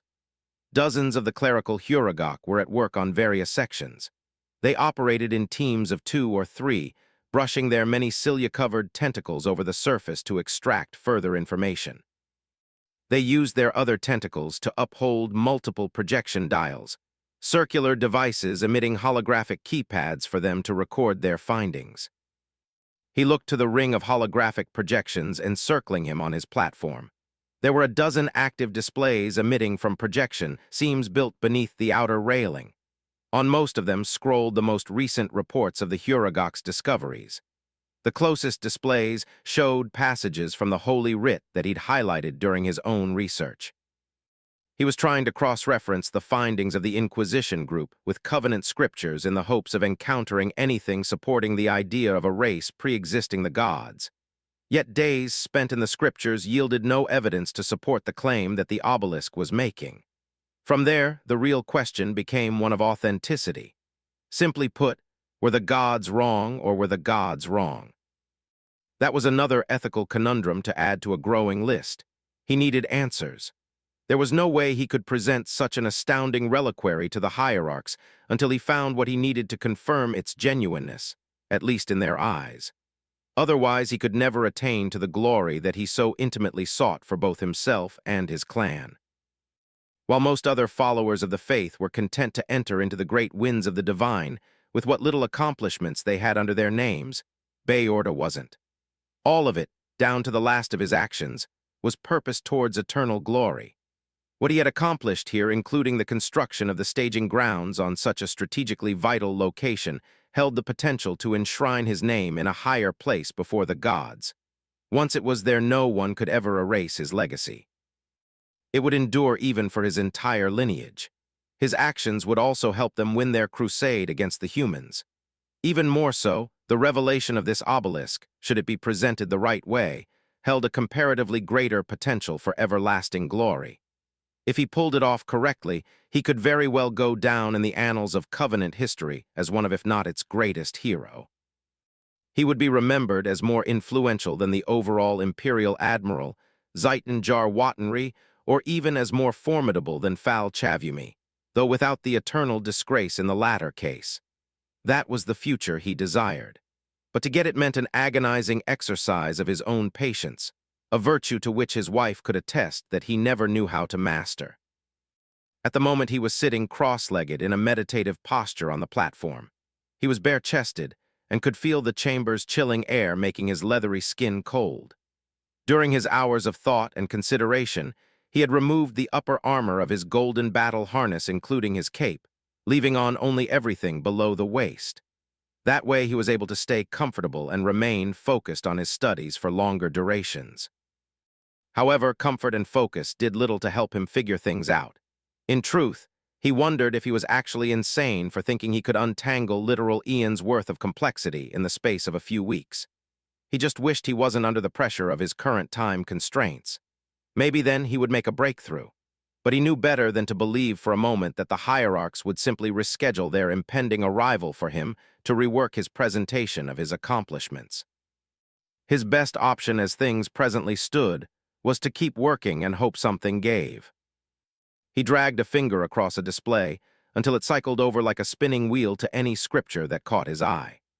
Sadly, for such an aspiring age, the scriptural books assigned for cyclical viewing in this, the ninth age of reclamation, were usually uninspiring. It merely reminded him how happy he was to born a Sangheili warrior, and not a Santuum restricted to the digitized pages of ceremonial guidelines and purification rituals. He was almost thankful when he was finally pulled out of his boredom by 3 Huragok that arose from a lower area to hover before his platform. One of them floated in front of the other 2 and looked to be their leader.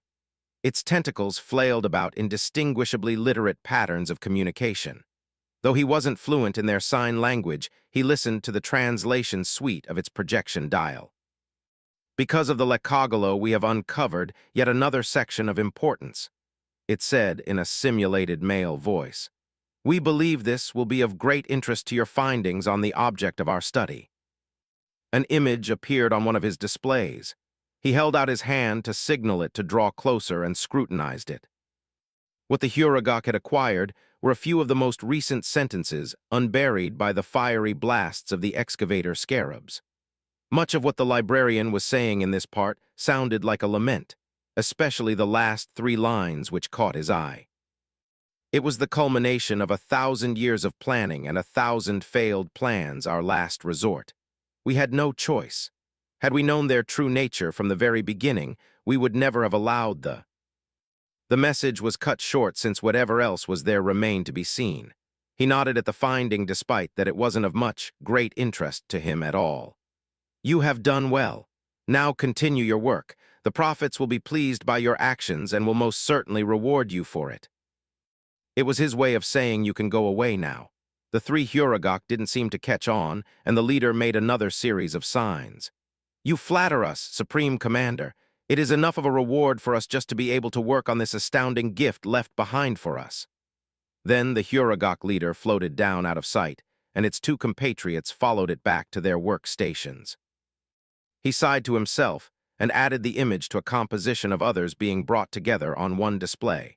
Since the initial philological work began, the full message of the obelisk was being put together. Subterranean scans revealed that at least 20 more meters of the obelisk remained to be unearthed. It would take the scarabs little more than a day to finish their work.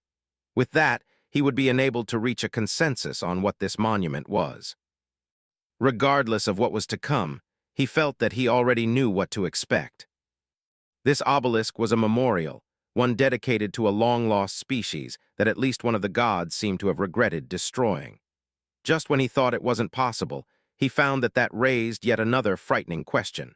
Was it possible, then, for the gods to regret their own decisions? It was easily one of the most dangerous interrogatives to come out of this session of incessant revelations that raised more quandaries than explanations. It could also have the most immediate and lasting effect. He had fought against the humans for years and had pursued the annihilation of their race one planet at a time. But was it possible, then, that those who he had devoted his life to fulfilling their will could see something they asked their servants to do as a mistake? That implied, rather dangerously, that said gods were not all-knowing, not all-powerful, and by order of reason, not gods at all. It was easily the most frightening idea. It could also be the most dangerous weapon ever wielded against the Covenant. Not bullets, missiles, or Mac rounds like the humans were so fond of using on his ships, but reasonable doubt. He just had one more reason why no one could be allowed to see this obelisk, not until he sorted through exactly what its message could mean going forward. A sound broke his concentration on a set of highlighted scriptures. It was the growing roar the super scarabs about to fire their focus cannons. He waited out the loud droning of their lengthy plasm discharges as the temperature heated up and the entire cavity was filled with silvery blue illumination from below. They finished their periodic salvo and he got back to examining his work, only for something else to pry his focus away. A video display appeared in front of him with the face of a Sangheili major on the other end. He was sitting in what he recognized as his supreme command center. "Commander, there's an urgent matter here that requires your attention," the major said swiftly. Bayorda closed his eyes and took in a deep breath. "What is it?" "It would be best if you came to see it yourself, sir." It was said with just enough seriousness to get his attention and just enough subservience not to be insubordinate. If they saw fit to disturb him during his studies, then it was probably something that truly required his attention. "I will be there soon. Await my arrival." "Understood, Commander." The display of the major winked off. Bayorda took in yet another breath to ease himself before the expected addition of new problems to his plight. He mentally reviewed what he considered to be of the most value to the listening ears of the hierarchs. First, there was the matter of these preceding beings. He held onto a growing hunch that the technology referred to as star roads had something to do with intersystem and perhaps even intergalactic travel. It went a long way to possibly explaining the unusually massive amount of slipspace routes near this planet. Maybe these plenteous routes were somehow the remains of some greater interstellar network, assuming, of course, that these roads had anything to do with space. If they did, then that premise alone terrified him, because it meant these predecessors were able to harness slipspace as a defensive and possibly even offensive tool. It also would infer that the gods had the means by which to destroy such tools. All of this made him feel unflatteringly small in the grander scheme of things. That said, it was possible that something remaining of these roads could be found, examined, and with time, restored for their own use. Then there was the maker of the obelisk's memorial message. Perhaps the librarian was some sort of god of recollection or history, which was why they made this. In many of the human religions, they were known to attribute certain aspects of existence to certain deities.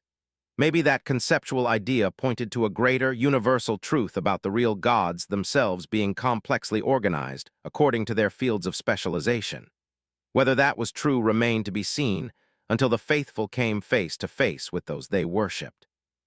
Still, here was more evidence giving credence to this hypothesis than most would ever find in their lifetime. The uncovering of the solid identity of one of their deities could possibly provide them with clues pertaining to the finality of their devotion, the embarkment on the great journey.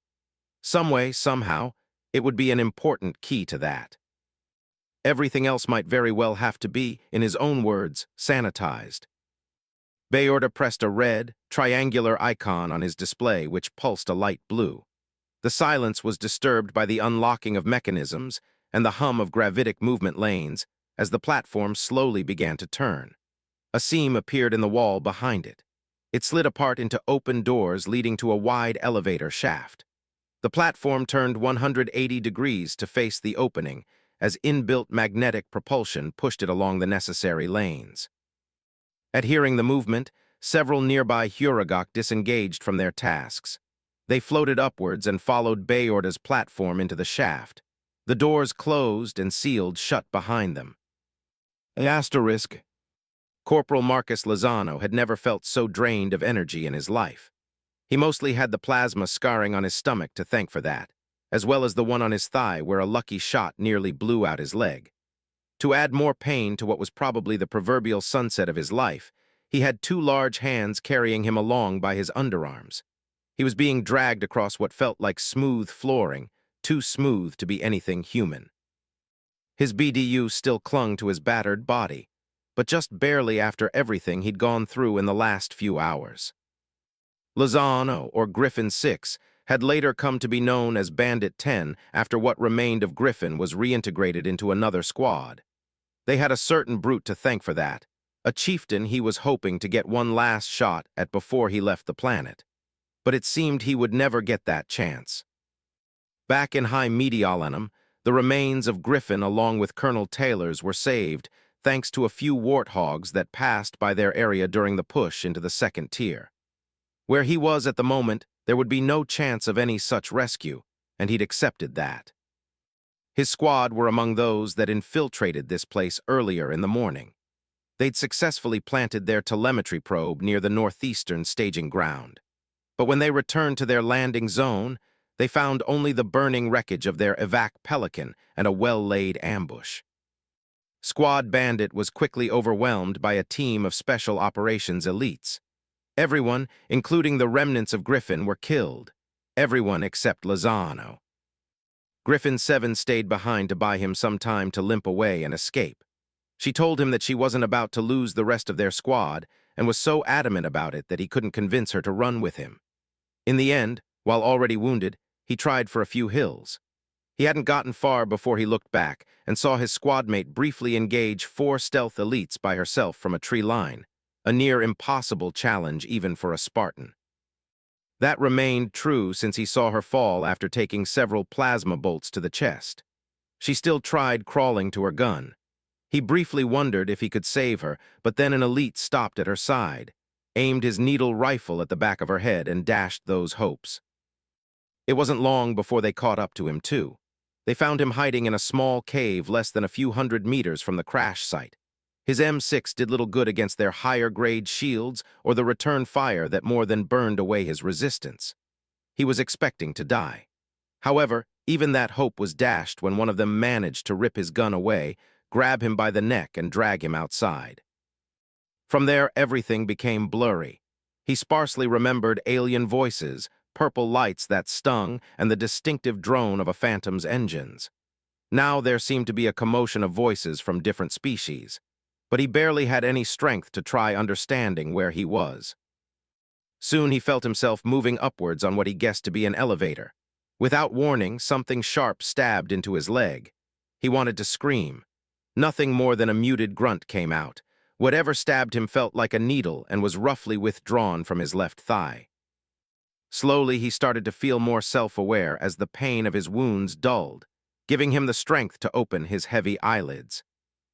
As expected, he was inside some sort of elevator sporting the characteristic purple sheen of Covenant architecture. It was a less than comforting sight, as were the group of 4 grayish-red armored Spec Ops elites standing around him on the lift. 2 were carrying him by the underarms, one of which was glaring at him with its 2 glowing eye visors. The elevator came to a gentle stop. The door in front of them hissed open and the elites walked in, dragging Lozano behind them. The place he was brought into looked like an absurdly large theater. It was a wide, circular chamber made of 7 concentric rings that acted as floors, the smallest ring being the ground floor where he was. On every level were screens of various shapes and sizes, monitors emitting holographic displays with dozens of elites seated before them. What he guessed to be the personnel of some major command center were hard at work handling a vast array of tasks, typing away at hovering symbols and dragging others into organized clusters. A hunter pair patrolled along the ground floor. They circled around what looked like a central platform to stand between it and the approaching elites, not in a threatening way, but just enough to get the point across that they needed to identify themselves. Another voice spoke. It was an elite's, though it hadn't come from any of those around him. This one had an inherent authority to it that made the hunters turn back to the main platform. Standing there at the center of the room's lighting was an elite that had its back turned to them. It was surrounded by 3 engineers that floated around it, using their tentacles to place the upper part of a golden armor set onto its torso. After a few more seconds, they were finished and floated aside as the elite finally lowered its arms and turned to face them. The moment its gaze settled on him, Lozano knew for a fact that he was on borrowed time. He watched the 2-meter-tall alien stride down a railed ramp onto the main floor, its purple cape trailing behind it. By the look of its armor and the menacing bearing of each footstep, he was dealing with a high-ranking officer. Both the hunters and the 2 Spec Ops elites not carrying him readily stepped out of its way. It stopped a meter short and glared down at him the way he would at seeing a rat or roach in a place it didn't belong. It said something to the leader of the Spec Ops group in their rumbling, intelligible language. The leader said something back and gestured at Lozano. Whatever it had said, it didn't bode well, since the overall commander seemed to get more and more annoyed at what he was hearing, often glancing at him with an increasing venom behind its eyes. At the end of their brief conversation, the leader of the Spec Ops team took a step back, and the 2 holding onto him cast him onto the floor. The overall commander now towered over him. Without warning, its mandibles relaxed along with its sharp gaze into what he could only guess was a fine mix of curiosity and irritation. "What is your purpose here, human, yours and your comrades?" Lozano involuntarily flinched at the way the head honcho suddenly spoke fluent English as if it was a second language. His voice had a reserved smoothness to it that held the promise of a threat. He wasn't sure how to respond. At most, he could just stare back at it and not say a word. How could he do anything else?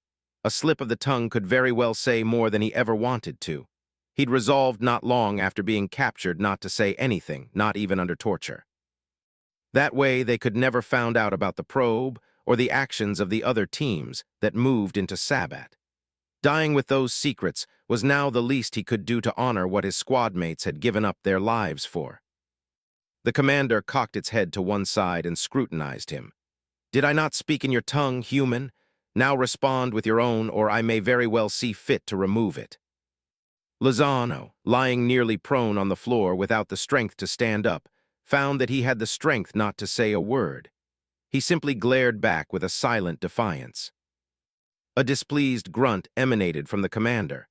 Its growing ire unexpectedly softened into a small sigh from its mandibles.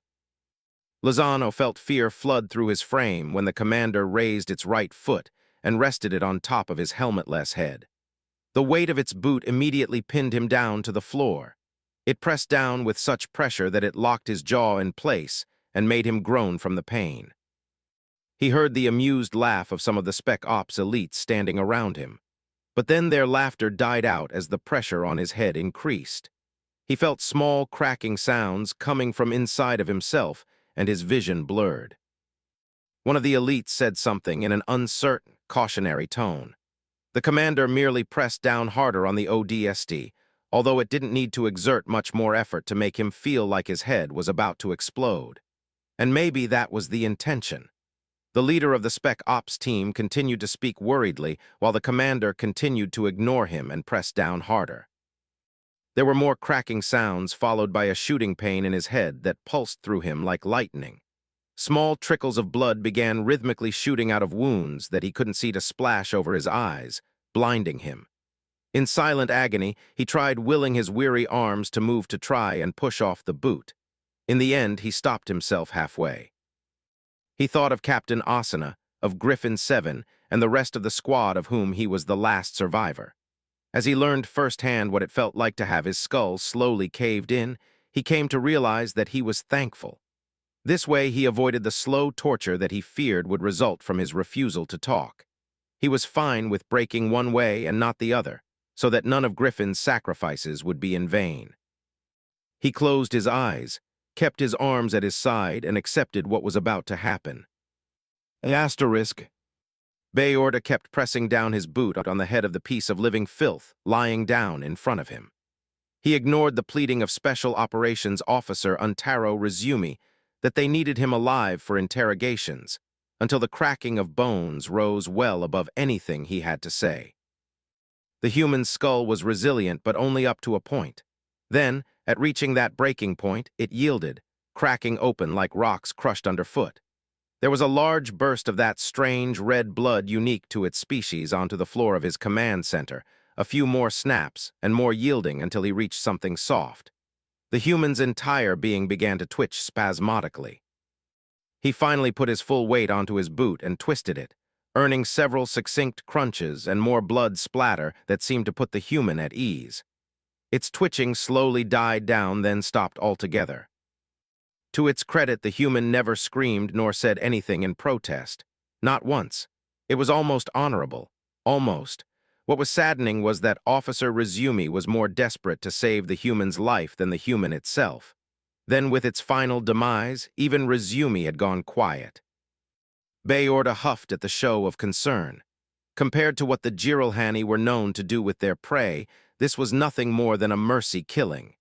He turned away without looking at the corpse and headed back for his main platform. "Supreme Commander," Rezumi said, his voice a low whisper. "We needed that human. We needed to know what they were after when they infiltrated our perimeters. He had nothing of value to tell us." "But, Commander, isn't it obvious?" Bayorda stopped on the ramp, causing the 4 other Sanghili to stand at attention. "They came to perform reconnaissance in this region. They wanted to know what we'd kept hidden from them. Now they certainly know, and I certainly grew tired of entertaining a pretending mute that wouldn't admit the obvious truth. Whether they will act on what they've found or not remains to be seen. Their level of understanding about our defenses will depend on the number of forces they deployed to scope out our territory. On that note, how many did you apprehend?" "Our teams have captured 12 alive in total. However, we have received many reports of other infiltrations. On that basis, we have good reason to believe that the incursion force was far larger than just a few dozen. Perhaps there were hundreds. That still isn't enough to be considered a cause for concern, yet alone an actual threat. We will address them once they've committed their full strength to our position. As it currently stands, we are already more than prepared for them." He continued up onto the command platform, where a number of projected interfaces awaited him. He eyed a few displays showing the situational reports from different sectors and quickly developed a good idea of what had happened in his absence. "Then what should we do with the rest of the humans we've captured?" Rezumi asked. At hearing the question, Bayorda rounded on the team of Spec Ops Sanghili with the air of authority due his rank. His gaze flitted to the human shock trooper lying on the floor in an expanding pool of its own blood, its head a mess of blackish red, white and pink organic materials. "Kill them," he replied with such simplicity that it made any other answer seem foolish. "Kill them as a sacrifice to our gods. Kill them in whatever way seems pleasing to you. They are vermin. Treat them as such." Without another word, he set his focus on the encirclement of displays. The Special Operations team took the cue that they were dismissed. They each took one last look at the dead trooper before being ushered by the hunters to the elevator.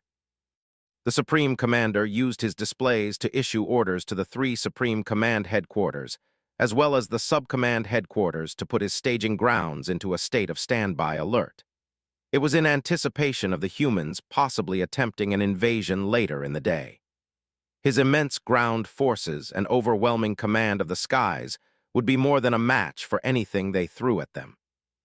Once that job was finished, he decided to check on the progress of the construction of his 3 prized possessions. So far, the last of the mining installations in the northeastern staging ground were receiving a delivery of energy cells by the CCS battlecruiser Enduring Clarity to power the last of their tritium drives. From the looks of the reports by the ultra-overseers there, the Yama and Ungoi workers were widening the mines by 1 kilometer on average each day, and the Lekalo operating the mining drills were reaching up to 4 times that distance into the planet's crust. There was a high influx of ruthenium, platinum, iridium, and the all-important rhodium being extracted from Actium's upper lithosphere, which were sent to the local factories for processing. Its material-rich crust made this world an ideal spot for mass ship manufacturing, an ironic bonus given what it had been used for by the humans prior to his arrival. In the northwestern staging grounds, they were laying down the foundations for the last armories and expanding into the hillside. The construction crews there had suffered a minor setback because of a traffic blockage on several of the major lateral gravitic lifts running southeast to northwest. Still, they were making good time thanks to the work of Huragok crews that engaged bypass liftways for the convoys carrying in weapons caches. For the southern grounds, the one under his direct oversight, he skimmed over reports from the shipyards.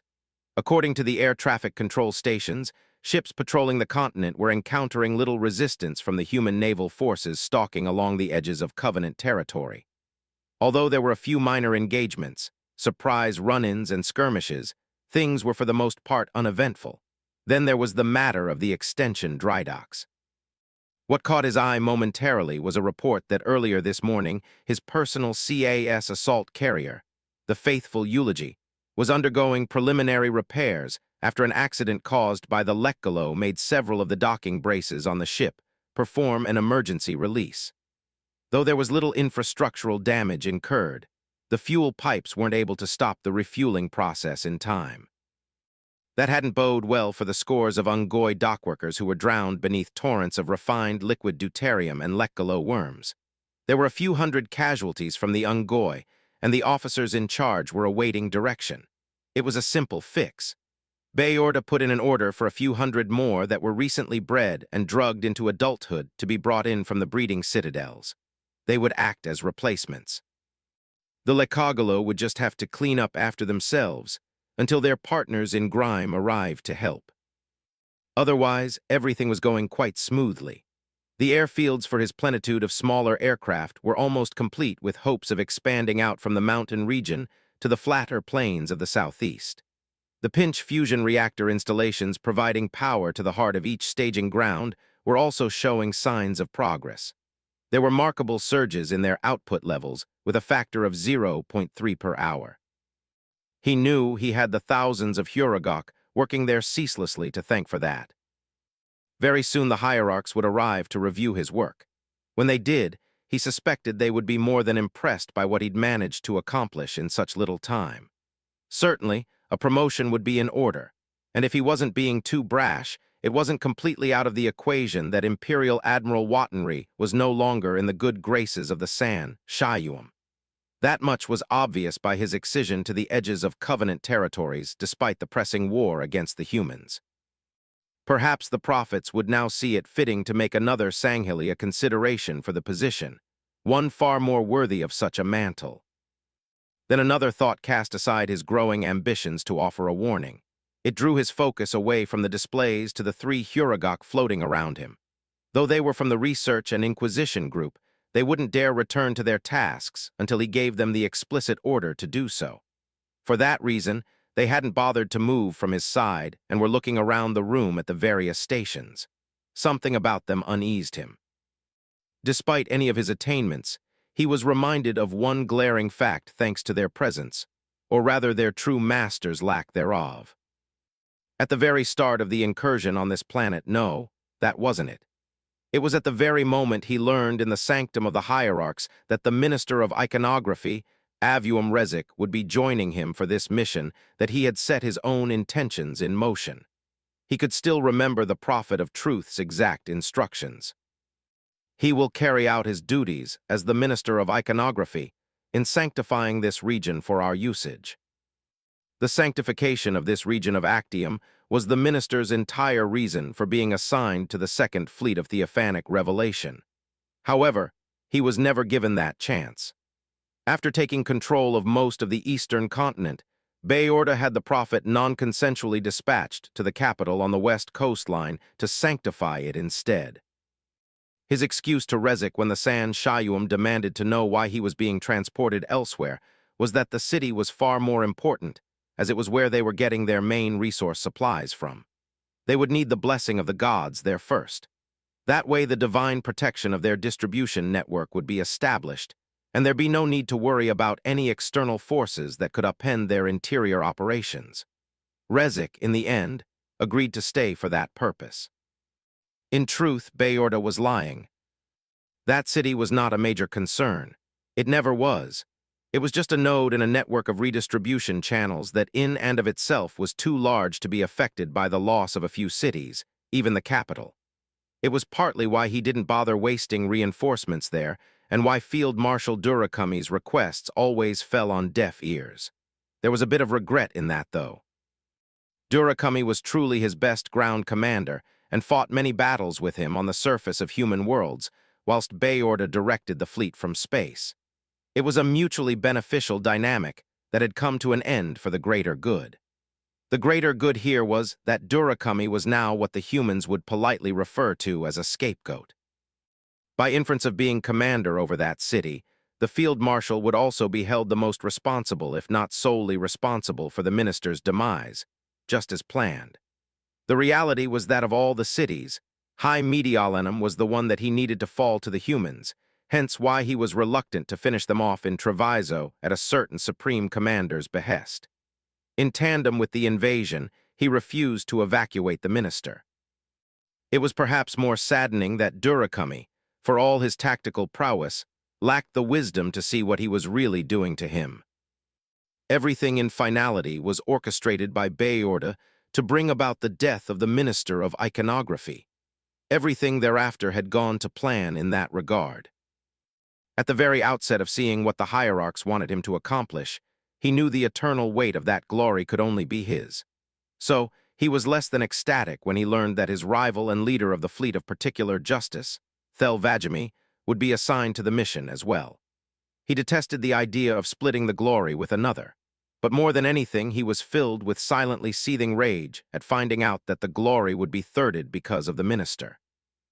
Undoubtedly, Rezik would assert himself to be in charge of the procedure to unearth the heavenly relic and receive the full praise and acclaim for it from the rest of the Covenant.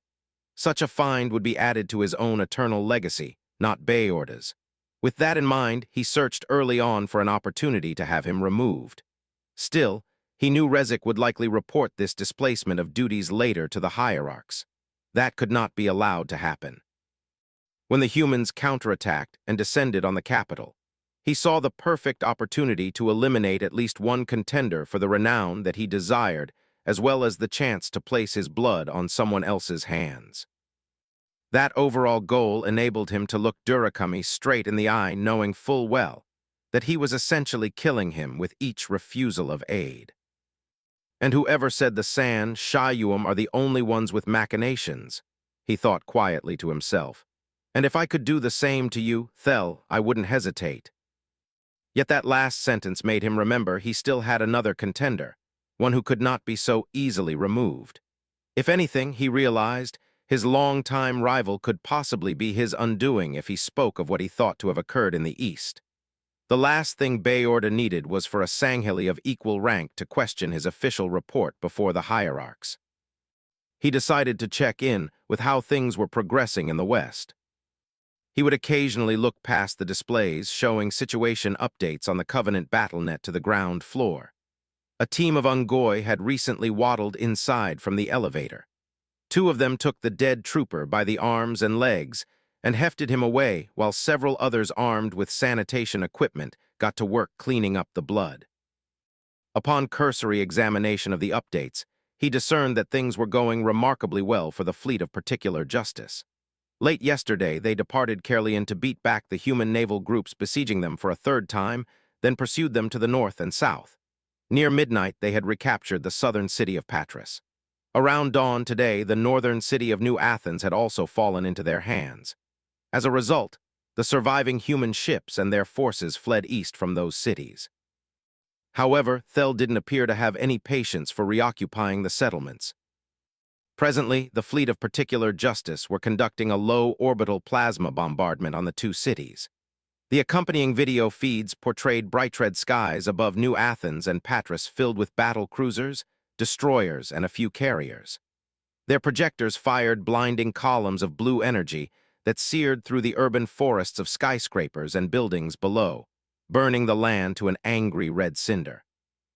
That didn't bode well, not for the humans or for Bayorda himself. If Thel was already beginning to glass his half of the planet, then there was a good chance he was feeling rather aggressive, possibly brought on by his own frustrations at how events were unfolding in the East.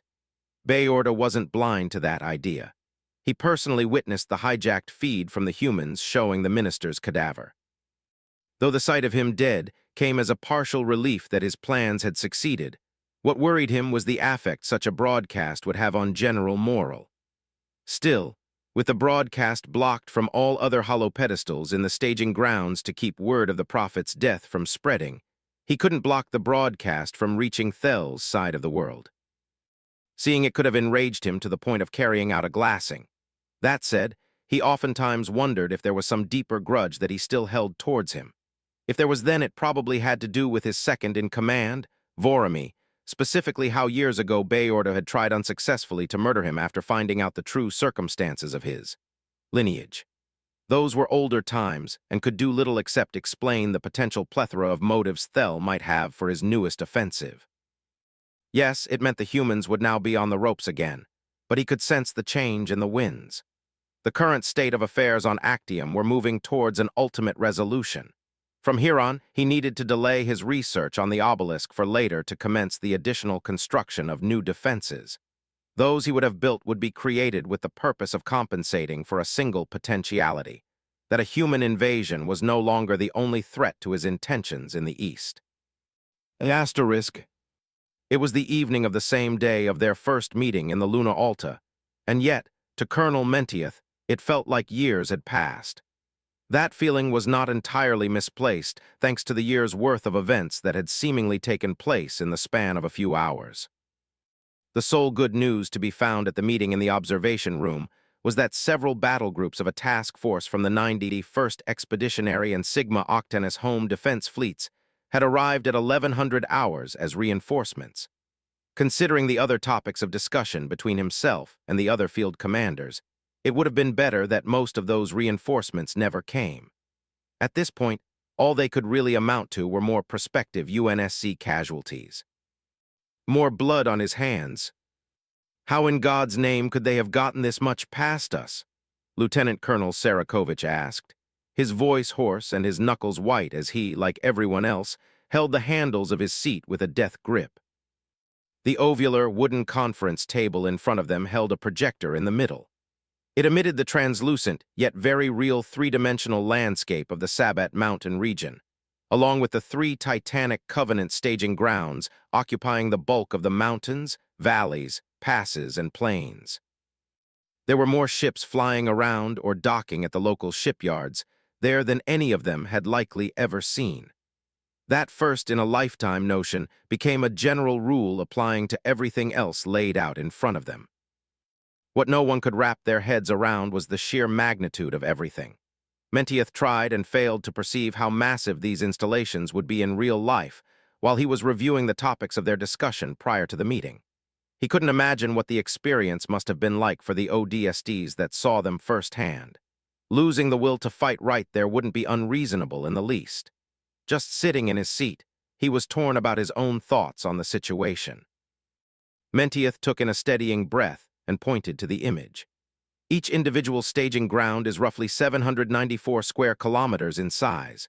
We've identified shipyards, armories, barracks, mining installations, and command structures, among many others. We're also looking at an entire fleet about twice the size of the one in the west, as well as a network of multiple Tyrant AA guns, more than able to skewer a few battle groups alone. What's more, their ground forces are so massive that the scan from the probes couldn't distinguish between individuals. But it's no small guess when I say that the low estimate from the JSOC base in Scilly was about more than 500,000. He stopped to look around the table. To his immediate left, Sarakovich wore an expression that suggested someone had just stabbed him in the back and twisted the blade. His wide eyes and partially agape mouth left little to the imagination. The same went for Major Cross, sitting another seat down, who looked blanked out while staring at the projection. On Mentieth's right, Colonel Garrison had deadpanned into a concentrative stare of such intensity that it made several veins visible on his forehead. Colonel Taylor's was the hardest to read. Preferring to stand, he was leaning against the wall a few seats down from Garrison, his arms crossed over his chest and his brow deeply furrowed. His eyes were closed in pensive thought. No one said anything for a moment until Cross breathed out. "Well, could we somehow?" "That's not all," Mentieth said, cutting him off before he could get too ahead of himself. "There's still more." Cross raised a worried brow. "More?" Mentieth nodded. The major blinked a few times, but said nothing else, allowing the colonel to pull out his personal datapad and press in another part of the presentation. The image changed to show two separate projections, one three-dimensional and the other two-dimensional. The former was a portrayal of the planet, specifically highlighting 2 points on Preveza's eastern coast as pulsing red dots.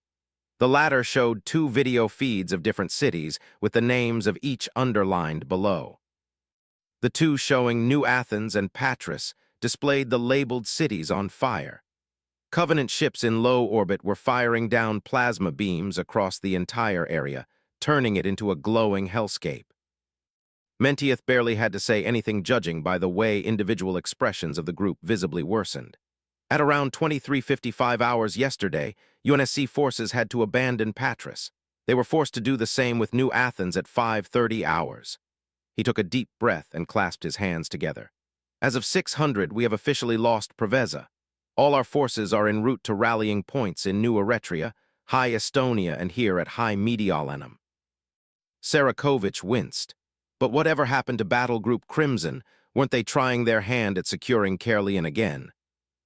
A shadow grew under Mentieth's eyes as they narrowed. Battle Group Crimson has been wiped out. The statement was enough to make the other commanders stiffen in their chairs. Both they and every element of Battle Groups Gold and Cyan that assisted them in the battle were annihilated down to the last ship.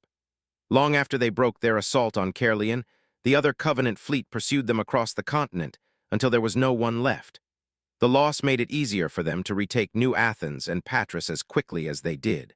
Whoever's left of Gold and Cyan as a whole are rendezvousing with Medallion, Silver, and Indigo. Mentieth set his attention on the floor and slowly closed his eyes in acceptance of what he was about to say. "I have requested that the battle groups work together to help evacuate UNSC forces from New Eretria, High Estonia, and here." The quietness in the room became palpable. For a long while he couldn't bring himself to look at anyone. At length he did.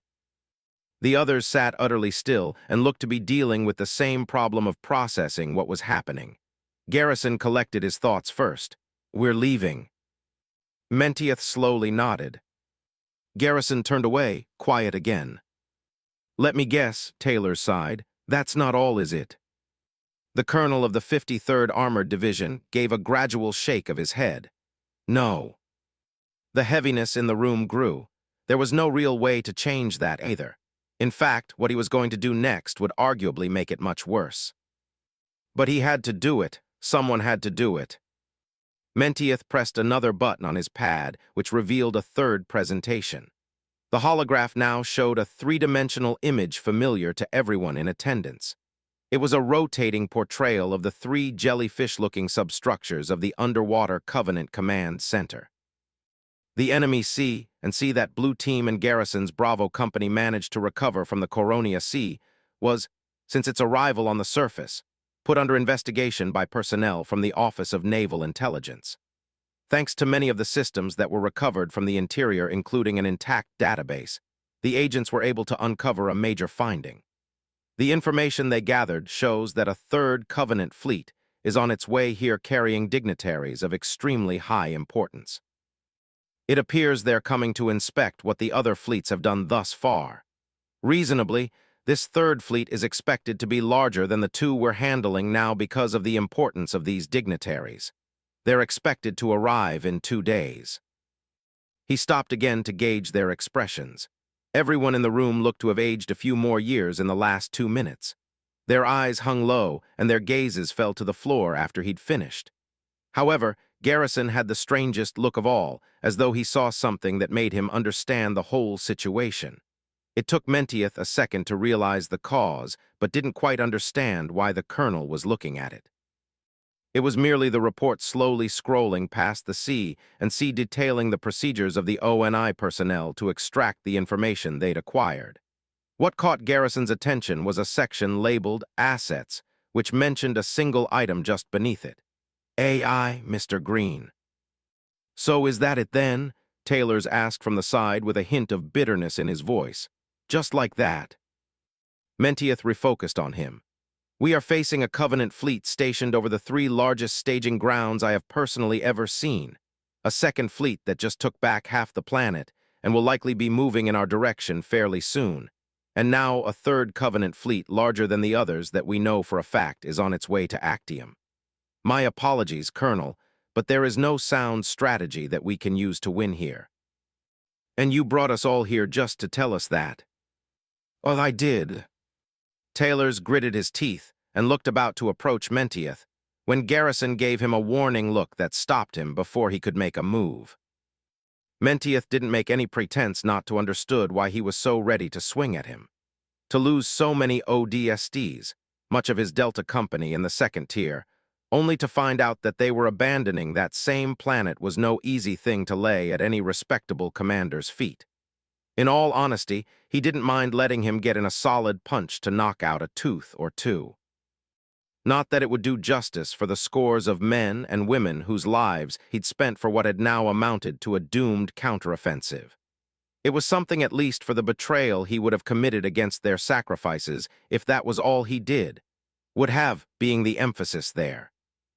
What no one could have known was that this meeting was not for the purpose of deciding what they would do. That had already been decided, their fates and his. Starting in the next hour, we will begin the evacuation of UNSC forces from Actium, Mentieth said. By tomorrow evening, you and all your units will be off the planet and on your way back to human-controlled space. For several seconds, the group was silent with their eyes growing heavy at what he'd said. Then those same eyes widened as, one by one, they caught on to what he hadn't said. Garrison was the first to the draw. Don't you mean we and our units? Sarakovich leaned in closer. Colonel. Mentieth glanced between each of them. He took in a calming breath, sat straighter, and looked them all in the eyes. When a Navy ship is rendered inoperable or beyond repair, it is a common practice for that ship to be scuttled so that it won't become a navigational hazard. His hands clasped together tighter. As things stand, Actium is much like an inoperable ship, too far gone to be saved. That is why I and my division are going to scuttle it in a sense. That way it won't prove to be a problem in the future. This time, Cross raised both eyebrows in wide-eyed confusion. What do you mean by scuttling Actium, sir? Understand this. Even with the new reinforcements from Sigma Octanus, nothing we send at either of these 3 groups will be sufficient to break them. Nothing that won't result in a mutually assured destruction. Mentieth got up from his chair to stand before them. He pressed an option on his datapad, and the holograph changed back to the staging grounds.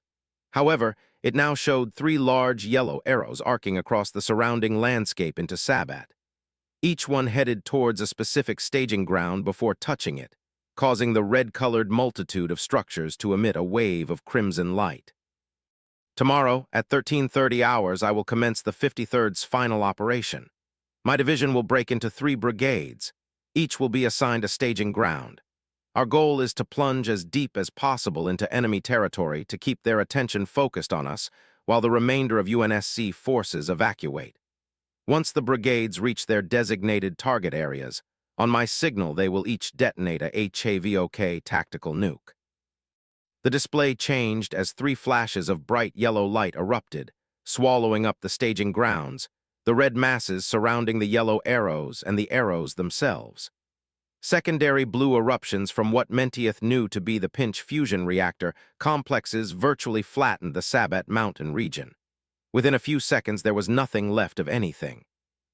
The Covenant plan on using this planet as a way of accessing the rest of the inner colonies and UNSC space. It's a base of operations on our doorstep that we cannot allow to exist. So, we'll go to their doorstep first. Mentieth again gauged the room. If they were shocked before, the commanders were pale in the face now. Even Colonel Taylor's standoffish demeanor had melted into a look of shocked horror. He opened his mouth to speak. Nothing came out. Garrison swallowed as he stood up to face the organizer of the meeting. With all due respect, sir, and much is due, What you're considering is a mass suicide mission the likes of which will have no equal in human history. You have plenty of personnel, probably the most out of any of us here. But if you go in there with them, not a single one will have a chance of making it back alive. No one. No one? Mentieth repeated, nodding in agreement. Not even me, I know, and they'll know it too, which is why later on today I'll be sending out the announcement on the E-band. I don't intend on taking anyone who can't accept that they won't come back. Whoever I take with me will be in it for the long haul. Anyone else can evacuate with your units. Sarakovich stood up, the blood only beginning to return to his face. Wait, but why not just have the ships fire a Shiva salvo from a safe distance? If we have this much naval power, we should use it while we can. Mentieth shook his head. That won't work. Their network of tyrant AAs will shoot them out of the sky, not to mention that they have more than enough ships to do that as well. To win, we'll need to approach them on foot. And what's to stop them from just glassing you from low orbit? Cross asked. They won't. The goal is to rapidly deploy to the staging grounds. By the time they organize their efforts, we'll be too close in for them to risk a bombardment. It all depends on you being fast enough to grab them by the belt, Garrison thought aloud. And what about that? What's to stop them from stopping you before you even get close? Simple. Our reinforcements brought 2 Orion-class assault carriers, the UNSC Dragoon from the 91st Expeditionary and the UNSC Syracuse from the Sigma Home Defense. I'll have them transport my division to the Etna and Amiata mountain regions to the north and south, respectively.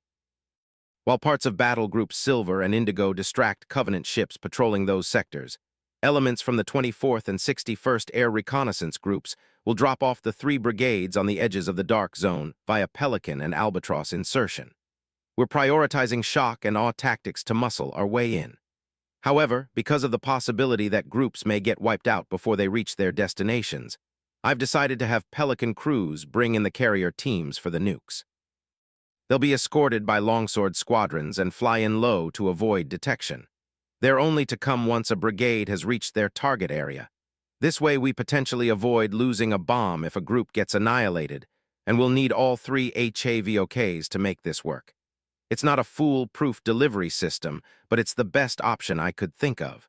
We'll just have to see how things play out to determine if it was the right call. Garrison nodded in grim understanding. I see. What about manpower? Taylors intruded as he walked over to the table. You'll need more than just your own people to get this job done properly, sir. Mentieth looked him over. You would commit your troopers to my command, knowing where they're going. Taylors didn't hesitate, and I'll be there right alongside them. Mentieth stared at him with marked respect. After a second, he turned to the other shock troops battalion commander. Tell me, Colonel, if they knew where they were going and what they were to do, would your troopers still do it? Garrison didn't hesitate either.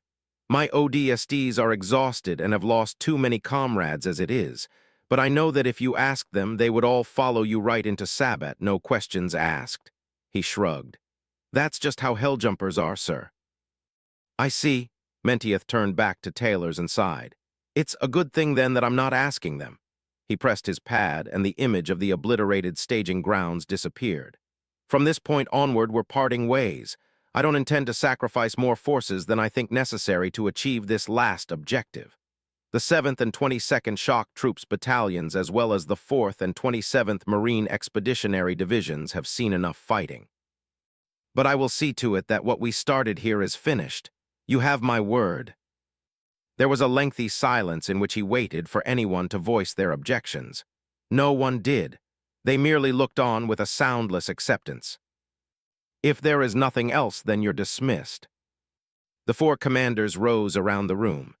Then, to his surprise, instead of just leaving, they each offered him a final, farewell salute.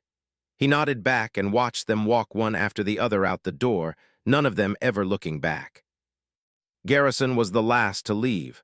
He approached Mentieth and offered to shake his hand, an offer he quickly accepted. It's been an honor, Colonel, Garrison said with the quieted firmness of a friend. Likewise, Garrison. He watched as the leader of the 7th Battalion turned about and walked out the door. Alone, Mentieth pressed a function on his pad which deactivated the table's projector. He took one last look around the room. With a final deep inhalation of the cool air conditioning, he took his pad in hand and left. Diorum of the Gods. 68. Battle of Actium Chapter 30, Vault. Chapter 30, Vault. May 14, 2545, 07, 51 hours, military calendar. Aquila System, Actium. High Mediolanum, Republic of Pavia. Luna Alta Colonial Bank, System Headquarters. Asterisk. High Mediolanum's complete abandonment was an idea whose scale was hard to imagine, even for someone like the staff who was used to seeing the bigger picture. Even so, the whole thing was going according to schedule ever since Mentieth's announcement yesterday evening that they would evacuate from Actium. He still wasn't sure how he felt about the entire situation. He could usually tell when the UNSC was going to win a fight well ahead of it happening, and he was often right. The first time he really got his bearings for betting on outcomes was with New Constantinople. Back then, he'd surprised both Harper and Joels when he said they'd win despite that they were on the more pessimistic side of things. His predictions had grown less positive and more accurate the longer he stayed in the war. But Actium was different. Though he rarely indulged in the betting about their odds that routinely took place among his squad, he'd felt tempted to do it this time around. The UNSC had won so many victories in the span of one counteroffensive after being on the precipice of defeat. Today, they had been set back to where they'd started almost overnight. It was one time he wished his predictions were right. With Actium gone, the UNSC would be losing yet another important node in the Nexus Beltway. That truth made him consider how long it would take until they found the rest. How long would it be before they found New Carthage, Camber, or even, God forbid, Reach? From that point, extinction would be just around the corner. It felt surreal as he walked along the higher levels of the Luna Alta. Through the windows lining the walls of the hallway, he could see almost everything of a city whose fate was sealed. A large shadow passed overhead, combined with the distinctive rumble of fusion drives that drew his attention upwards. For every cumulus cloud drifting lazily in the blue-hued troposphere, there was at least one UNSC Navy ship. Some were either departing or arriving from other destinations. Most were holding a stationary orbit in the city's airspace, while endless streams of air transports flew into and out of their open hangar bays. He counted somewhere in the realm of several dozen. It was an amalgamation of different battle groups. Though not a hard rule, he could generally tell which belonged to groups that fought in Preveza. Those ones usually bore the identifiable scorch marking indicative of plasma weaponry. There were smallish lateral marks lining the hulls that were probably the failed attempt of Covenant pulse lasers to cut them in half. A decent number carried more serious wounds with gaping craters and holes in their infrastructure where plasma torpedoes had likely impacted. It often melted away the titanium A armor to expose the innards. The only reason the crews on those ships weren't altogether dead was if they'd fought in atmosphere. Those set could avoid the crushing depressurization that usually finished off a ship after a torpedo impact. The same couldn't be said for any that took that kind of damage in space, which was most likely why there were so few like that. Not that they didn't take a beating from fighting hard, but that most that did take it, in all objectivity, never got the chance to walk away. From what he'd heard, there was no chance that any ship up there belonged to Battle Group Crimson. That crew had purportedly gotten themselves completely wiped out. The same went for the invasion force that landed in the planetary capital who ended up getting trapped with no hope for rescue. What bothered him more than anything was that those who'd gone to retake Caerleon in Task Force 6 numbered close to the personnel from Task Force 1 in High Mediolanum. Shortly after yesterday, all radio contact with the last of the holdouts there was lost. It made him feel queasy. Had things been different, and the Covenant defending this city were given naval support like in Caerleon, things would have gone more similar to events in the West.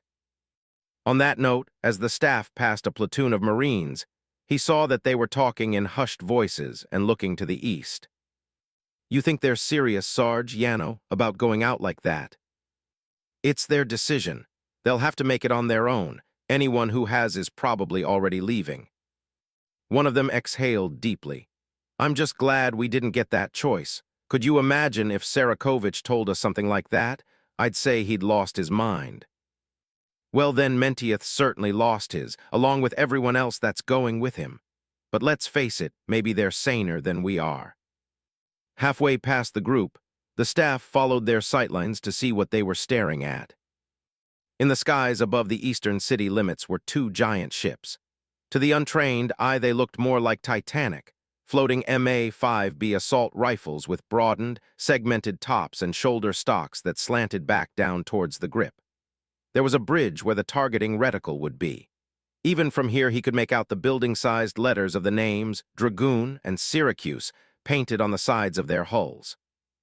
The two Orion-class assault carriers from the 91st Expeditionary and Sigma Octanus Home Defense fleets had arrived in the city at roughly 500. They were maintaining a stationary position a few kilometers above the outskirts. Their sheer size blocked out a significant portion of the sunlight and cast large shadows over the third tier. Each one was well over 2 kilometers long and more than a quarter of that wide. Possessing two magnetic accelerator cannons, a myriad of missile batteries and point defense guns, they were basically flying fortresses, able to go toe-to-toe with Covenant capital ships of the same classification. The floating behemoths were initially built to tackle the insurrection in the outer colonies.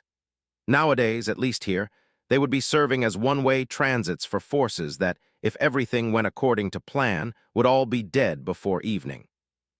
Mentieth's announcement yesterday evening still rung in his ears. It was near impossible to believe what he heard when the 53rd Colonel not only declared all UNSC forces would be leaving Actium, but that his own division would be staying behind to oversee a final operation. "You will be called upon to fulfill a final duty to humanity. This will be your decision and yours alone. Take the time you need to consider it. Once we leave, there will be no path for you going back, only forward." In the end, Mentieth finished his message on the E-band with a simple ultimatum. His 53rd personnel could choose either to go with him on the mission or to leave with everyone else. They were to make their final decision before the beginning of the evacuation efforts at 6:20 hours, and the city-wide silence that followed was unlike any the staff had ever known. There were hushed debates among personnel in every unit. Even Epsilon was split on the matter, with much of the contention boiling down, as it always tended to do, to a heated exchange between the squad's marksman and engineering specialist. Per the usual, he acted as the tiebreaker in shutting down the conversation before it could break down to the point of throwing fists. They settled on doing what was asked of them and avoiding the topic of what wasn't asked. At the moment, the team were waiting on one of several lines throughout the Luna Alta's upper levels, where queuing troopers and Marines were headed to the buildings, many helipads for evacuation. The move was running in conjunction with other efforts across the city, utilizing public and private spaces to mount the mass troop withdrawal. The whole affair was expected to conclude before 1300 hours. His best guess was that at this rate, they would run slightly over time. Evac sites were still being set up, and only around 15% of local forces were already moved to the ships. But while that kind of logistical hassle fell to the feet of the higher-ups to figure out, it was on him to discern why the squad's cryptanalyst had gone missing shortly after the announcement. He needed to find him before Epsilon left without him. It was enough of a headache just figuring out where Maido was during the link-up with the Cygnus QRF at the Gradones. The last thing he needed was for someone else to miss their flight and end up on a ship going to the wrong planet. It very nearly made him feel like a dad trying to find his lost kid at the starport before the takeoff. Then he caught himself, quickly dispelled that idea before the usual phantoms could play themselves out in his mind, and carried on. The windows remained a constant in the hallways he walked through. Thanks to them, he got a good idea of the goings-on outside. The two closest buildings, the Hephaestus Material Company headquarters and Mason Harcourt law firm, were also having their helipads used as evac sites. Dozens of Pelicans and Albatrosses were landing to pick up hundreds of personnel, then ferrying them away to waiting ships. Their passengers were normally Marines and ODSTs. However, he spotted a few persons in those lines wearing the distinguishable UNSC Army BDU of someone in the 53rd. They were in the minority among the other units and didn't seem to look at anyone, just keeping their eyes fixed to the ground until the next transport came. Despite the abundance of chances to escape like some of their comrades, most of the 53rd Division chose to assemble for their imminent duty. Through the windows, he glimpsed the hundreds of armored elements gathered in the marble-tiled plaza below. Scorpion tanks, warthogs, and mongooses were waiting in several dozen columns of 9 or 10 at a time. The drivers would disembark to board an incoming Pelican before it attached its rear clamps to hardpoints on their vehicle's hull and carried it off. The albatrosses would lower their ramps to allow several warthogs and mongooses or a pair of scorpions to reverse into their cargo bays. Then they ascended into the swarms of dropships, carrying a similar contingent of armored personnel to the open hangar bays of the Dragoon and Syracuse. Those were the ones that chose the mission. Though he couldn't see their faces from here, the staff could tell that there were a lot of goodbyes that were being and had been said between many of them. Almost no one in their ranks was idle in making pre-checks on their vehicles while waiting for their turn to leave. It was an admirable sort of diligence a person could only hope to see in a propaganda reel. But not even Waypoint or ONI could replicate what he was seeing now. The vast majority of the 53rd Armored Division were following their colonel into this last battle, choosing a certain end over an uncertain future. They wouldn't be going in alone either. In the skies above the 2 Orion-class assault carriers were 20 ships, Paris-class heavy frigates and Charon-class light frigates, surviving elements of battle groups Indigo and Silver. Stationed furthest to the east and pointed in the same direction were the 2 Halberd-class destroyers UNSC Arrow of Paris and UNSC Carchemish. The pair were with Task Force 1 during the course of the initial invasion. As of recent, their job was to spearhead the escorts accompanying the assault carriers into the Dark Zone. They were also to distract Covenant ships in the air long enough for the 53rd to get the job done. Their sister ship, the UNSC Tower of Babel, was instead waiting off Pavia's western coast. Its captain was working to alleviate the pressure of the ongoing evacuation procedures on the ship's atmosphere. That made it the squad's next destination, and after that, a short series of Cole Protocol-compliant slipspace jumps back to reach. The staff refocused on the end of what proved to be an unexpectedly long hallway. 2 squads of ODSTs were walking in through a door from an adjacent room. He saw Gunnery Sergeant Singh and Captain Ortega at the head of the group, talking. He stepped into their way to salute. "Excuse me, sirs, do you by any chance know where EP8 is?" Singh raised one of his thick eyebrows to remember. "Yeah, actually, I think I saw him earlier, but I don't know where he went." Ortega. Also without his helmet, the captain's long, Sicilian jaw shifted in thought. "I saw him on a lookout deck a few rooms further down. I told him to make sure to get going before he was left behind. Guess he didn't listen." "I'll make sure he does, sir. No worries." The staff nodded off to them and strode into the next few rooms. He came out into an intersection leading to an outer room. He followed it to a glass door with a semi-ovular lookout deck on the other side. Duncan was leaning on the far wall, looking over the city below. The staff came outside and stopped a few steps short. EP8. He watched him slowly turn his head to look back at him, and in doing so, the staff got to see something that shocked him. The young ODST had the air of someone older than he actually was. His eyes looked held back by some unseen restraints, so that they could only peer at him with an inner exhaustion. "So sorry, are we going now?" The staff stared at him, feeling a good deal more worried. "Yeah, it's time. What are you doing here?" Taking in a shallow breath, Duncan turned back around to the cityscape. "I'm just enjoying the view, sir," he said with the tired earnestness of an elderly man. "After all, we're probably going to be the last ones to see it like this, you know? Hell, we'll be the last ones to ever see Actium like this. I figured, why not while it's still here?" The staff took a few uncertain steps forward until he was next to him. From here, he realized how much more of high mediolanum he could see. Aquila's morning light was shining down on the city, refracting off millions of individual windows on hundreds of buildings to create what he could only describe as a city of lights. The morning dew on the glass added to the refractions and gave them an almost golden transience.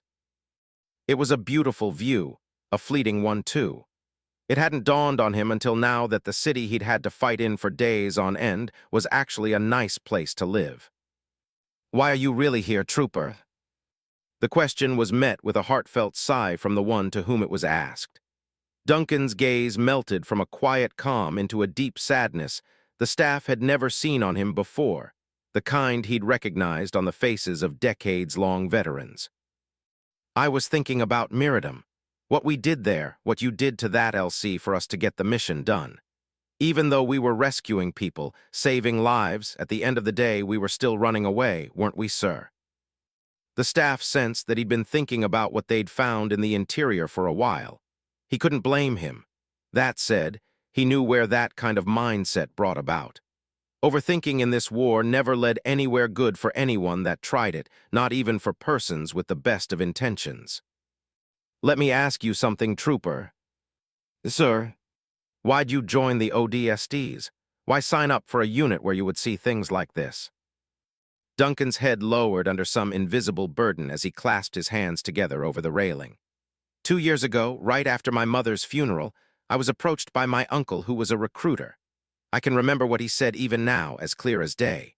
He told me, people don't need another hero like Cole, they need more grunts like you and me who are willing to grab a rifle and hold the line, even if we know that we can't do it forever.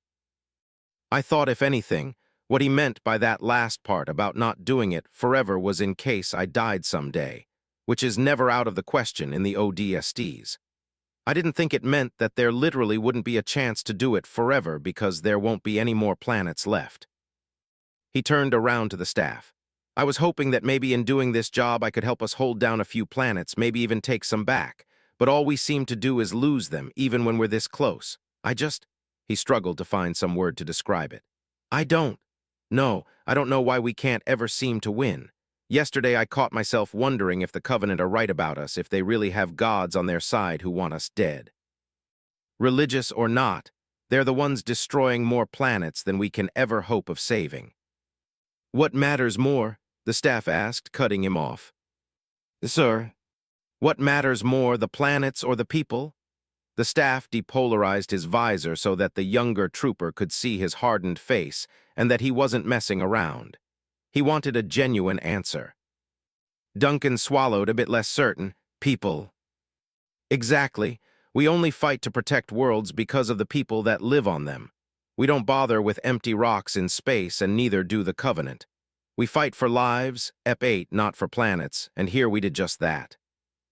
And what'll happen when there's no more planets left to run to, and every remaining world is just another Kai Rho, all filled to the brim with people waiting to be glassed? What then? Where do they go then? We'll stop it before it gets to that point." "Can we?" "In your superior's humble opinion, I think so," the staff said. "We've survived too much nuclear Cold War, the interplanetary wars, the insurrection. No one's better at killing us than us, Irish, remember that. So if these Covies think they can actually pull it off, then they've got another thing coming. Every time we came to the brink, something stopped us. Call it what you will, God, fate, coincidence, whatever you want. The point is we're here to help stop that threat this time around. And if we don't, well, I doubt either of us would live long enough to find out what that means in detail, so it's best to just worry about the here and now. That's all anyone can really ask of us." Duncan didn't seem to either like the answer or dislike it. His expression remained neutral.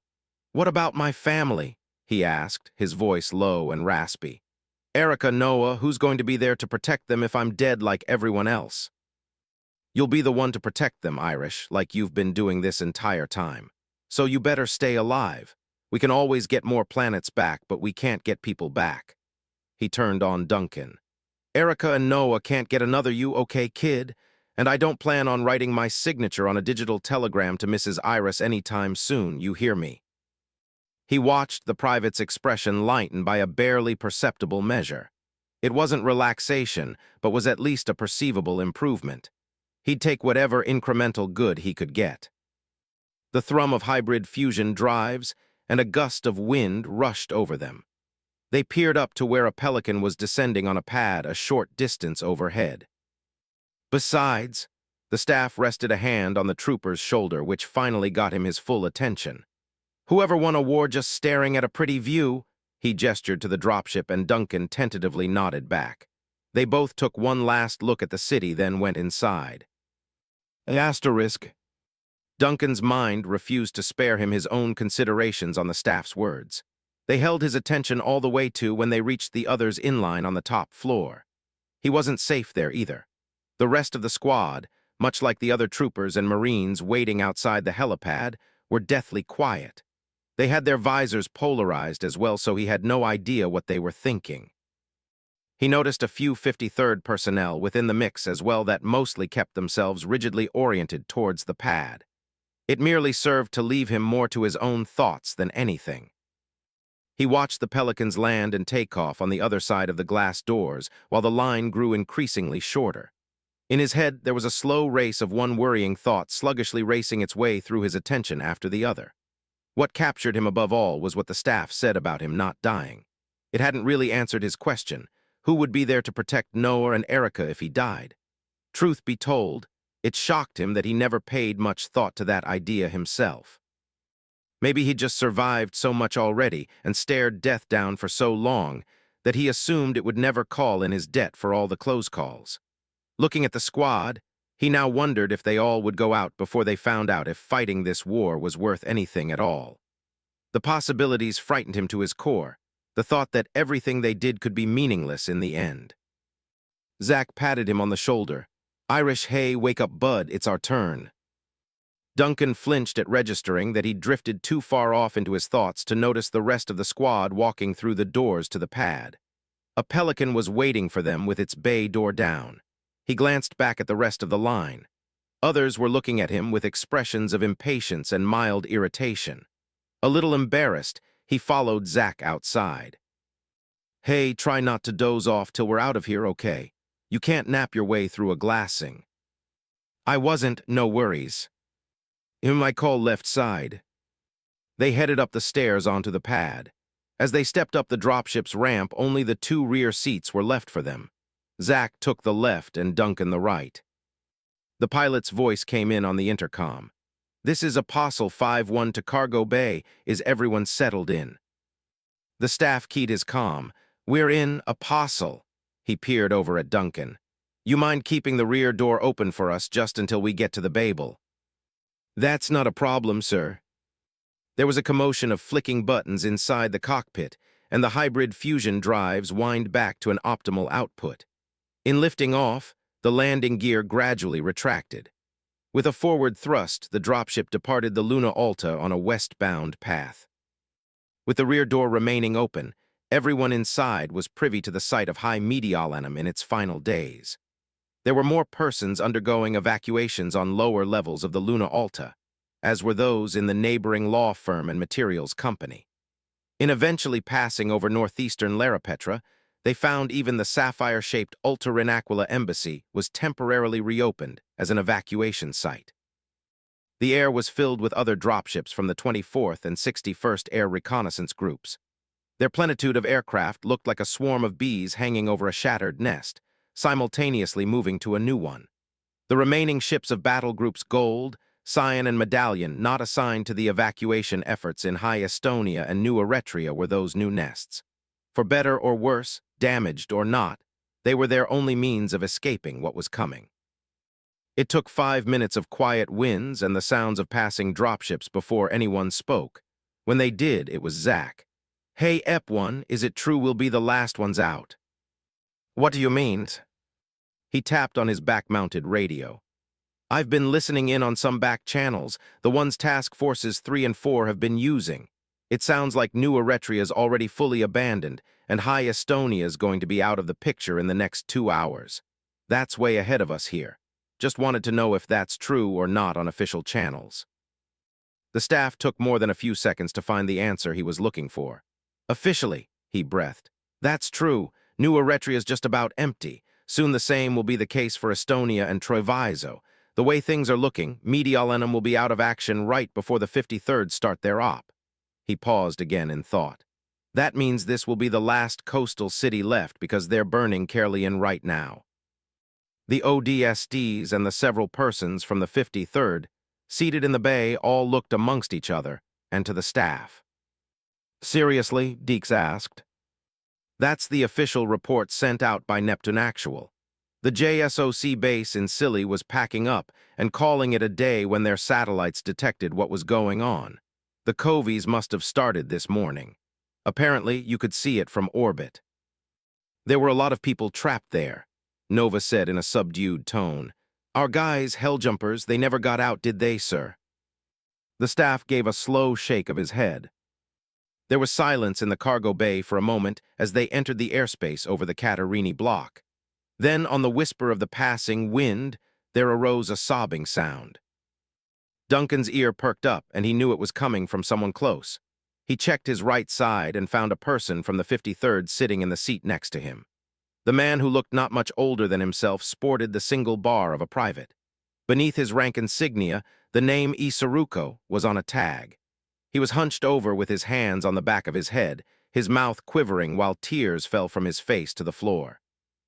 It dawned on Duncan that he'd been crying rather quietly since the staff's mention of the 53rd SOP. He gently elbowed him in the shoulder. Hey, you okay, man?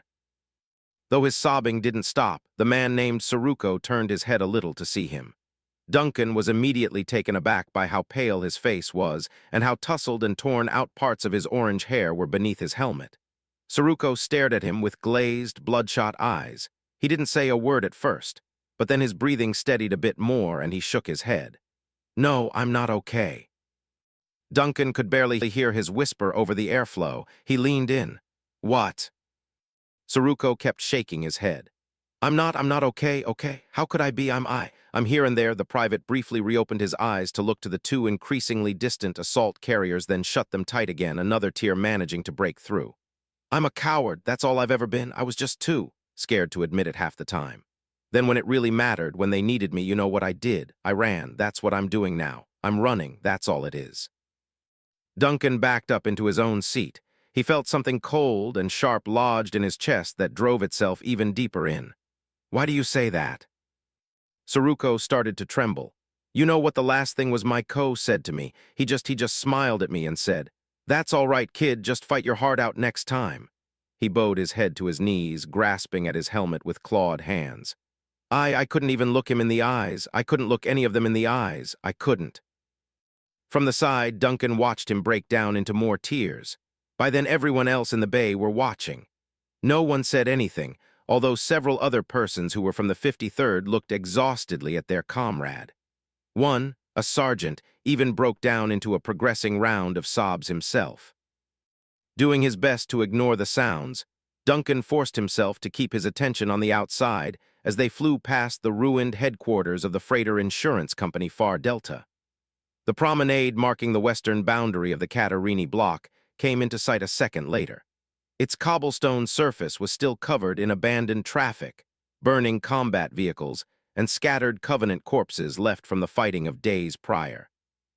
They flew over the second Premiere wall, and the city fell away by more than 100 meters.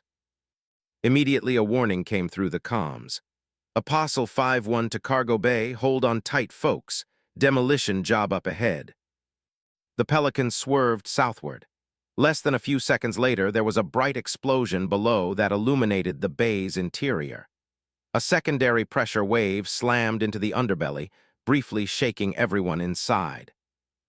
Oi, que fu isso? Rico asked, clinging to his seat. The cause of the disturbance came into view as they soared over it. Below, in the eastern boundaries of the Sishan block, were 4 large explosions that rose over the neighboring buildings and shone a silvery blue. Duncan noticed how close they were to the wall and wondered if it was a pipe.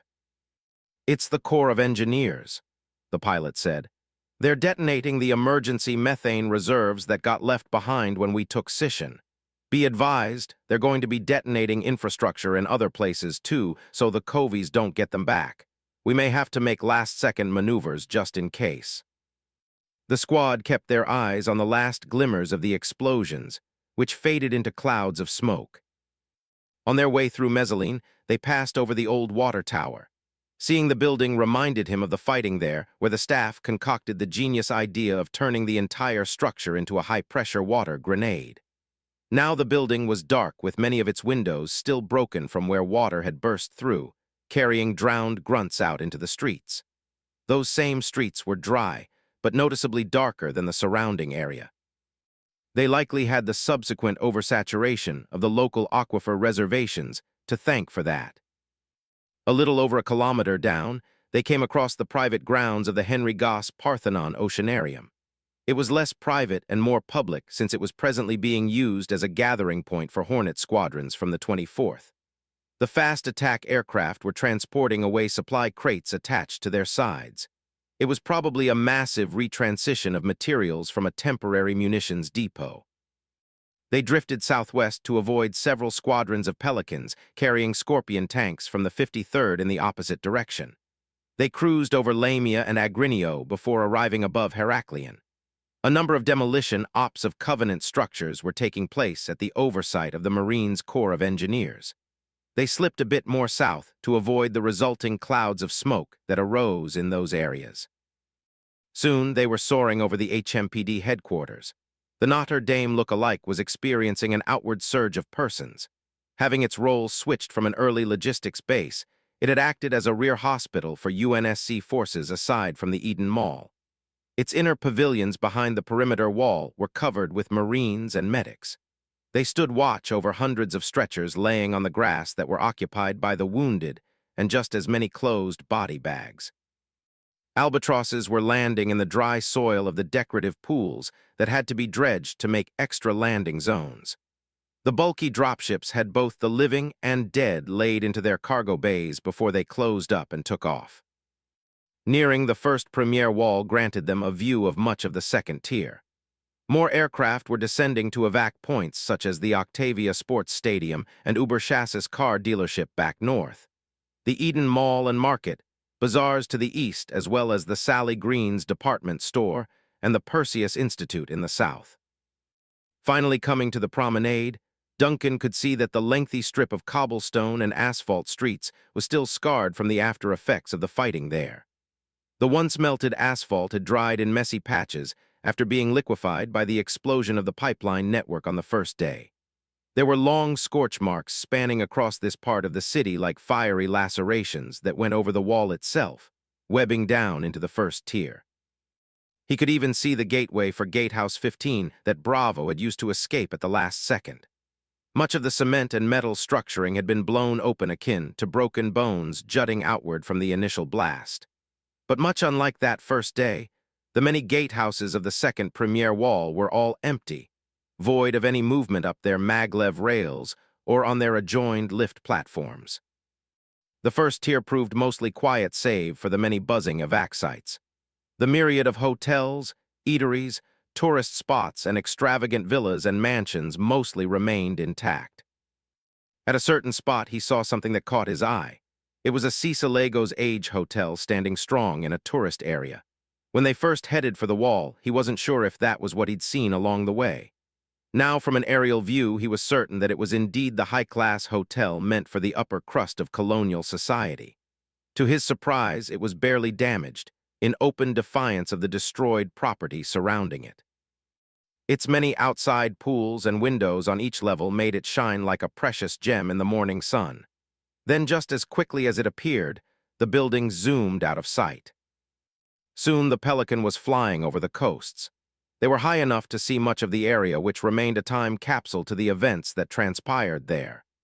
Lavender, Aegean, Sangria, and Medallion beaches were still covered in the hundreds of old HEVs that the 7th Battalion had used to reach the city.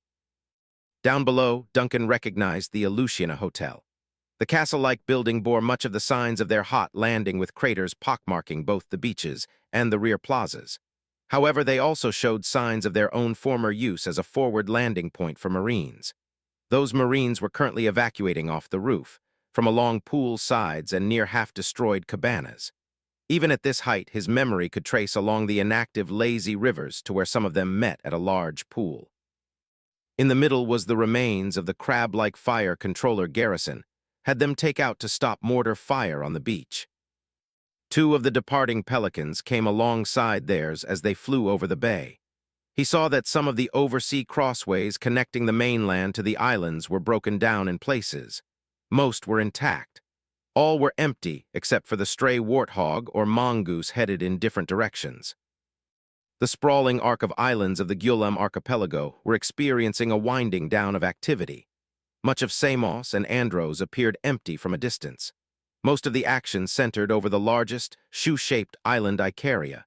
There the group of pelicans were made to detour around the main town of Agios. Half a dozen of the Telchines-class recreational craft were rising from their seaborne harborage into the air. To cut down on the number of flights, the Marines of 8th Battalion were using these massive Strato cruiser-liners as a means of moving entire companies at a time to the frigates above. It explained how Samos and Andros were already evacuated. However, the two Onager-class mast drivers on Agios docks were still actively rotating from northwest to southwest, checking the skies with their long, electrified barrels, as were the 18 others scattered on other islands marking the archipelago's ending. The 20 drivers were acting as rear defense for the rest of the UNSC fleet in case the other Covenant fleet in Preveza decided to make a move before they were ready. Now that Caerleon was being glassed, it really was only a matter of time. The Coronia Sea began where the archipelago left off, and they passed over the city's oil rigs. Most were abandoned and visibly shut down. The sole contrast was the Odyssey, where a pelican was picking up the last Marines from an external pad. All at once, a series of 3 fast-acting explosions went off somewhere ahead of them. The pilot steered around it, granting those in the cargo bay a better view. Floating in the sea, still connected to the Theseus and ODST rigs by harpoon lines, were the 3 bulbous substructures of the Covenant Sea, and all 3 were being blown apart. Explosions set by the Corps of Engineers were detonating within the formerly underwater command center. The trio of purplish blasts severed the harpoon lines and sent the ruptured sea sinking into the water, its metal composition groaning under the stress. In a matter of seconds, the last substructure disappeared beneath the waves, more explosions going off beneath the surface while it descended back to the seafloor. Was it all really for nothing? Seeing everything again, Duncan felt the question resting on him far heavier than before. The only answer that rose to meet it were the quieted sobs of Private Saruko. Before the rigs slipped out of sight, the pilot calmed in again. "We're approaching the Babel. I'm going to land us in Hangar 4. We're the last group in, so they'll be taking off right after." "Copy that," the staff said. The 3 pelicans started a starboard turn, steering into a higher elevation. Then a shadow enveloped them and their speed slowed.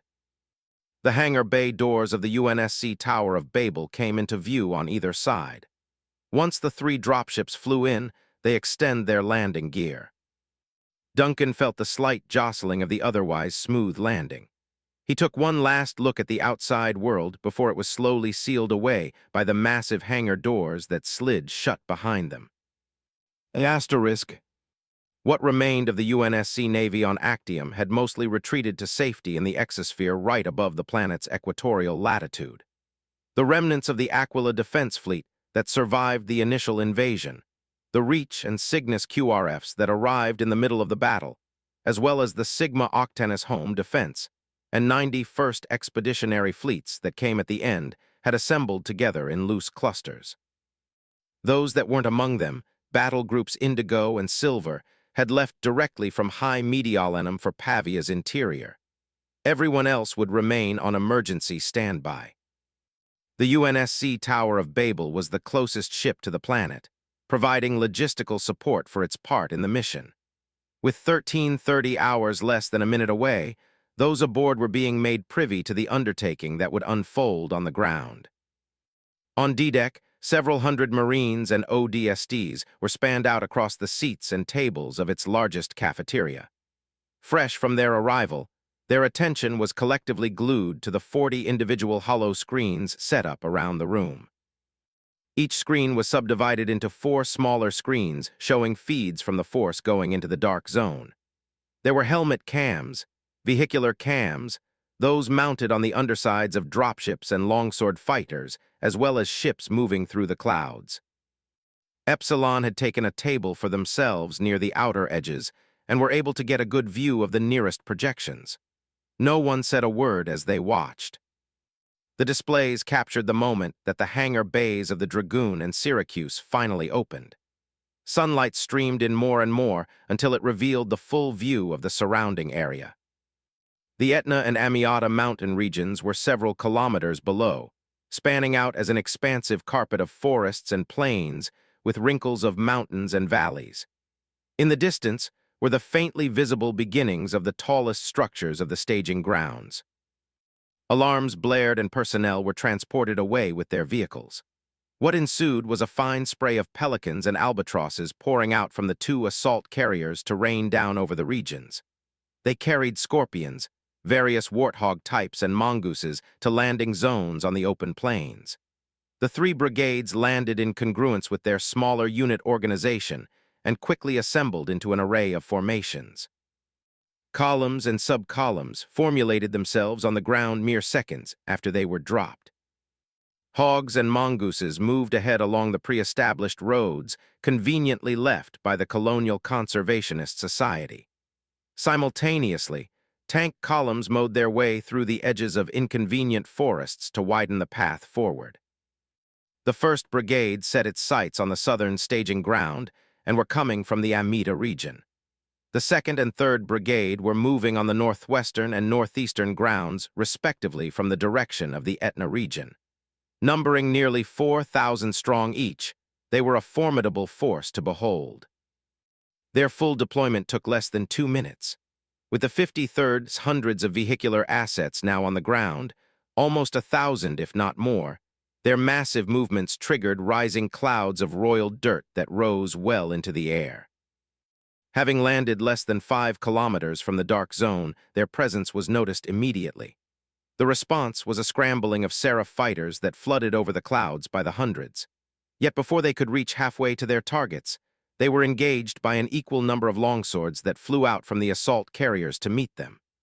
An aerial battle ensued, dominated by the deafening warble of impulse drives and twin fusion reactors as a multitude of dogfights burst into being.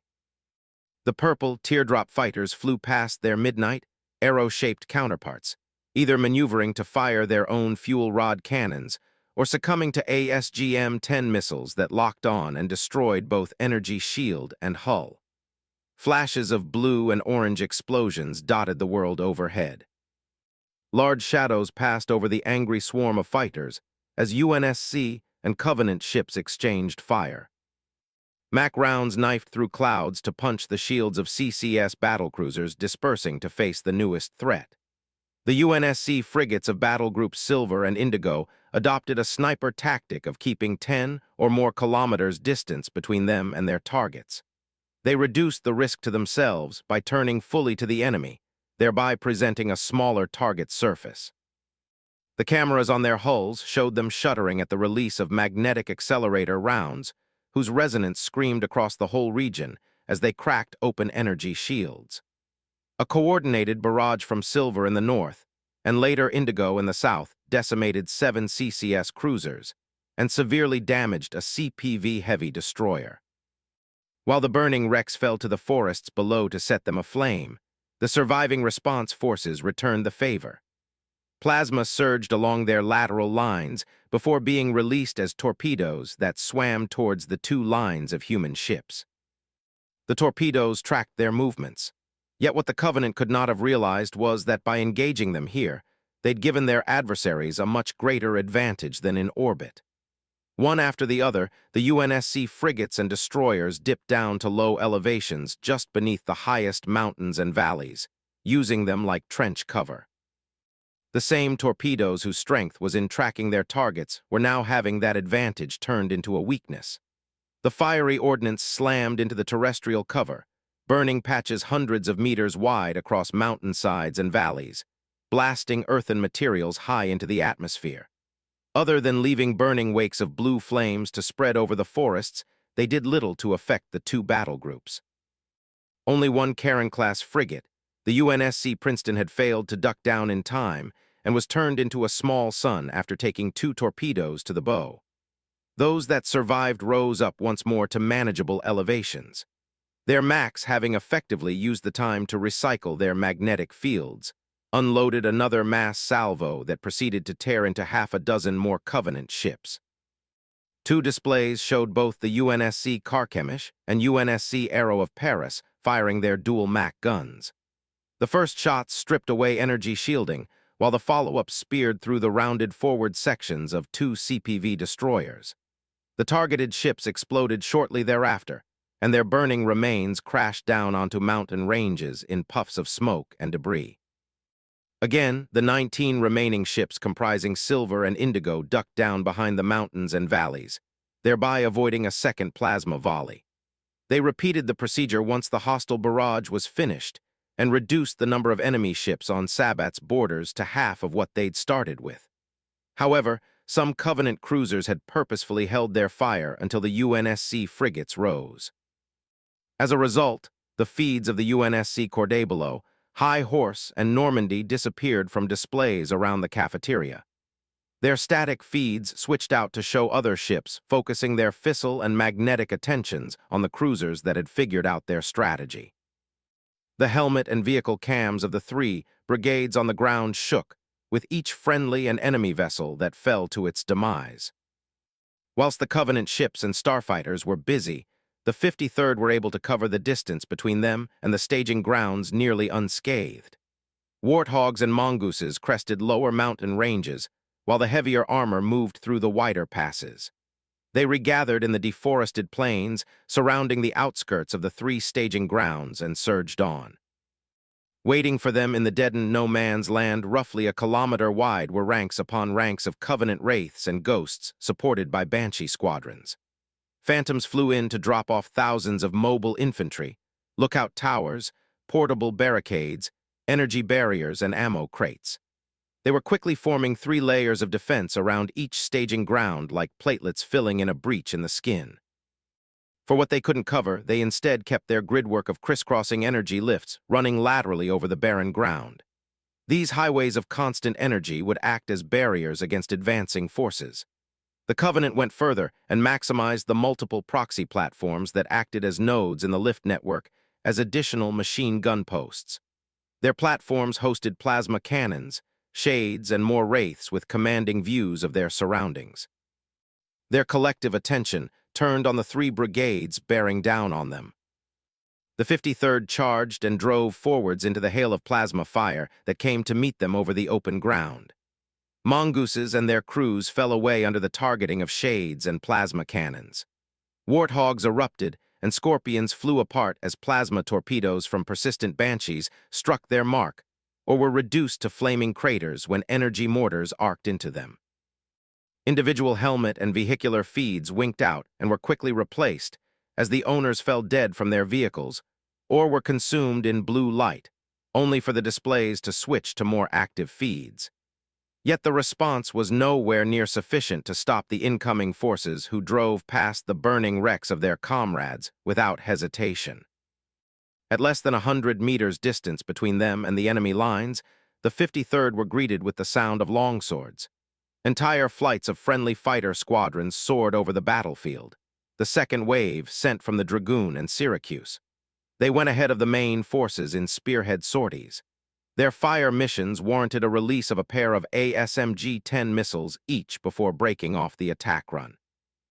The subsequent rain from above thundered into the frontmost enemy formations. Explosions incinerated entire companies, shredded wraiths whole, and struck out many of the proxy platforms along with their accompanying emplacements. Damage sustained to the platforms caused many of the lateral lifts to flicker out, then flatline at the loss of their endpoints. With the addition of the smoldering holes left in the front lines, the arriving 53rd plunged into their shattered positions like a knife to the stomach. Rapid pincers to the sides and forward blitzes skewered the beleaguered survivors of the missile bombardment with cannon fire from the tanks. Warthogs ran down, and in many cases, ran over fleeing infantry.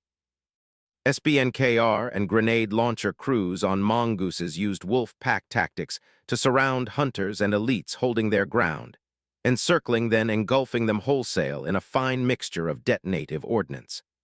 At the same time, banshees were swatted out of the sky using the same tactics from below or by the rotary cannons of passing longswords. The first line having fallen in the matter of a minute, the 3 brigades headed for the next only a short drive away. Though they had more time to prepare than their unlucky vanguard, the secondary defenses were endangered the very second human forces set their sights on them. They weren't prepared for hornets that swooped down into the flat plains to help the tanks below specifically target the proxy platforms. Combined missile and cannon fire chewed down the complex network of lateral lifts more and more into a disorganized array. Holes in the defensive lines were created and quickly exploited by flanking armored columns that proceeded to rout entire units of wraiths. Tungsten shells smashed their vulnerable rear exhaust ports to blow them apart, turning their ghost escorts into small firecrackers of flame and gore. It seemed nothing would stop the forces on the ground from reaching their target areas when there came a series of high-pitched whines. What followed were multiple triple shots of AA fire that tore away the invincibility of the longswords. Within the safety of the staging grounds, the Tyrant anti-aircraft cannons fired 3 powerful bursts of plasma that were fast enough to catch a number of UNSC starfighters. Seeing their fellow pilots disappear in bluish-orange flashes and spiraling out of control in fiery corkscrews, some of the longswords redirected to the guns. They flew into the skyline of the grounds themselves to lay down suppressing missile barrages on the enemy AA. Some destroyed their targets, but most of the guns were too well protected in the thick urban amalgam of structures to be damaged. Those that survived tracked their assailants, weaving their way back through the settlement of purple skyscrapers and returned fire. "This is insane," Hector said, the lightness of his voice reflecting the fact that his attention was affixed to the displays like everyone in the room. "Reminds me of Midway," Zach added offhandedly, earning a disbelieving look from Nova. "You studied Midway. I told you they made us learn pre-colonial lit on Luna, including histories. What's strange is that, well, in that fight the carriers never met, just their planes. The Dragoon and Syracuse are kind of doing the same thing by keeping their distance." Hector peered back at him. "Pretty sure the good guys won that fight though, right?" "Depends. On what?" "On what you mean by good." Mito intruded, focusing on a camera feed showing a tank driver finishing off a dying wraith. "My people lost that fight. You can ask my ancestor Hayato about whether he thought his side were justified or not in what they did. But the Japanese were the ones trying to defend their newly made colonies for their empire, and were kind of doing the same thing." Rennie peeked over at him, intrigued. "And who won that fight exactly?" Mito eased out a long breath. "Not the ones fighting for their colonies. They ended up almost losing everything, and bombs were involved there too."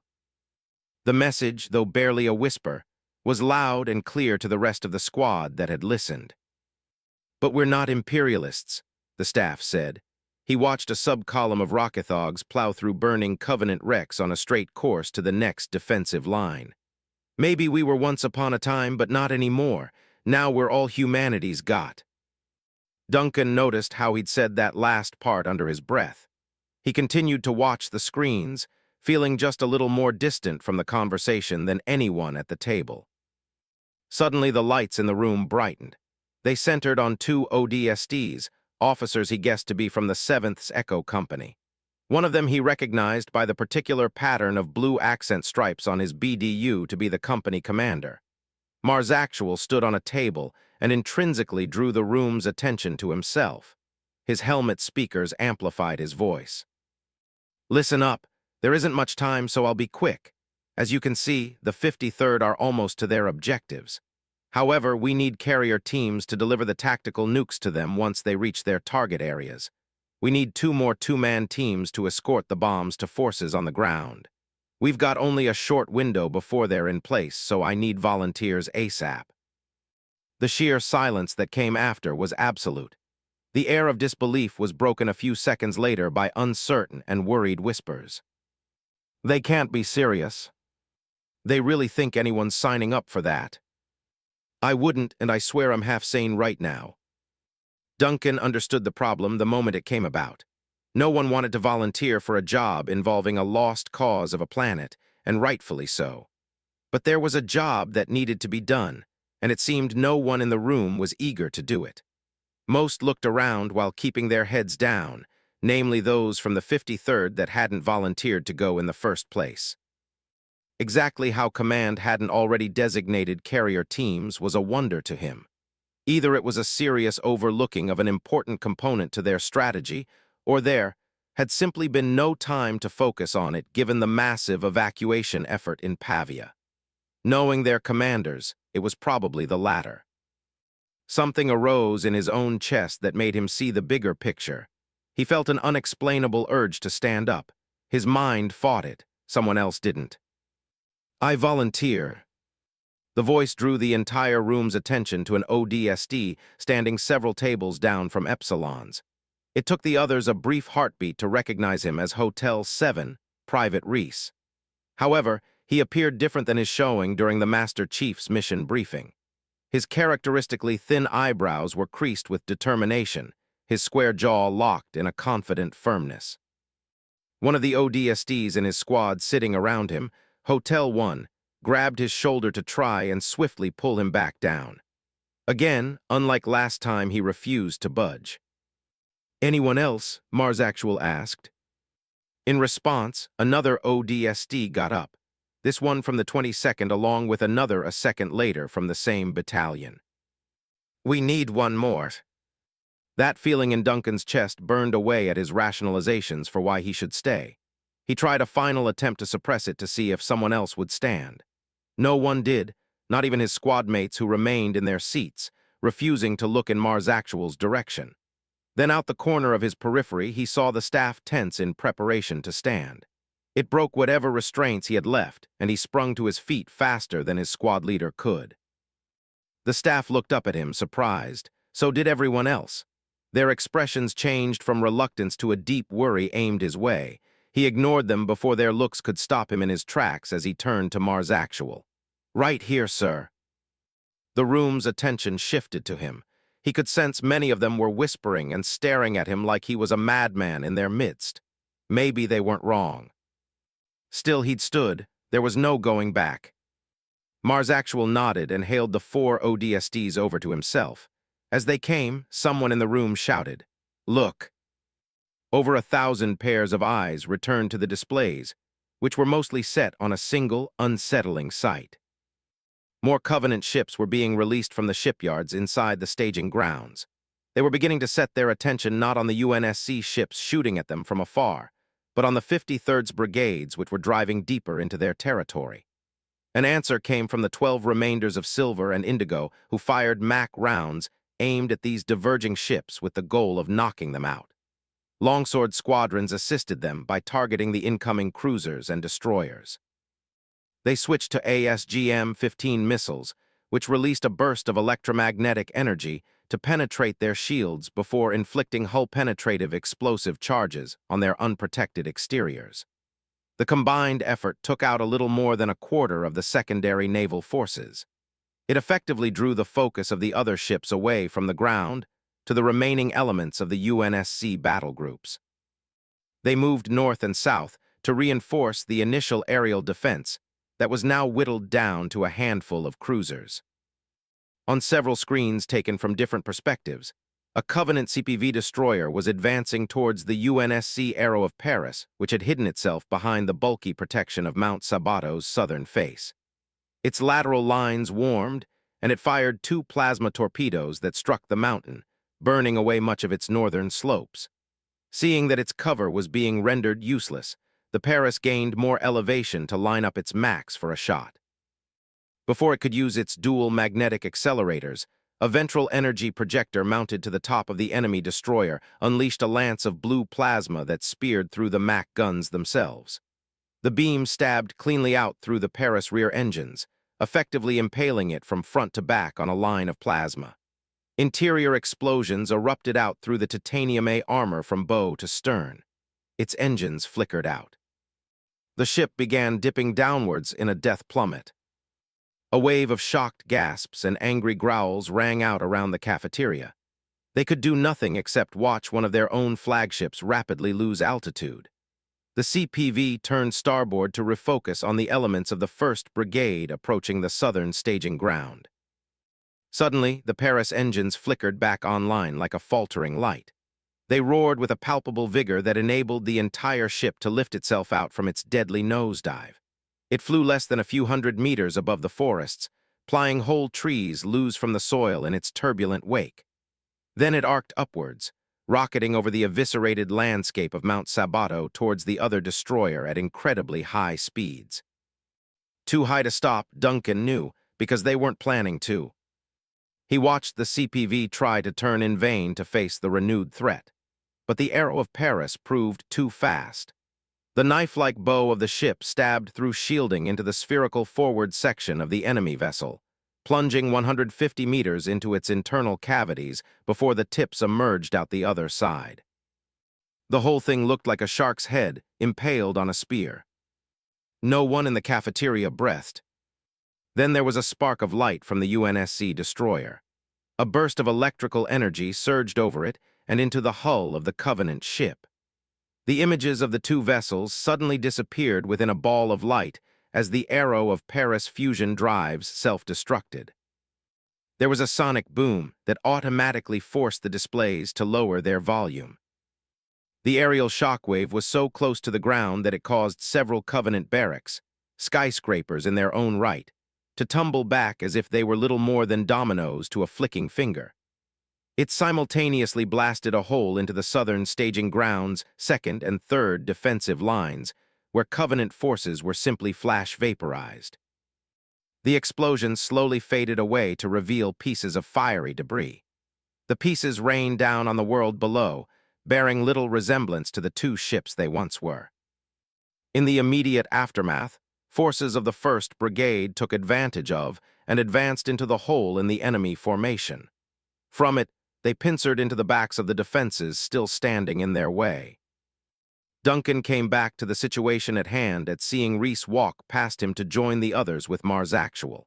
He withstood the urge to turn back to the squad, feeling that they were looking at him. He willed himself to follow the other volunteers through a set of doors. They all shared shadows over their visors as they headed to the nearest hangar bay, ready to play their part in the last mission. Vault Wills 69. Battle of Actium Chapter 31 UNUS. Chapter 31 UNUS. May 14, 2545, 13:45 hours military calendar. Aquila System Actium. High Mediolanum, Republic of Pavia. En route to Covenant Dark Zone. Asterisk. Other than the hypersonic rumblings outside indicative of atmospheric re-entry, the Pelican's cargo bay was mostly silent, much like the last time Duncan went into the Dark Zone. He was strapped in the rearmost seat on the right-hand row with an MA-37 in hand, along with an M319 grenade launcher on his harness. Both weapons were handed to him in order to protect the only other ODST in the bay. Sitting opposite him at the rear was Private Reese. The trooper had just an SMG attached to his back harness. It was all he would need to ensure he stayed light enough to make a run for their upcoming delivery. Held in both of his hands was what looked like a metal football. It was the right size and shape to be won, although throwing it was the very last thing anyone would want to do with it, or probably ever would do if they were insane enough to try. The Mark 2521 medium fusion destructive device was an excavation-grade HAVOK tactical nuke. Being the second oldest model of a series of 4 variant generations, the Mark 2521 was 35 centimeters long, 18 centimeters wide, and 19 centimeters high if stood up. Its relatively small size did well to hide the fact that it possessed a 30 megaton thermonuclear yield, a number that became far more startling when compared to weapons of the past. The atom bomb dropped on Hiroshima was only 15 kilotons. In comparison, this HAVOK variant possessed a yield strength that was, in no uncertain terms, 4,000 times that amount, yet Reese was tossing it between his hands like it really was just that, a football. Despite his helmet's own internal temperature controls, Duncan was sweating bullets simply watching him. His sole relief was that there was a thin slot on the unit's upper face for a detonation key to be inserted. It wasn't primed yet, and their contact receiver on the ground would be in possession of said key. There was no real risk of him setting the thing off if he dropped it. Still, he was uneasy seeing the culmination of thousands of years of human weapons development being treated like a pastime toy. But he had no choice. After all, he'd purposefully avoided carrying it. It made him tense just being in the same room with the device during what was a very quick briefing in one of the Babel's hangar bays. Reese had no such reservations, so the job of carrier fell to him. Mars Actual had explained the details of their mission. The 6 ODSTs were to break up into 3 teams of 2 troopers each. One would carry the nuke while the other protected him until he reached the contact receiver in the assigned brigade. He then had the pairs chose who would serve what role in less than 5 seconds. Duncan hesitated, Reese didn't. Once that was done, Mars Actual handed out the HAVOKs from a set of armory lockers. The pairs were given their designations. Group 2, Mars Actual and a trooper from Echo Company, 1 Lance Corporal Stacker, would carry their HAVOK to the 2nd Brigade at the Northwestern Staging Ground. Group 3, comprised of the 2 ODSTs from the 22nd, would deliver to the 3rd Brigade at the Northeastern Staging Ground. Group 1, Duncan and Reese, would head to the 1st Brigade fighting at the Southwestern Staging Ground. The location of their contact receiver was sent to their HUDs, identifying him as Colonel Mentieth himself. With that in mind, and considering the ever-evolving situation on the surface, Duncan was intent on not keeping the colonel waiting. Then again, he was essentially delivering the device by which much of the 53rd Armored Division would be annihilated, a mass suicide weapon. That notion was what really made him hesitate in the hangar, knowing he was delivering the tool that would cause the direct deaths of thousands of men and women of the UNSC. People in uniform, like him, probably with thousands of families waiting for them to come back to them, like his. In handing it over, he would be doing no better than signing off on their deaths, making it so that those loved ones would never see them again. And all it would take was a simple handover. How easy it actually was made him feel sick. He held in his revulsion to keep his head clear, yet it felt heavy on his soul throughout the ride down. No, he thought, this wasn't on him. Everyone now on the ground chose to be there. And the higher-ups were the ones that chose to give the go-ahead with the bomb, so what was about to happen wasn't on him. He found himself breathing harder as he thought it over, marveling at the crushing weight of the decision that he was only now realizing he hadn't thought fully through. The blood couldn't be on his hands. Then again, who was really to blame for something like Hiroshima? Was it the Truman types that signed off on it, or the Paul Tibbets types that actually made the delivery? He found something to relieve his beleaguered mind at remembering that either Mentieth or someone on the ground would be the one to actually detonate the device. Not him. He was just handing it over. To his ever-living amazement, Reese didn't seem to be having any dilemmas at all. His visor was depolarized so that he could see how calm he was. If anything, he was eyeing the nuke being tossed between his hands with a kind of reserved curiosity. While Duncan didn't personally know him all that well and hadn't gotten the time to either, he at least wanted the answer to a single question. How come you're so lax with that thing? Reese stopped juggling the device to look at him. Just thinking about something, that's all. About what? Reese eyed the bomb, as did Duncan, though with much less casual interest. You know, this isn't the first time we did something like this to a colony world. Duncan didn't know what exactly he was going for, so he let him continue. Ever heard of Far Isle? You mean that colony the UNSC wiped off the map? Yeah, innies were the cause, right?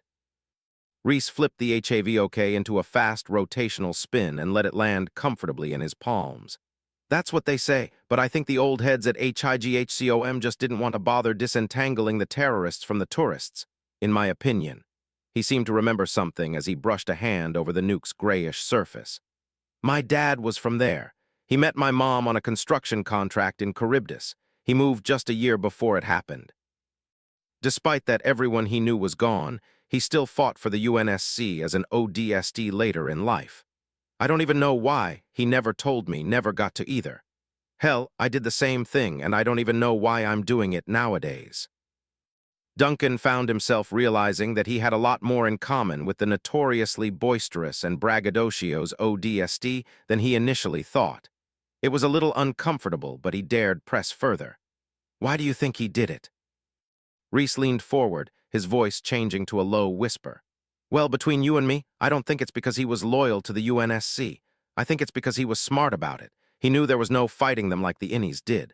To spare other planets that fate, he must have figured it'd be better to break down the Innies before they got too out of hand on another colony. That way, HIGHCOM wouldn't have to consider the nuclear option again. He rolled the HAVOK in his hands. Called killing the few for the sake of the many. Now I might be about to help us do the exact same thing he tried to keep from happening. He paused with the nuke still in hand, eyeing it like he was suddenly holding the object of his disdain. His gaze locked with Duncan's. It still didn't save him, though. In the end, he got killed by another UNSC weapon. Remember that story I told you guys about a Spartan that murdered a few ODSTs at a shipboard gym? Well, one of them was my dad. Everyone else can have their doubts about it, but not me, no. I have the telegram to prove it. Imagine saying something so real that it shattered your dad's skull and no one even believes you. He leaned back in his seat and breathed in deep. Well, that's what happened anyway. The additional weight of what Reese had so unceremoniously shared made Duncan feel like he was getting crushed. The idea that his dad was killed by a Spartan was nothing to scoff at. If it really happened, then it explained why Reese was so hostile towards them back at the HMPD. Still, it was hard to imagine someone like 58, 104, 87, or even the Master Chief going out of their way to purposefully murder a group of ODSTs. It seemed to be real enough for Reese, which was why it almost floored him when the trooper spoke again. I almost wish they were here, though, the Spartans.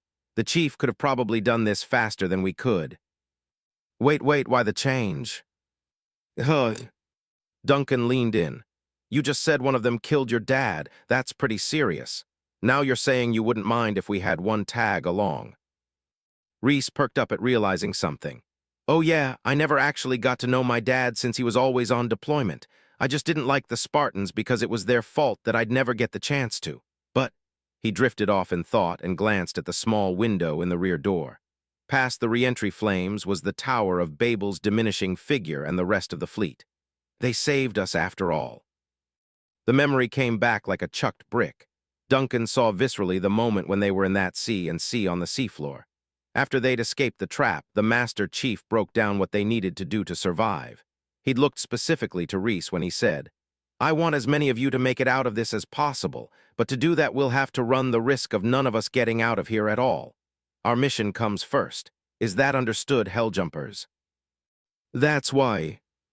Reese finally turned back to him. They made sure we all got out of there even when they could have left us. He seemed to struggle with something deeper.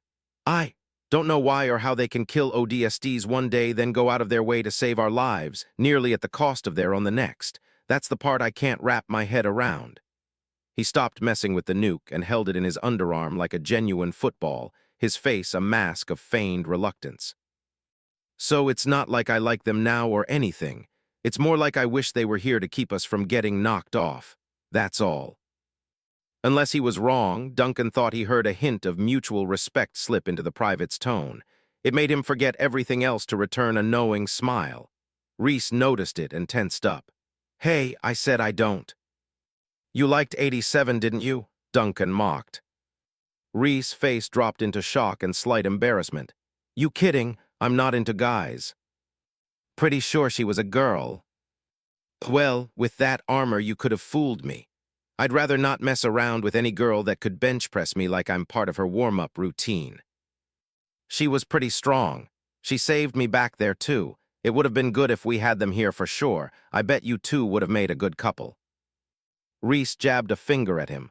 I swear, Iris, you deserve whatever's coming to you, you hear me? Duncan's attention shifted to the cockpit, where much of the light from the re-entry flames outside were illuminating the bay. His momentarily playful demeanor evaporated as the flames faded away to reveal a cloudy sky. Let's just hope it's something good. Reese looked as well. There was a brief silence, then his voice fell again to just above a whisper. You think you'll walk away from this in one piece, man? Duncan swallowed the rock growing in his throat. That's what I'm aiming for, you, he glanced over. Reese's expression had changed. His earlier reluctance had died away into something that could only be described as a quiet acceptance. Though acceptance of what, he couldn't say. Reese noticed and offered a smile, one with an earnest tiredness Duncan had seen before. They both saw the moment that the clouds parted to reveal Actium's surface. Aquila's afternoon sunlight was now struggling to maintain balance against the flashes of harsh blue light that rhythmically overpowered it, repeatedly changing the colors of the clouds from white to cyan. Below them, the Sabet mountain region was in chaos.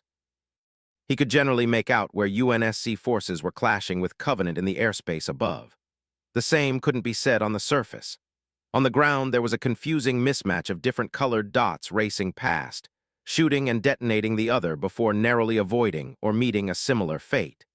It was roughly the same for the starfighter and starship brawls, only those were more concentrated the larger the death dealers and their explosions became. Plasma fire suddenly lunged past the cockpit in fresh bursts. The Pelican again started to rumble as the pilot struggled to evade. "This is Cowboy 1-1 to carrier team. Be advised, our LZ is hot. I repeat, hot." There was a blast of green light and a mix of exhaust trails that whizzed past. The pilot swerved left into a near barrel roll, stopping just short to level out once a plasma torpedo zipped past. Beyond the cockpit, two of the dropship's 4 longsword escorts broke off to chase away a group of several Seraphs approaching from behind. Duncan watched the pair shoot past the rear window and exchange ASGMs for plasma torpedoes. "Listen up, I'm landing fast. You've got 3 minutes to deliver the package and get back. Do you copy?" "We hear you," Reese replied, tucking the nuke in close to his chest. "We're ready." "All right, hitting dirtside in 30 seconds.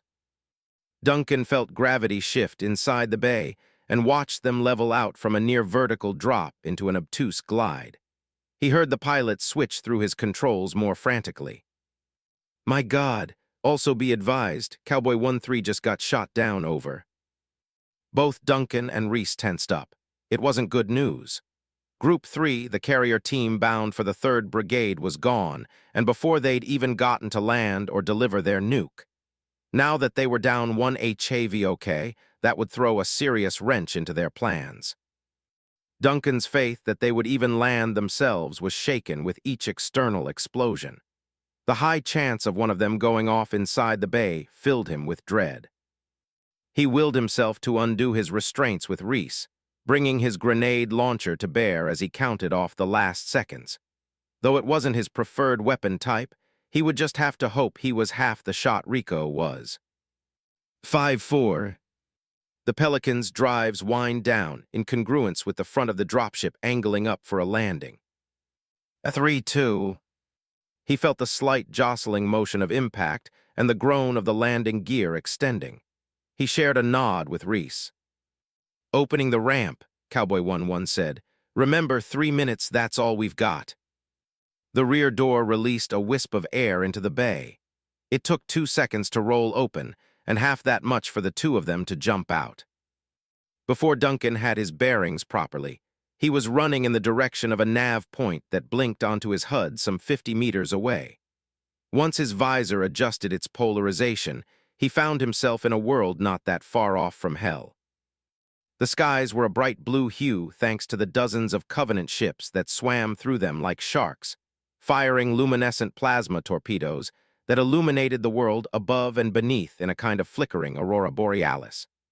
Their dominance was routinely interrupted by magnetic accelerator rounds that streaked into Covenant ships, flaring their shields and spearing through a few. Some deadened vessels fell away, causing the starfighter dogfights raging beneath them to momentarily fly out of their path like a swarm of fish to falling whales. They crashed onto the battle-torn landscape, shaking it in miniature earthquakes. Duncan stuck close to Reese as they sprinted out from the small patch of open ground the Pelican had landed in. The consequence of being his bodyguard was that he had to look around for threats. The only thing he saw in abundance was madness. Scores of Scorpions were left ashen from a fiery destruction that had blown their high-velocity cannons clear of the chassis. Wraiths lay split in 2 or more jagged pieces of slagged metal that still sizzled. Torn ghosts, dismembered warthogs and mongooses were everywhere. So were the remains of banshees, hornets, seraphs, and longswords whose inflamed remains had left long impact scars over the landscape. Bodies, covenant and human, lay strewn from burning vehicles. There were 53rd personnel with twisted looks of anger, agony and stiff blankness frozen on their battered faces that lay on dashboards or in pools of blood. Elites with half their heads missing leaned in the driver's seats of wrecked ground craft. Grunts lay half-buried in blown-open craters. Hunters possessing a charcoal-like consistency were strewn around in positions that suggested they'd been thrown about like rag dolls. The blue blood of bullet-riddled jackals dripped down from damaged lookout towers before being thrown into the air by the active gravity lifts, thereby lightly showering the substance over the battlefield. But it was still a battlefield. In the 5 seconds it took Duncan to take it all in, the adrenaline pumping in his veins caused time to speed back up. A burst of hot air drew his attention northeast. In the skies, just a short distance north of the northeastern staging ground, were several groups of Covenant ships.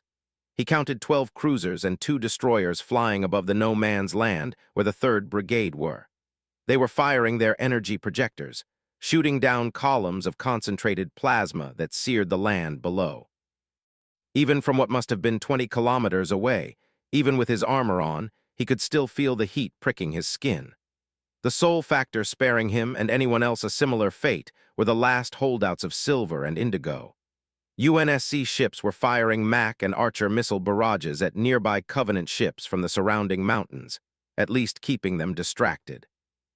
Plasma bolts and bullets whizzed past his helmet, forcing him to duck as they weaved their way through the maze of dead and living vehicles. He stopped at spotting a trio of ghosts boosting straight for them and roughly shouldered Reese and himself to the side, narrowly dodging the 3 craft that raced past. One turned around to aim its directed energy cannons. He beat it to the draw and fired a 40mm grenade.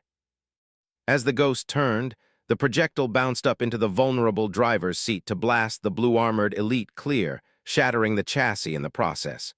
Keep moving. The 2 of them prioritized Rex for cover for the next 10 meters, while Banshee squadrons soared over them to exchange fire with groups of rockethogs swerving through the area.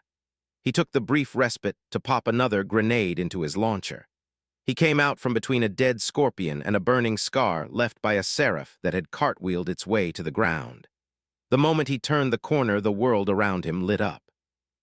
The afterimages were burned into his retinas of a column of 3 wraiths that were, up until a split second before, headed straight for them. They disappeared almost as soon as he'd seen them after several ASGM missiles screamed into their ranks to consume them in a surge of fire. A longsword squadron soared over their most recent score with a pair of seraphs not far behind. It had quite nearly stunned him, as bad as a flashbang. "You good?" Reese asked, checking him over. "Yeah, come on." With less than 30 meters to go, they found themselves having to jump over decimated lookout towers and the fiery remains of shades.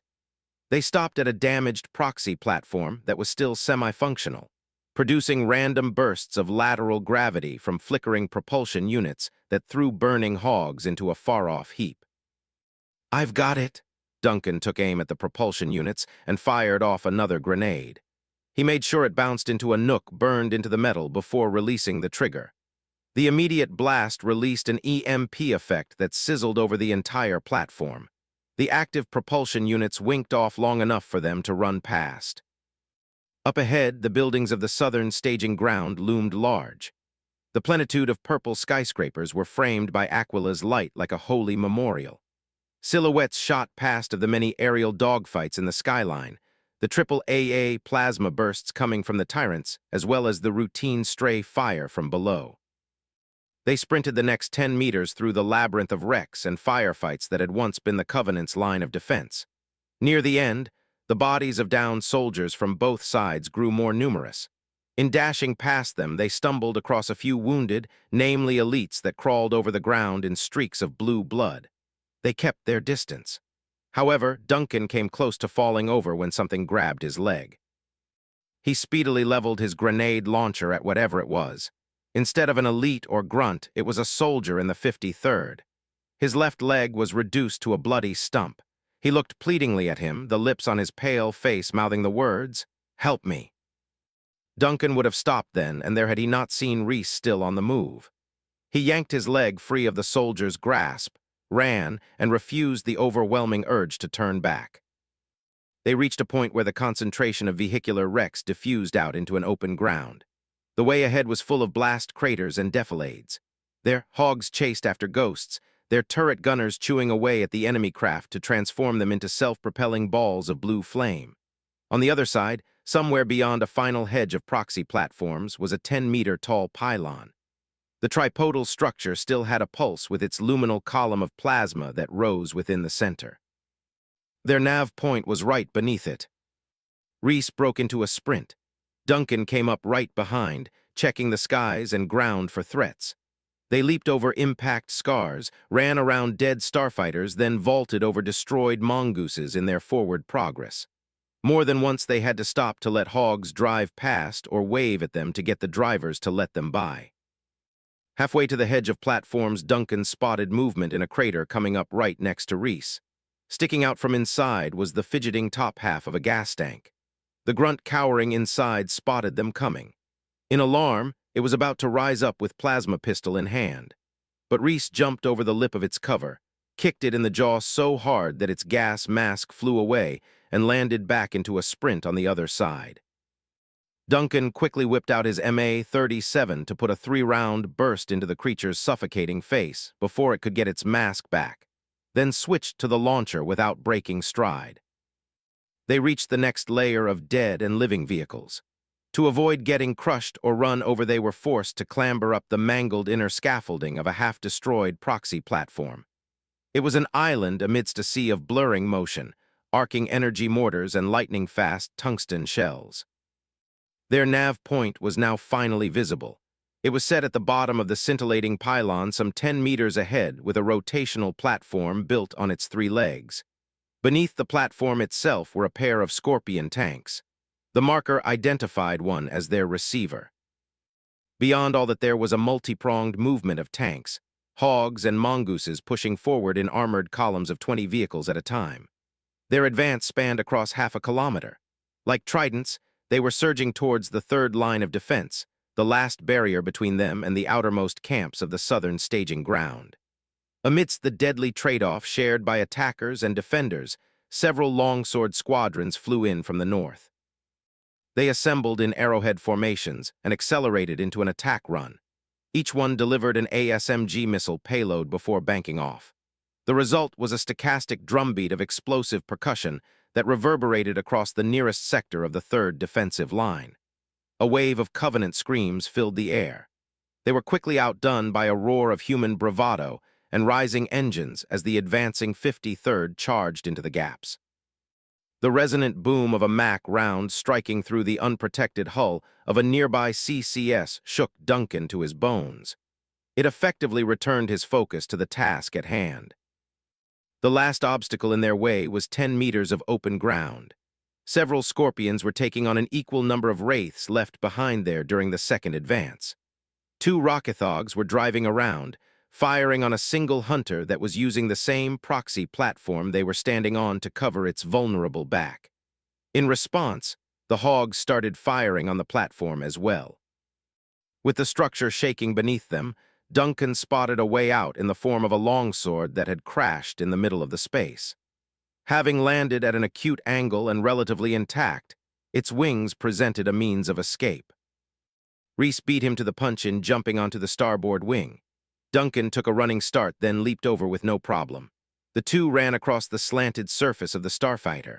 They had to run down around its dorsal stabilizer and skip over the crumpled remains of the cockpit. An explosion behind them caught their attention as a frontal volley from the Rockethogs finished off both the hunter and the platform. The latter blew up in a blunt blast that made them dash back behind the stabilizer. Flaming shrapnel shot past, stabbing into the wing at their backs and denting it in places. Without a second to waste, they jumped down from the portside wing and dashed the last of the way to the pylon. The 2 tanks sitting in its shadow looked to have been waiting for them, one peeking out to check their surroundings with its cannon and turret, while the other, more plasma-scarred, remained stationary. That was because its driver wasn't inside the canopy. Instead, he was sitting on the treads, allowing the two arriving ODSTs to quickly recognize him and salute. Colonel Mentieth was having a medic stream biofoam into a wound beneath a melted section of chest armor. Wearing his officer's cap, he took it off to bite into it while the foam eased into the wound. He bore the pain well and dismissed the medic once the procedure was done. He spotted Duncan and Reese, saw the nuke, and nodded them over. "You boys did good," Mentieth said, slipping his cap back on, then jumping down off the treads to stand level with them. "Now you get going. I'll take care of business from here." He extended a hand for the nuke, but Reese held on to it. "Permission to speak freely, sir." Confusion flashed over the colonel's face. "Granted." Duncan watched him with a shared sense of bewilderment as to why he wasn't handing over the bomb. Reese hesitated for a second, but stood straighter. "I'd like to stay with you to set this thing off, sir, if you'd let me." Duncan saw the confusion on the colonel's face vaporize into genuine surprise. He wasn't sure what his own face looked like then. He just knew it was something like, "What the hell?" Mentieth echoed his thought, arching a brow at him.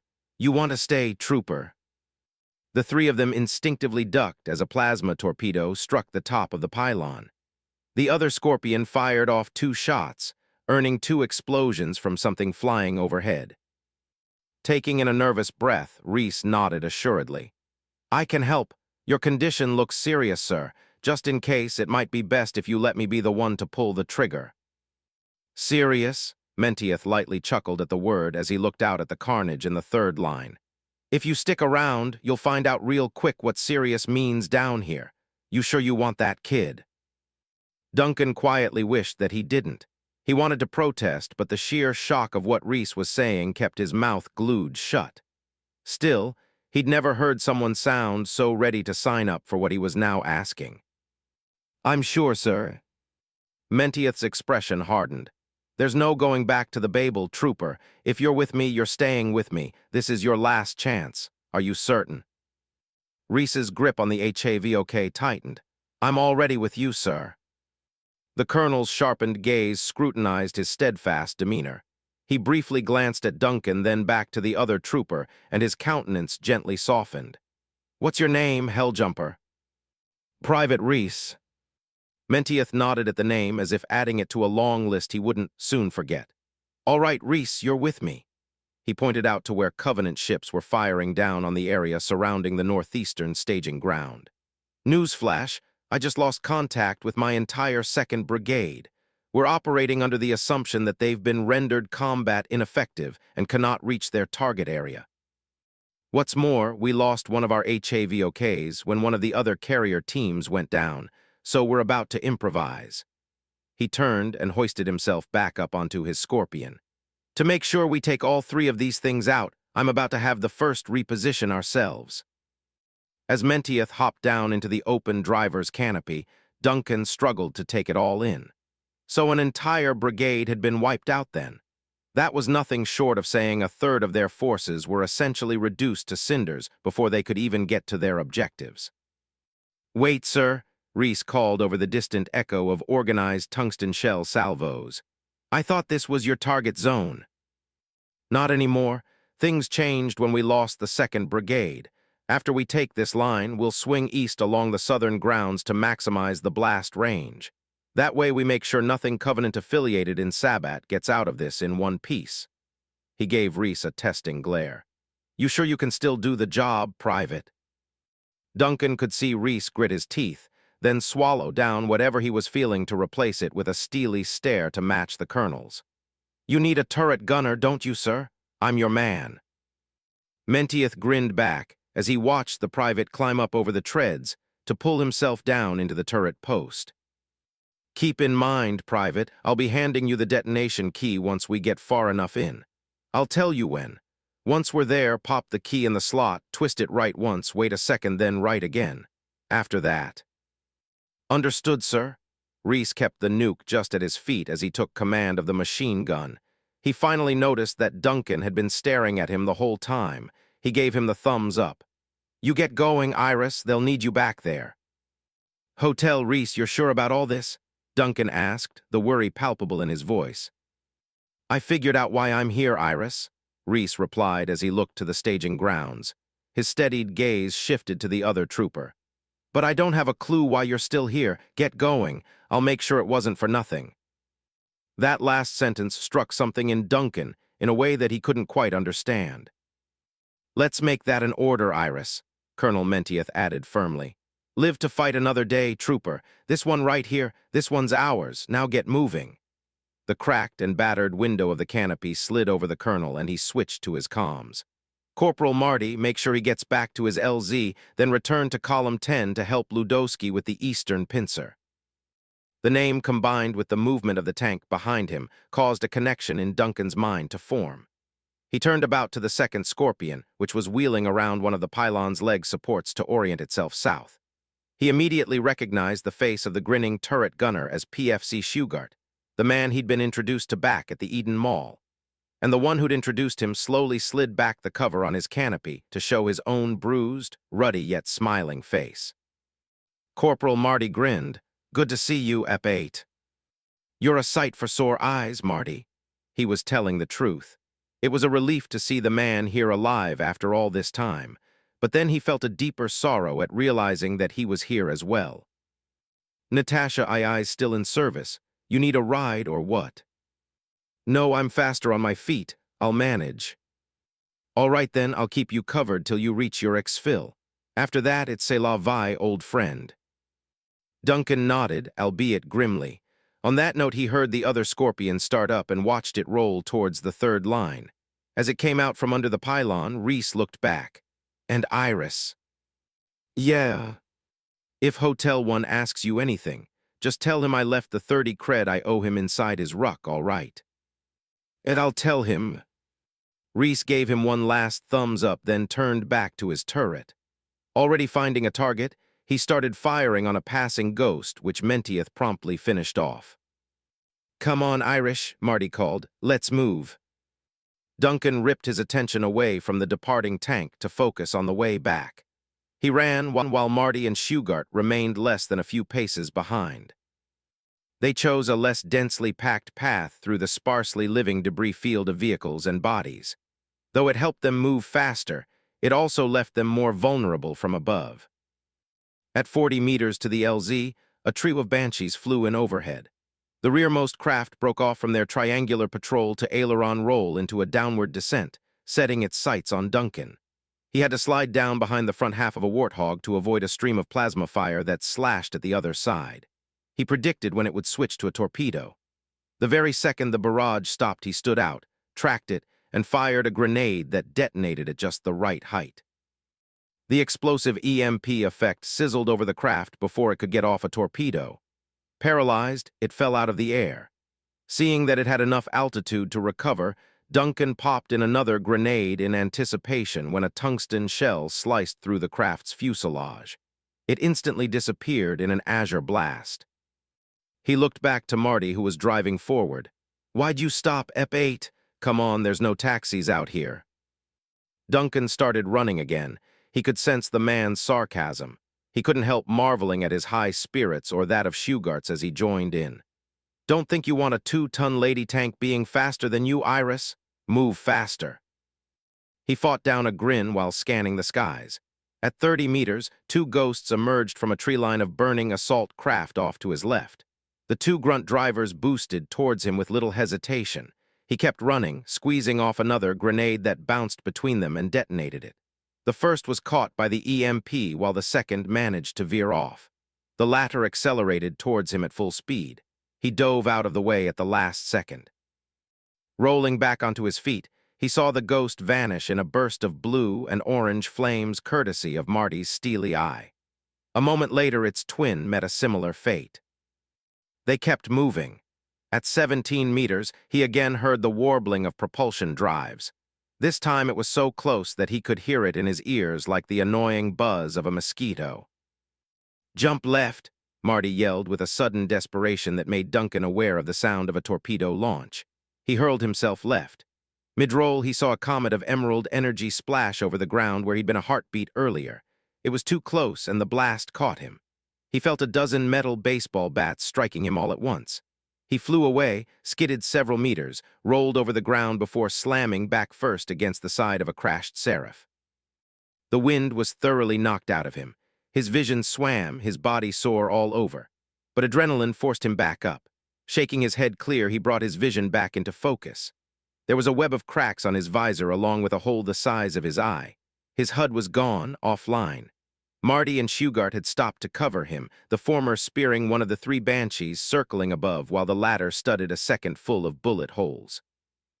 Duncan pulled off his helmet, tossed the useless thing aside, and started running again. He heard Marty fire 2 more shots, each met with successive explosions from their targets.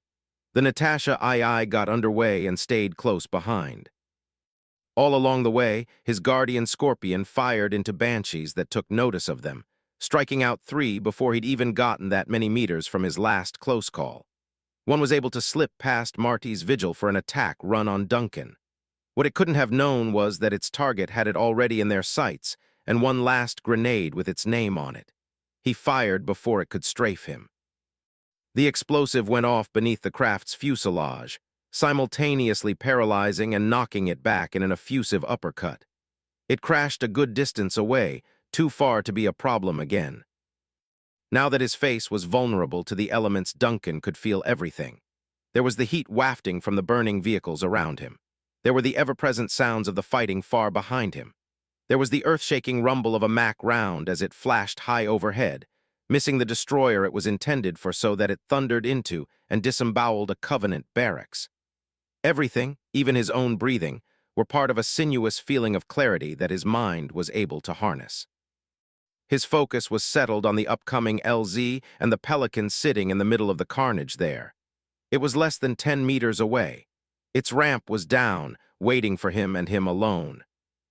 But then another sound stole his attention, the screaming warble of a Seraph fighter soaring low with its course set on the Pelican.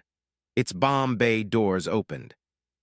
A single tungsten shell struck those very same doors like a bolt from the hand of God himself.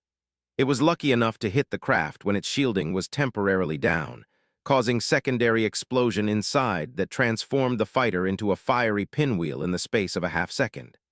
The dead craft crashed short of his ride out and slid to a halt. Running into the LZ, he glanced over his shoulder at Marty's tank. He was about to shout thanks when an audible boost of propulsion drives came from somewhere in his blind spot. He sensed something large heading towards him. Marty fired off another shot that punched into whatever was coming, finishing it off in a blast of blue debris that washed past Duncan.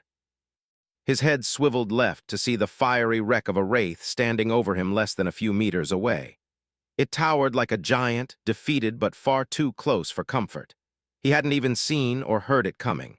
It would have run him over had it not been for his guardian Scorpion. "Don't stop, Ep8, your ride's right there. Keep going." Duncan heeded him and picked up his pace, dropping his dry launcher to gain more speed. He dashed up the ramp and skidded to a stop inside. "This is Ep8 to Cowboy 1-1, I'm on board. Let's get going." "Roger that, we're out of here." The Pelican's engines flared. As they lifted off, he took one last look at the Scorpion that had kept him alive the entire way back. Marty had the Natasha II turned to the side with the canopy open so that he was able to raise a triumphant fist in the air. "First in, last out. Send Epsilon our regards, Iris." Duncan was awestruck. He never got a chance to say a word in reply as he watched Marty return to his canopy and wheel the Scorpion around. The last he saw of Corporal Richard Marty and Private First Class Ryan Shugart was their tank driving back towards the fighting before the rear door closed shut. He threw himself into his seat to buckle in, knowing it was going to be a hard ride out. They began soaring up towards a portion of the airspace isolated from most of the fighting. Within seconds, they were away from the mountain range. After a few more, they were out of range of the scuffles between friendly and hostile ships. They were home free. It was only after knowing that was the case that he realized Cowboy 1-1 had never asked about Reese. But he didn't want to think about it himself. In all likelihood, the pilot knew that if he hadn't come with Duncan then, he probably wasn't coming back at all. They started shooting into the stratosphere in a near-vertical ascent. In the middle of their rush through the clouds, he was given a rapidly expanding view of Sabbat. There were only a handful of ships left from battle groups Silver and Indigo. The Covenant ships were far more plentiful and were beginning to establish aerial superiority over their staging grounds. The set from before were still glassing a swath of land near the northeastern staging grounds. He heard Colonel Mentieth's voice on the UNSC E-band, thanks to the Pelican's speaker systems. "This is Colonel Mentieth of the 53rd Armored Division. The 1st and 2nd Brigades are almost in place. All UNSC Naval and Air Force support be advised. I am now preemptively engaging emergency code BANDRSNATCH on the Sabbat Mountain region. I hereby order all UNSC Navy ships and air units within range of my communications to evacuate Actium immediately. Mentieth out." Duncan knew the code, Bandersnatch. It was rarely ever used, meant to indicate a radiological or energy-based disaster had just occurred. By saying it preemptively, he was warning everyone of what was about to happen. Not long afterwards, he saw streams of UNSC Air Force elements leaving the staging grounds to head for the Dragoon and Syracuse. Longswords and Hornets that had survived up until then were now breaking away from the battlefield to head for the safety of the two carriers' hangar bays. The remaining ships of Silver and Indigo also disengaged to escape into the atmosphere. As they rose further, he saw the Dragoon and Syracuse finally break off from the neighboring regions and begin to climb. Everyone was leaving. Everyone except the 53rd. The last sight he witnessed was of the remaining UNSC ships rising away into the stratosphere before high-level cloud cover cut off his view. Asterisk. Supreme Commander Bayorda Nikorami was seething with an inner rage that he could hardly contain. He had watched his ships be shot out of the sky as the humans used the landscape against them. He watched as the enemy's forces on the ground advanced through his defensive lines while his aerial contingents were fought to a stalemate. He watched the gathering arrangement of feeds and status reports strobing into his Supreme Command headquarters, showing him the chaos outside. He almost wished he had someone on hand whose neck he could snap, but there was no one else around except for the headquarters coordinating personnel working avidly at their stations. Had he known such a travesty would occur on his watch, he would have saved that human he'd killed earlier for this very instant. That way he could diverge his rage towards one of their infernal race directly, rather than to the plentitude of shipmasters and ground commanders seeking his orders. At the outset of the assault, he had engrossed himself in managing the faltering defenses of his staging grounds. With each defensive line lost and ship shot down, his legacy of great constructions was put in greater peril. The fleet was by itself the least of his worries. After all, the humans hadn't deployed sufficient forces to fully eliminate his ships or flush out the far heavier defenses within the staging grounds themselves, the ones he'd prepared in case they weren't his only threat. But that was what worried him more than anything, because they had to have known that as well. So why then had they attacked anyway? Was all of this just some vain refusal of an enemy to admit their own defeat? Whatever their reason, he kept them battered, coordinating different subfleets to quash this offensive while deploying endless reinforcements on the ground. A short while ago, he'd stopped the northeastern assault cold by maneuvering a few subfleets into place. Now that they were wiped out, he focused on the defense of the next two grounds. He had just ordered for several units of Scarabs to be deployed to the southern grounds defense when the tide of the battle changed. It started when the armored human contingents attacking the south unexpectedly shifted their focus east. They crossed over the outer Ungoy camps towards the northeastern staging ground. Shortly thereafter, the human ships as well as their air cover abandoned their allies on the ground. They withdrew along with their carriers and were accelerating at top speeds to the outer atmosphere. He knew them to be a disgusting and vile blemish on the gods' good creations, but he'd never thought them to be such cowards. Had they broken from their offensive after realizing they couldn't win? Certainly, if they came here, they would have known the risks and accepted them, so why would they just suddenly leave their comrades behind? Of the many possible answers, none boded well. He began breathing easier at the fact that at least it would make the remaining forces easier to destroy. Then one of his officers spoke up on the intercommunications link.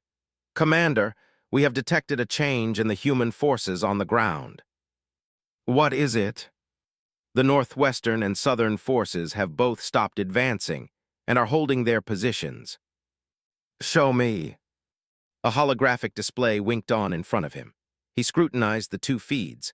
One showed the northwestern column holding their position near the outermost armories of the grounds there. The southern group were doing the same, just half a kilometer northeast of the edges of his own grounds. Both groups were engaged with an increasing amount of Covenant aerial power and armored elements, with the whole action creating a growing shroud of roiled earth around them. Still, they were holding fast. "What are you doing?" he asked to no one in particular. Before he could come to his own conclusions, another officer came on the intercom. "Supreme Commander, there is a priority message for you over the BattleNet." "From who?" "Supreme Commander Vajimi, sir." Bayorda's mandibles unconsciously flared out in a snarl. It was the last thing he needed. "I have no time for a meeting with my fellow commander. Tell him to." "But sir, it's not a meeting request. It's only a message." Only a message. Bayorda felt an uneasy amount of concern as to what a pre-recorded message might entail. Still, he needed to know before it became a factor later. "Send it to my station." A spiral icon appeared on one of his displays. He hesitated, but decided he would want to take whatever was said outside of this room. He pressed in a few functions that caused the dozen or so displays hovering around him to follow as he walked down from the central platform. "I will return," he declared. "Until I do, keep your eyes on the enemy." He left through one of the doors on the ground floor of the chamber. The Megalekalo pair in charge of room security were standing guard to either side of it. They stepped aside for him as he entered a winding hallway that gently curved along the circumference of his command center. The other Megalekalo pairs and Sangheli patrolling along its length quickly stood at attention as he passed. He paid them no heed. He searched for a vacant spot, finding it a few paces down from the control chamber. The section of hallway here offered a window view of the urban sprawl outside. It also gave him a vantage point over the northeast, from which he could see the deforested lands between his and the other northeastern ground. In the middle was a fierce engagement between human forces and his own. In their easterly movement, both sides had left a long sprawl of dead vehicles and fallen in their wake. They were fairly exposed enough, he thought, for an energy bombardment to finish them off. Certainly, he would lose some infrastructure. Still, it would remove the last of these ill-planned and ill-prepared rabble from the doorstep of his glory. Before pressing Thel's message, he sent in the order for his nearest ships to converge on and begin a low orbital bombardment of the trapped forces in the northeast and northwest. He also ordered his ground forces to keep the humans surrounded until his ships were in place. Once those factors were in play, he set his sights on the problem that now concerned him most. He dared press the icon and watched it emit a recording of Thel. He was standing on the command platform on the bridge of his ship, with hands held behind his caped back. To Bayorda, he looked furious yet subtly pleased as he spoke. "Nikorami, you are a Sangheli whose time has come. At this very moment, I and many of my ships are on our way to your staging grounds. I will offer you my assistance in repelling the last of the humans when I arrive. Then you will concede sole control and authority over the Second Fleet of Theophanic Revelation to me immediately." His mandibles tightened in a determined glower. "You are to be put under arrest in my charge for your dereliction of duty and the committing of heresy after heresy in your refusal to protect a holy prophet. You are to stand trial before the High Council for your many crimes, and to receive the punishment that seems most fitting in the eyes of the counselors, the hierarchs, and the gods. Should you run, I will hunt you down. Should you resist, I shall quarter your limbs from your body and do the same to any foolish soul you inspire to follow you." Thel's glower softened into what looked like mock pity. "May you find no mercy in these last few moments of freedom that yet remain to your wretched life, for you showed none to many." The recording ended. With it, Bayorda felt himself sinking into something. It wasn't rage, sadness, or regret. It was anticipation. He hadn't known how ready he was for this moment until it was finally upon him. Now there was no longer a need for the pretense of respect or shared allegiance. He was free to show Thel what he really thought of him as a commander and a member of the same species.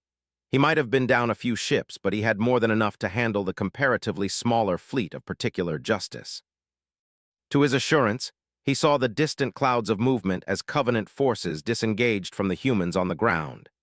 He watched with pride greater than any commander could muster, as he saw 7 of his CCS cruisers and 2 CPV destroyers arriving into position above the humans.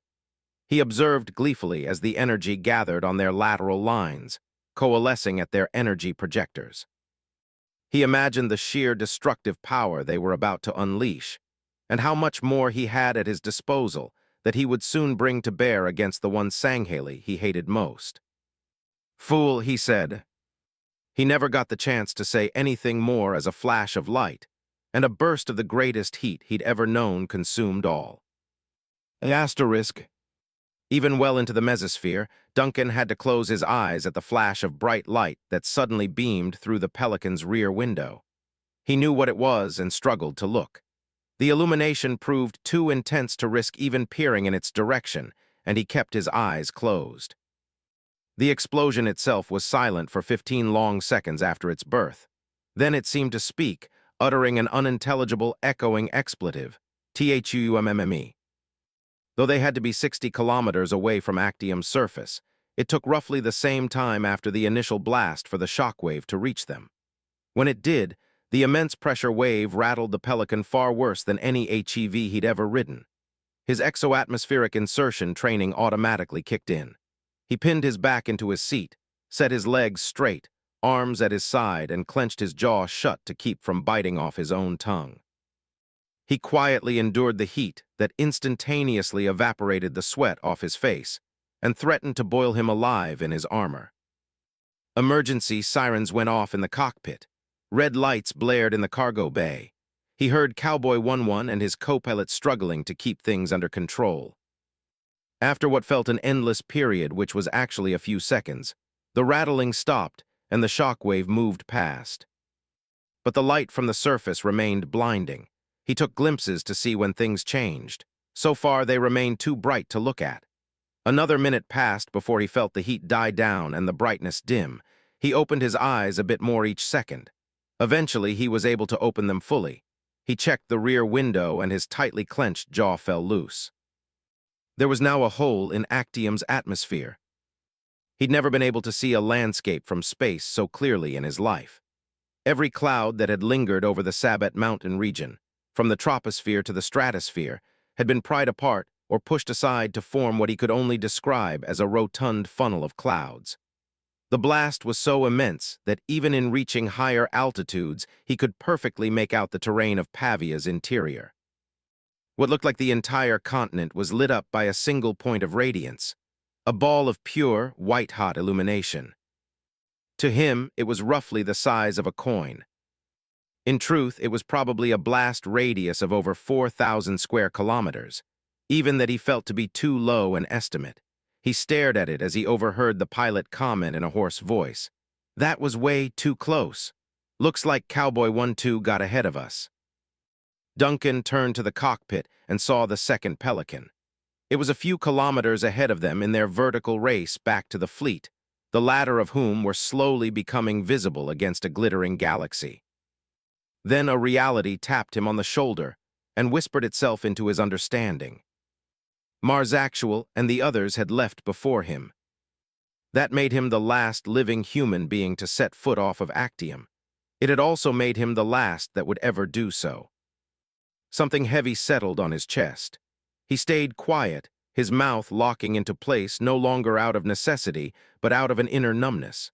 His eyes remained locked to the dimming light of the blast for the remainder of the flight.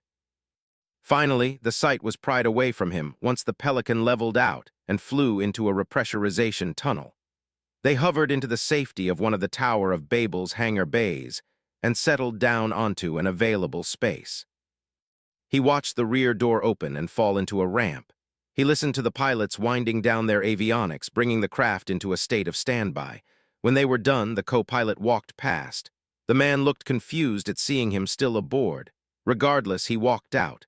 The pilot followed not long after and saw him staring at the outer deck. "You good man."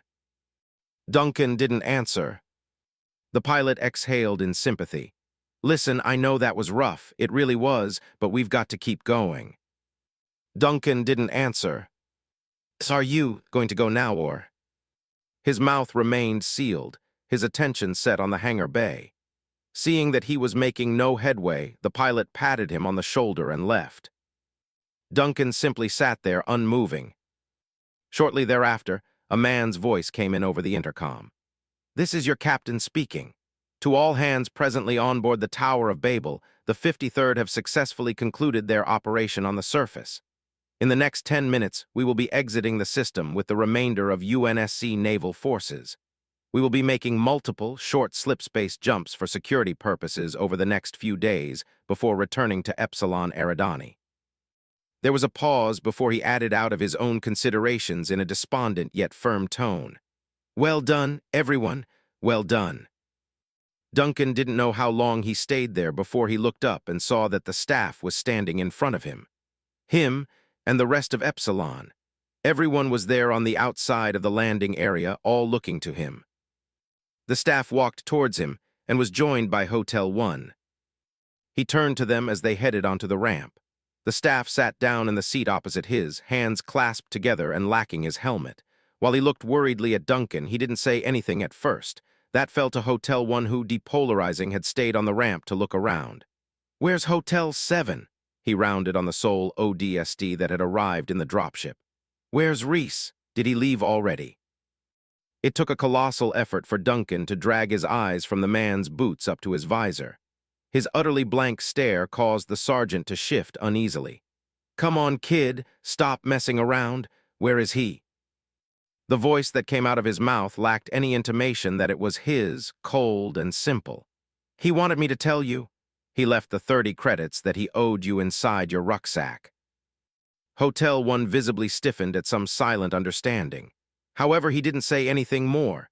He looked slowly to Epsilon, then back to Duncan, nodded and made gradual steps down the ramp. He walked away, quiet. The staff continued to watch him. After a few more seconds, he asked in as gentle a voice as he could, "Are you ready to go now, EP8?" Duncan tried to answer. He didn't know how to say it without feeling his voice come out low and his insides twitch. I can't move, sir.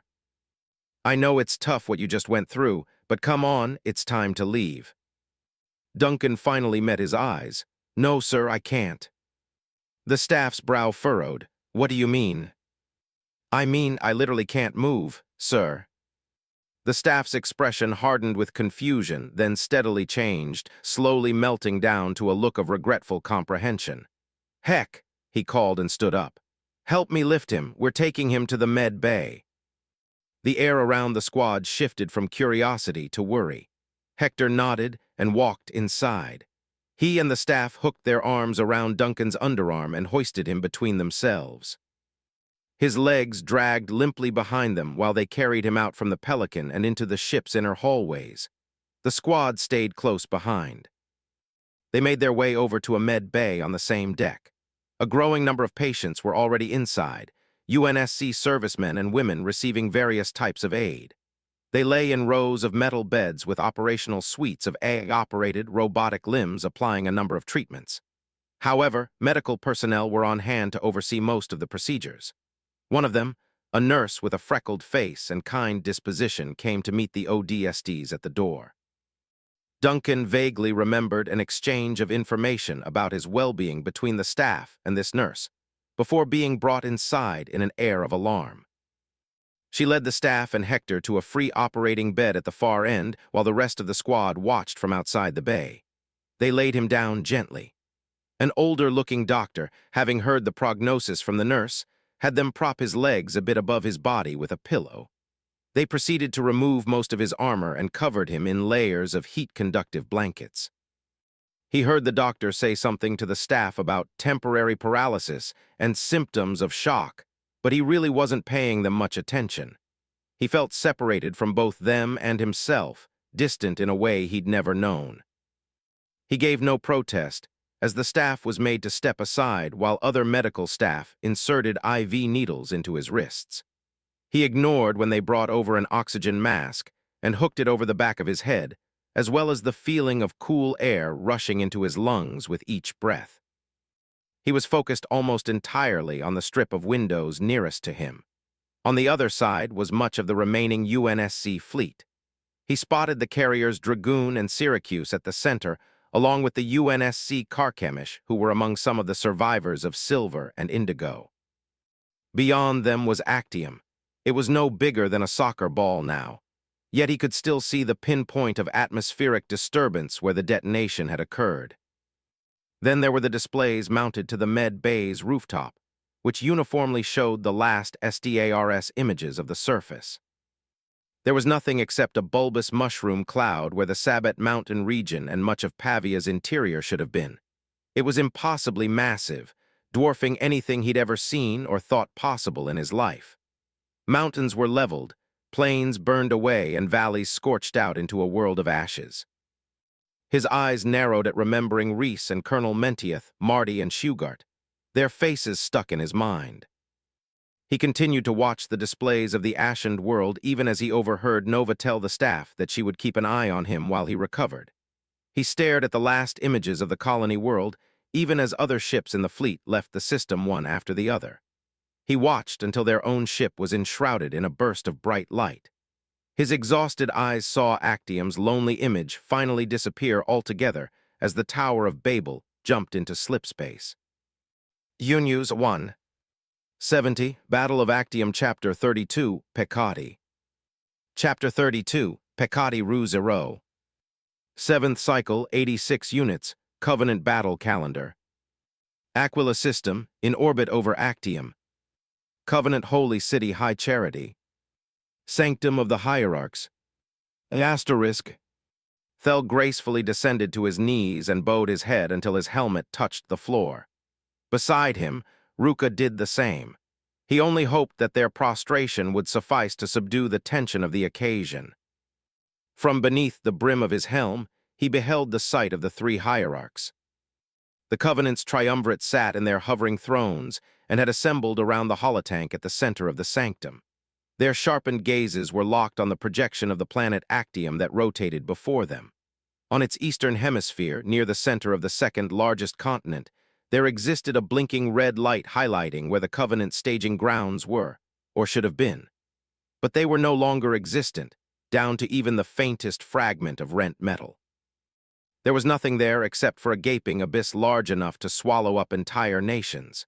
It had taken a whole day for the massive mushroom cloud there that was visible from orbit to dissipate. Even then, much of the haze remained.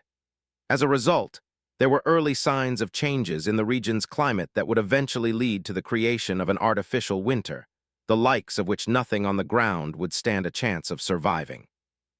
Such realities made it clear that the goals of at least one Supreme Commander were thoroughly thwarted. Thel's only concern in coming here was the chance that Bayorda hadn't sealed merely his own fate alone. The destruction of yesterday was a surprise at best and an object of horror at worst. Hundreds of thousands of the Covenant's warriors were slain in an instant. Massive amounts of time, infrastructural investment, and planning were lost all at once. There was also the lost satisfaction at the fact that humans had got to the rogue commander before he could, thus stripping away forever the hope of seeing him branded with the mark of shame in public. However, it also put the onus on Bayorda, who was of course in charge of the construction and its defenses by the stipulation of the hierarchs themselves. He wondered whether he should be thankful for that or not, to bring one more insulting addition to what was amounting to the commander's devastated legacy. But it still remained to be seen whether the prophets saw things the same way. The day after the destruction, High Charity arrived on the system's edges along with the hundreds of ships comprising its defense fleet. Not long after their arrival and the reception of various reports, the hierarchs personally called in Thel, and for reasons he wasn't quite certain of yet, his second in command. As he watched the three San, Shayuam maximized the image of the destruction, seeing their expressions range from disgust to anger. He could sense that someone would have their head mounted on a pike sooner or later. That much might have explained why Ruka was here. They could make an example of the top leaders of the only other fleet that had been in the system when the humans still had a presence in it. It was only at seeing the Prophet of Truth's face switch from an unreadable contemplation to disgusted intrigue that he knew their final verdict was settled. He tensed as the three finally turned their gravity thrones to face him and Ruka. He quickly averted his gaze to the floor, listening to the gentle drone of their thrones coming towards them. They stopped a few paces short. "Why do you prostrate yourselves in such a defeated manner when you have attained victory here?" The question had come from Truth, and made Thel unintentionally deepen his bow. "Rise, Vajami, on your feet, you and your fleet master." The surprise overwhelmed him like a sudden flood. It took Thel a few beats of his heart to come to terms with the words that had just come out of the hierarch's mouth. His mind, momentarily blank, began swimming with questions, fears, and doubts. Mostly questions.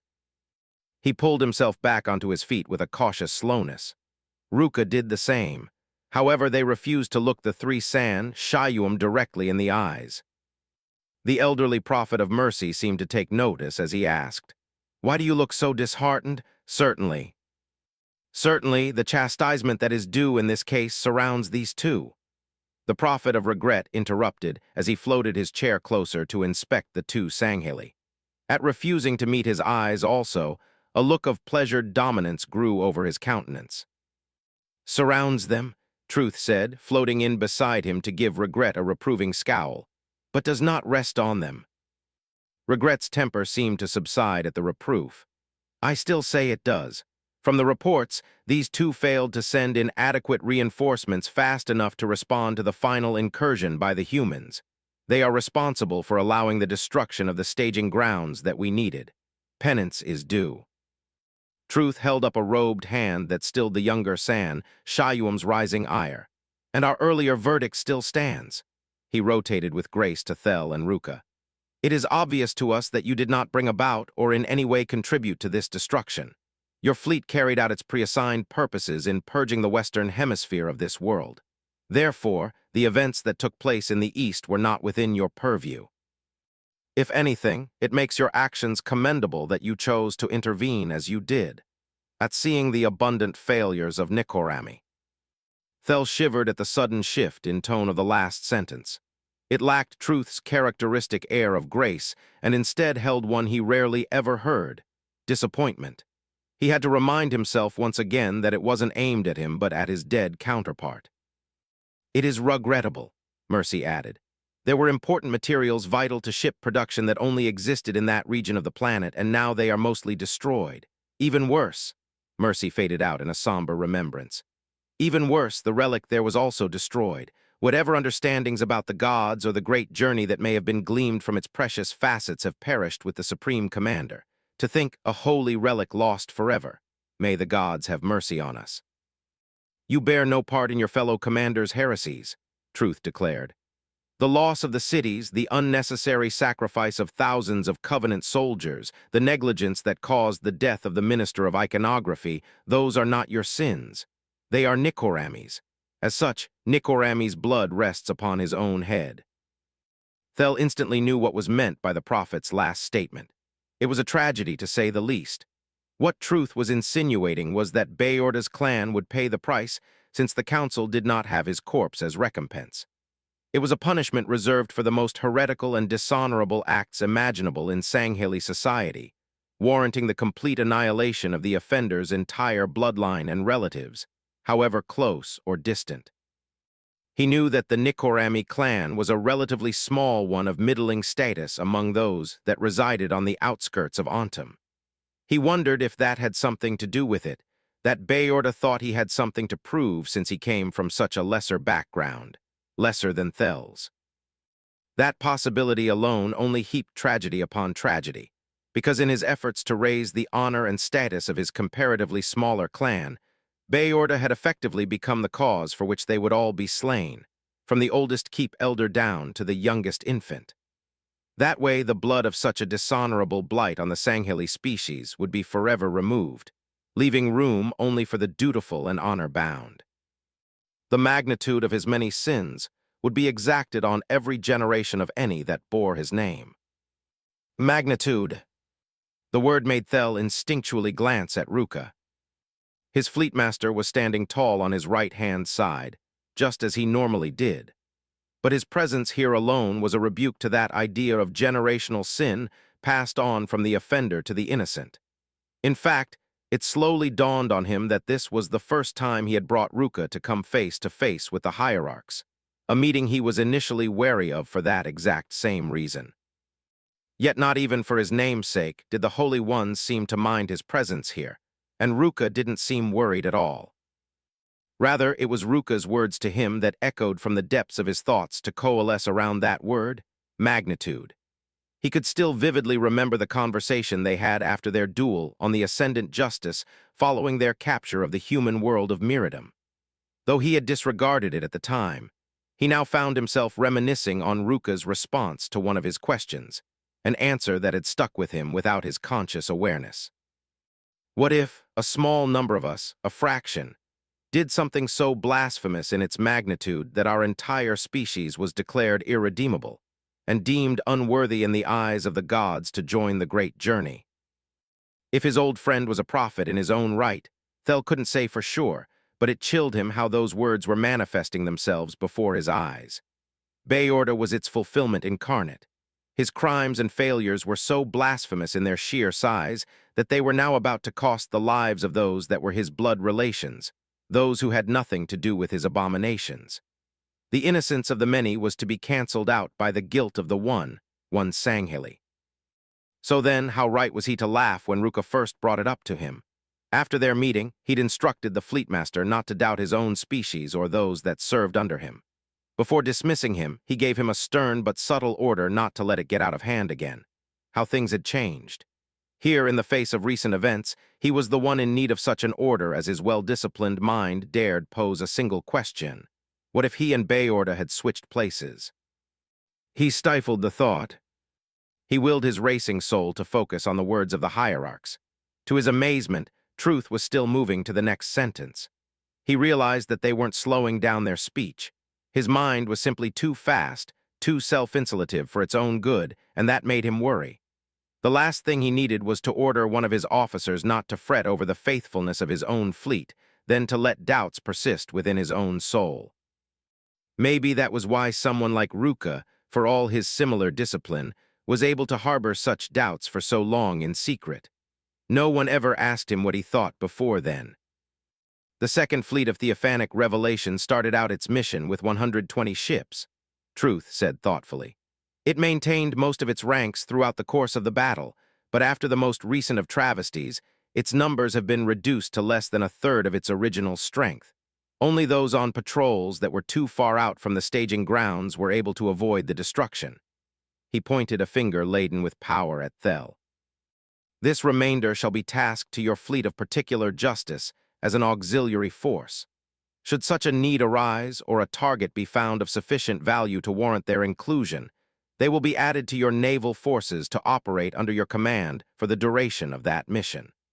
Until then, the remnants of Theophanic Revelation will be held back from their previous service under the Ministry of Resolution. Instead, they will be relegated to a merchant fleet for the assembly forges, as punishment for their commander's failure. There it was again, the sin of one over the innocence of many. Thel bowed his head in respect. May the will of the gods and of their prophets be done. I'm certain it will, Regret said impatiently. That is, should the divine will of the lowly not intervene once more. Truth eyed him from the corner of his periphery with a look promising a consequence if he did not heed it. Regret spotted the warning and held his peace, albeit begrudgingly. There will be other occasions by which the gods will see fit to bless us. New planets with better resources and close proximities to the spatial territories of those under their wrath. Until that time, we shall maintain our course. Thel caught on to the inference and dared raise his head just slightly to look Truth in the eyes. You wish for me to destroy this world. Truth turned slightly in his throne to see past the semicircular window that hemmed in the inner chambers. Beyond it were the many ships of High Charity's defense fleet, the close and distant, large and small that swam around its outermost perimeters. Those perimeters overlapped with the nearby planet of Actium, whose bright, northeastern hemisphere took up most of the view. This planet is of no further use to us. Without the staging grounds, the precious materials beneath it, and the relic, it is now nothing more than another human world in need of our cleansing. He rotated back to Thel. After all, you scoured it and found no further reliquaries, correct? It is so, my prophet. Then its fate is sealed. Understood. I will do as you have ordered. Indeed, you will. Truth looked over to Ruka, briefly examining him. And what of you, Fleetmaster? Just as you say, I am but a Fleetmaster. I live to follow the words of my prophets and the dictates of my commander. By those I shall abide. That much seemed to bring a pleased smile to the San, Shayuam's wrinkled face. Indeed. His eyes, old but ever discerning, shifted back to the Supreme Commander, making him wonder if the prophet had some deeper intention in asking the question. After you have completed the cleansing of this world, your fleet will stay at high charity to refuel and resupply.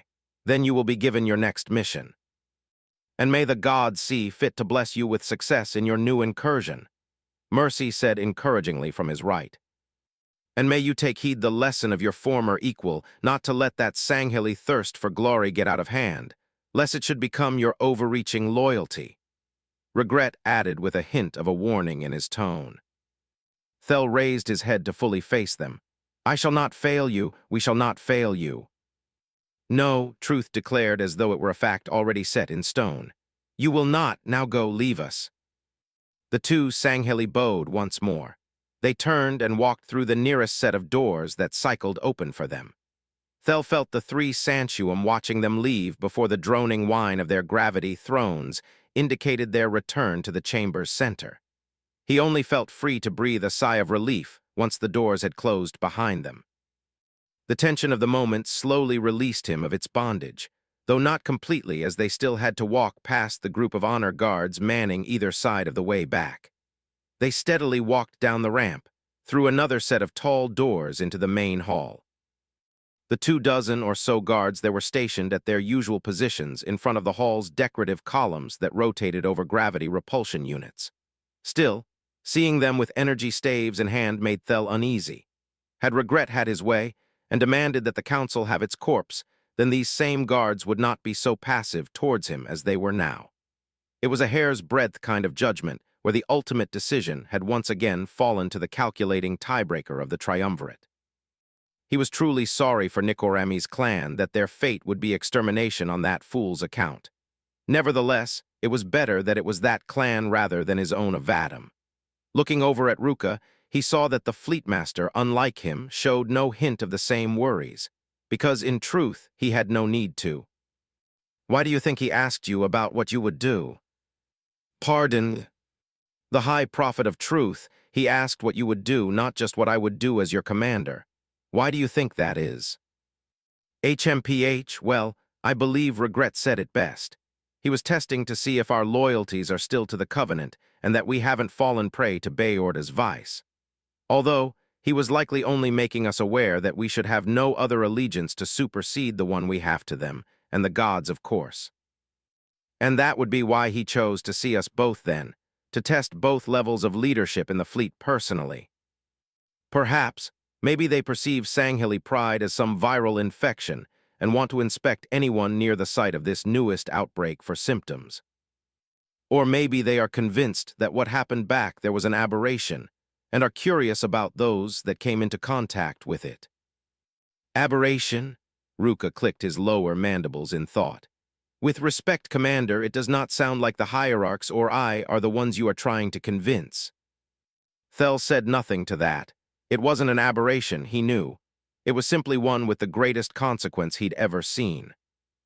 He looked around. His eyes searched about for the sight of one honor guard in particular, the one he'd seen and spoken to the last time he was here. The guard called Sessa Refumi, whom he'd had a relieving conversation with after what was a disappointing briefing, was nowhere to be seen. Instead, the guard standing where he once stood was someone else entirely who paid him no heed as he passed. He considered if the ambitious Sanghili had actually taken him up on the offer to join his fleet when something further down the hall caught his eye.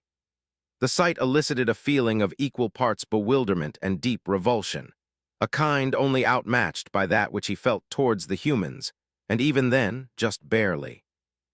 The sight was of a creature whose muscled mass was covered almost completely from head to toe in a snow-white coat of fur. though most of its gray-skinned body was covered in it. When it came to the head, its fur gathered together at the middle into a bristled, fin-like protrusion.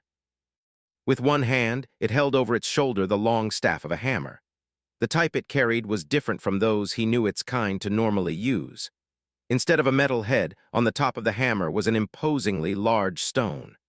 On the striking side of the stone were 4 circular gravity generators that emitted a harsh, turquoise light, undoubtedly the last luminescence many ever saw. Walking alongside it were 2 Jiralhani attachés that sported browner, more youthful fur but a lesser bearing than that of their leader.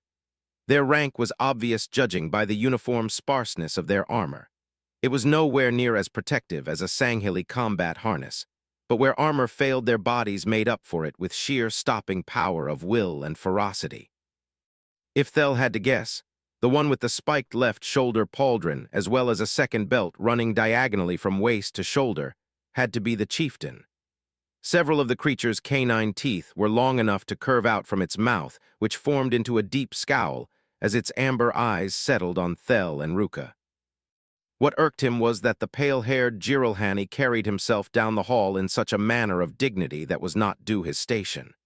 Even worse, the creature stared at them as if it were sizing them up, regarding them in the same way that he was, an ally in name only. The 2 groups spotted each other moving down the hallway and stared as they passed by before continuing on their way. But Thel peered back over his shoulder. He watched while the 3 headed towards the doors of the Hierarch's inner chambers. It wasn't the first time he'd seen that specific, white-haired Jiralhani go through those most holy of doors either. Several times already he had run across it as it headed back towards the Prophet's residence, always with that oversized hammer in hand. It was nothing short of a disturbing sight, since the semi-sapient, semi-feral species to which it was kin were known for their instability and brutality. So why then would they allow a Jiralhani to bring a weapon with it into the chambers of the Hierarchs, especially when Sanghili visitors were held to a much higher standard?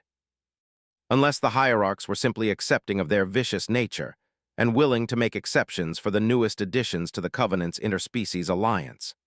Regardless of if they were or not, the question remained as to why the High Prophets, in their infinite wisdom, were entertaining meetings with the Jiralhani with a seemingly increasing regularity.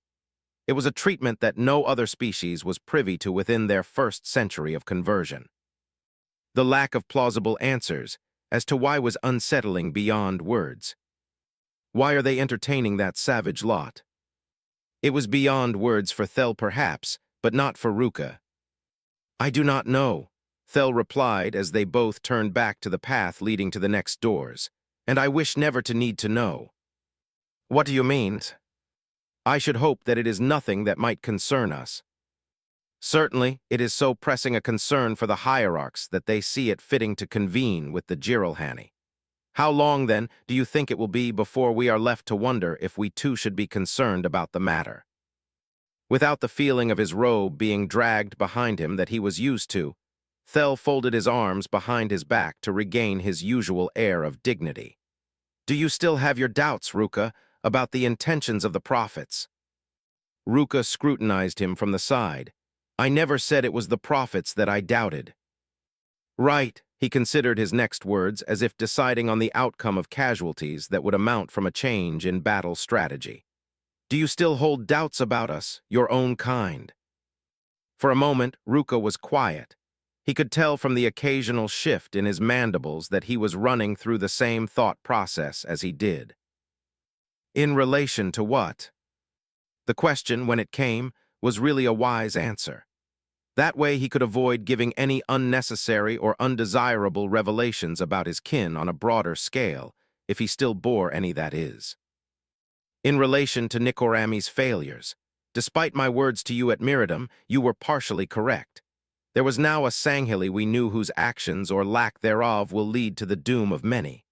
However, I was also correct in saying that you would not find that one in the fleet of particular justice. Again, Ruka went silent. There is no threat of punishment or discipline awaiting you for anything you say here, Thel assured him. So tell me, what do you think? I feel 2 things. One is sorrow. For Nikorami. For his clan, the fool has caused their deaths. I'm certain that while he wasn't one, his bloodline surely may be full of young warriors waiting to prove themselves in the eyes of their brothers and the gods. Now because of him, they will never get that chance. It is sorrowful. Thel could see it in Ruka's eyes when he began looking at the upcoming doors, that he was looking past them to something else. He watched a veil of somberness drape itself over his fleetmaster's face, though he wondered if it was actually for Nikorami's clan, like he said. What is your second sense? Ruka gradually came back to a more attentive bearing. Fear. Fear. Fear that I was right. His eyes shifted to Thel's, allowing him to see the tension behind them. I didn't want to be right. I wanted to be wrong. I hoped that you were the one who was correct out of the two of us. Here today, we're settling for being half right. That worries me. He looked back longingly to the doors, because half is already far too much. Thel also turned to the doors as they cycled open for them. Stepping over the threshold, they entered into another hallway smaller than the last. It was still manned by honor guards. On the other end was the final door marking the outer exit of the sanctum. Thel noticed that without his purple robes, the two of them looked to be the same rank. If just briefly, he imagined them both walking down that same hallway, both wearing the proud purple robes of a supreme commander, each with his own fleet to his name. It hadn't happened the way either of them thought it would or in the time frame. Still, while they yet lived, there was a chance of seeing such things brought to fruition. If we are only half right, then let us fight to maintain the other half as wrong, Thel said, standing straighter. We will not be like Beorda. Unlike him whose soul is already on its way to damnation, we will continue to advance from glory to glory while we live, and then into a rewarding eternity when we find the path. He saw fit to reach out and rest a hand on Ruka's shoulder, which more than surprised his fellow Sanghili, something that he wished hadn't were it not for the distance of rank. That was exactly why he wanted Ruka to advance, so that they would no longer be at a distance of commander and subordinate, but share the stride of equals as they were now. Promise me this, Ruka, that you will not depart from the path that leads to glory until you are well at the threshold of the great journey. Ruka looked at the hand as if recognizing it for that of a lifelong friend and not just a superior. He nodded. I will not depart, brother. At hearing the word brother over commander, Thel was satisfied. He nodded as well at the renewed sense of kinship as he returned his hands behind his back. Good. Or was it? He saw the fleetmaster's countenance revert to a worried thoughtfulness that also made him worried. What else is there? What? You look concerned for something else. Oh, I was thinking on the battle, the one in the east at that second capital. What of it? Thel asked, noting that they were halfway to the doors. Other than the death of the minister, there was another moment that shocked me about that broadcast. It was that duel between Field Marshal Durakami and that human shock trooper. To see how the latter cast away his helmet as a sign of his defeat to let himself be cut down by that human, it was almost as if it were. As if it were what? An honorable duel. As if Durakami was admitting in that moment to an honorable loss. I never knew the humans to be able to fight that way, not ever. At present, I'm curious as to what else they're surprisingly good at, and whether they also have a genuine sense of honor as we do. Thel had let him finish his sentence despite that he wanted to stop him at several key points. His own response hinted at the bubbling vehemence lurking below it. Their honor is in ashes. Their pride is the very dust beneath their feet as they themselves become dust beneath ours. Soon enough all their worlds will be cinders among the stars. But our honor is eternal. It will last for our people and even beyond our time as they enter into the great journey. Do not mistake this, Ruka. You must walk carefully between respecting the resourcefulness of vermin and respecting vermin themselves.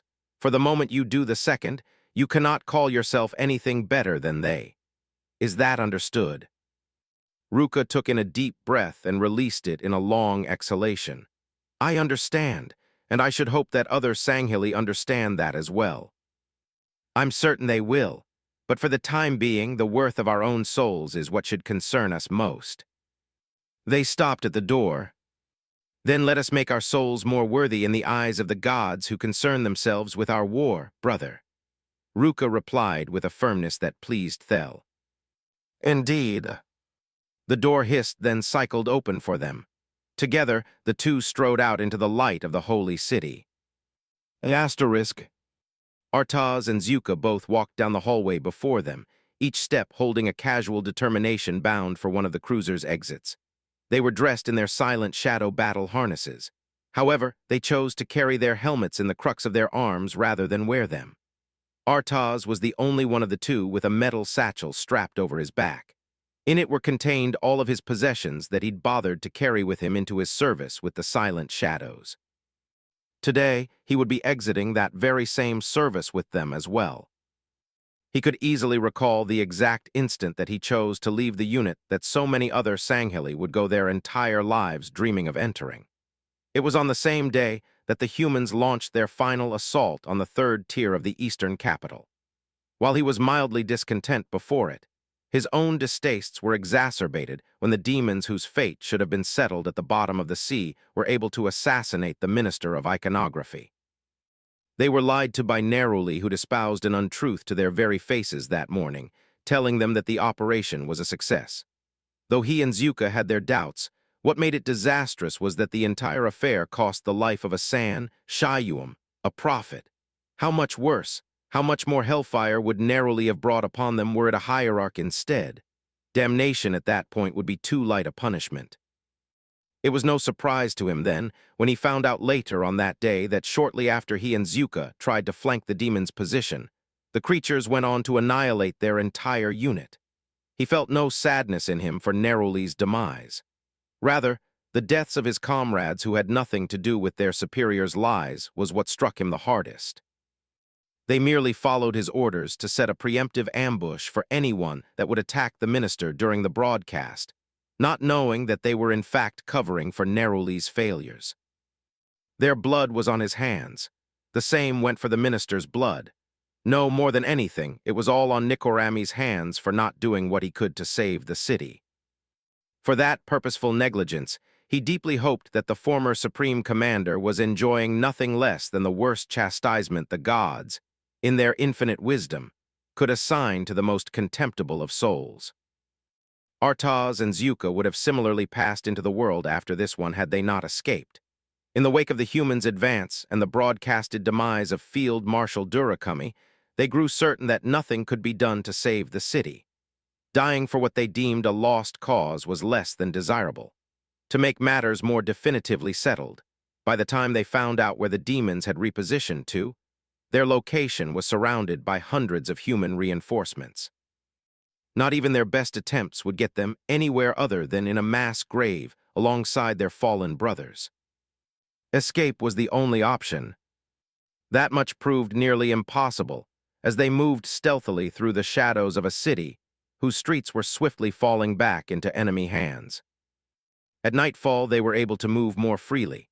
They used their access to the local battle net to discover that some Covenant aircraft still remained stationed in the city, unused. They set out to acquire one of their own once they located several Seraphs lying driverless in a park. Their chances came close to falling to zero when one of the humans' armored convoys stumbled across the site simultaneously. Several dozen meters of walking in active camouflage and a few snapped human necks later, they were able to reach a Seraph. But they almost didn't get to take off after a patrol took notice of them activating the impulse drives, causing several of their tanks to start turning their way. Just as he thought they were finished, a phantom dropship swooped in and assailed the hostile tanks before they could open fire. He took the sudden distraction as a chance to take off and rocketed away through the city's skyline. They headed over the sea on a course for the planetary capital, all in the hopes of rendezvousing with particular justice and delivering to Thel a cumulative report of everything that had occurred. Along the way from the coast, he noticed that that same dropship was following after them at a slower speed. They were both headed in the same direction. Out of curiosity, he checked the directory on it while it was still visible. To his shock, the dropship was assigned to the usage of a Jiralhani pack led by a chieftain named Archwanus.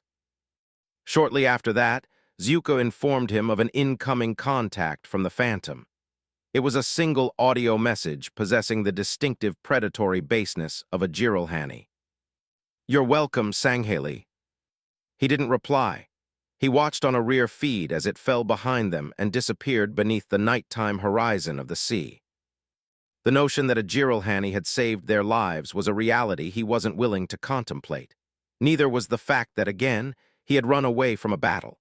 Having run or stayed put by that stage hadn't meant much to him at all, mostly because he wasn't done running. During the flight back west, he told Zuka in no uncertain terms that he would be leaving the Silent Shadows. Zuka said nothing in reply. He remained silent for the remainder of their journey. Artaz noted that he was as silent in walking down the hallway with him as he was the day that he broke the news.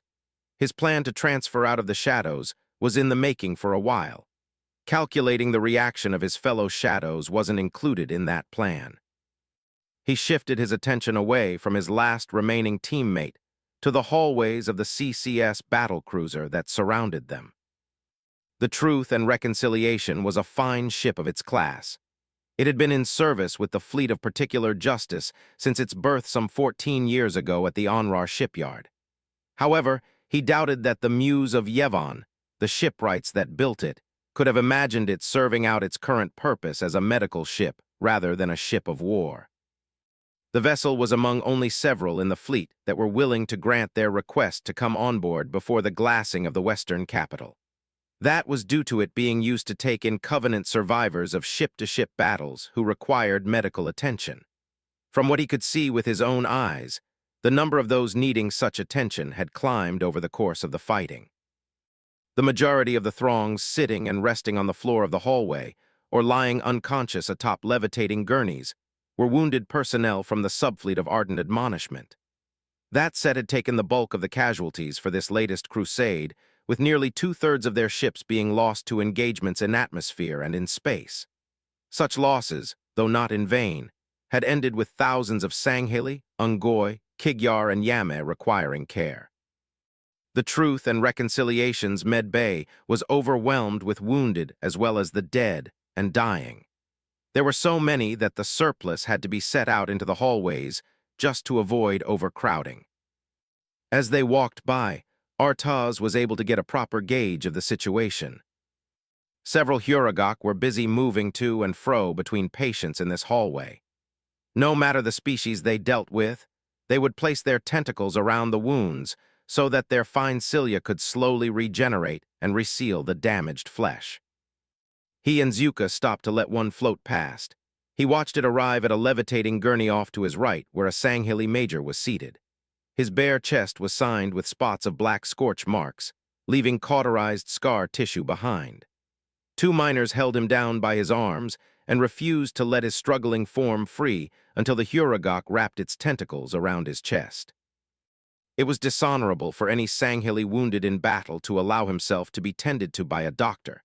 It was better that they who, by the very nature of being damaged and relinquishing blood, regained their lost honor by cutting down whoever or whatever had injured them. They would then endure through the natural healing process.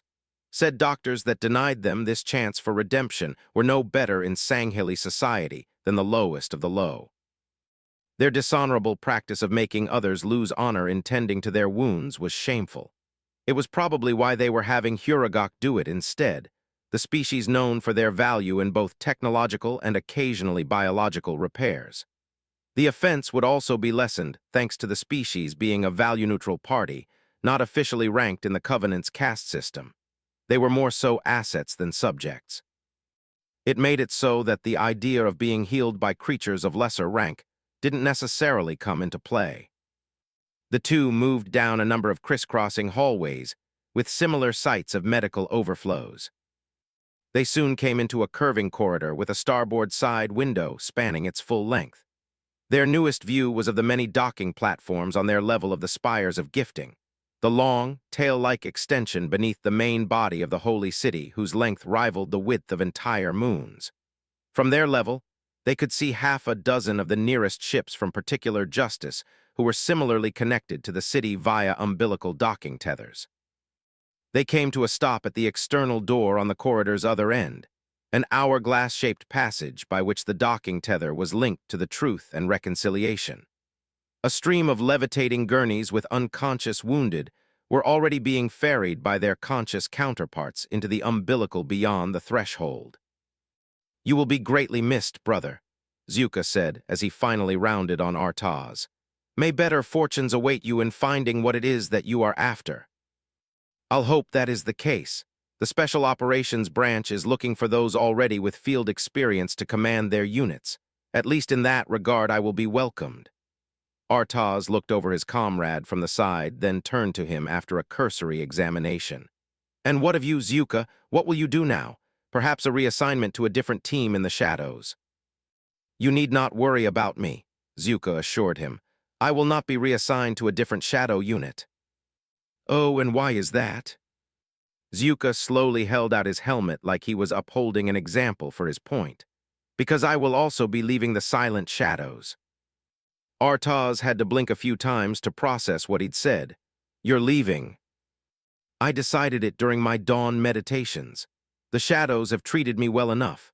However, I fear that I will never get the chance to attack those special humans in the way that I would like if I stay under their charge. So I will also head to special operations, though I doubt I should ever see you again.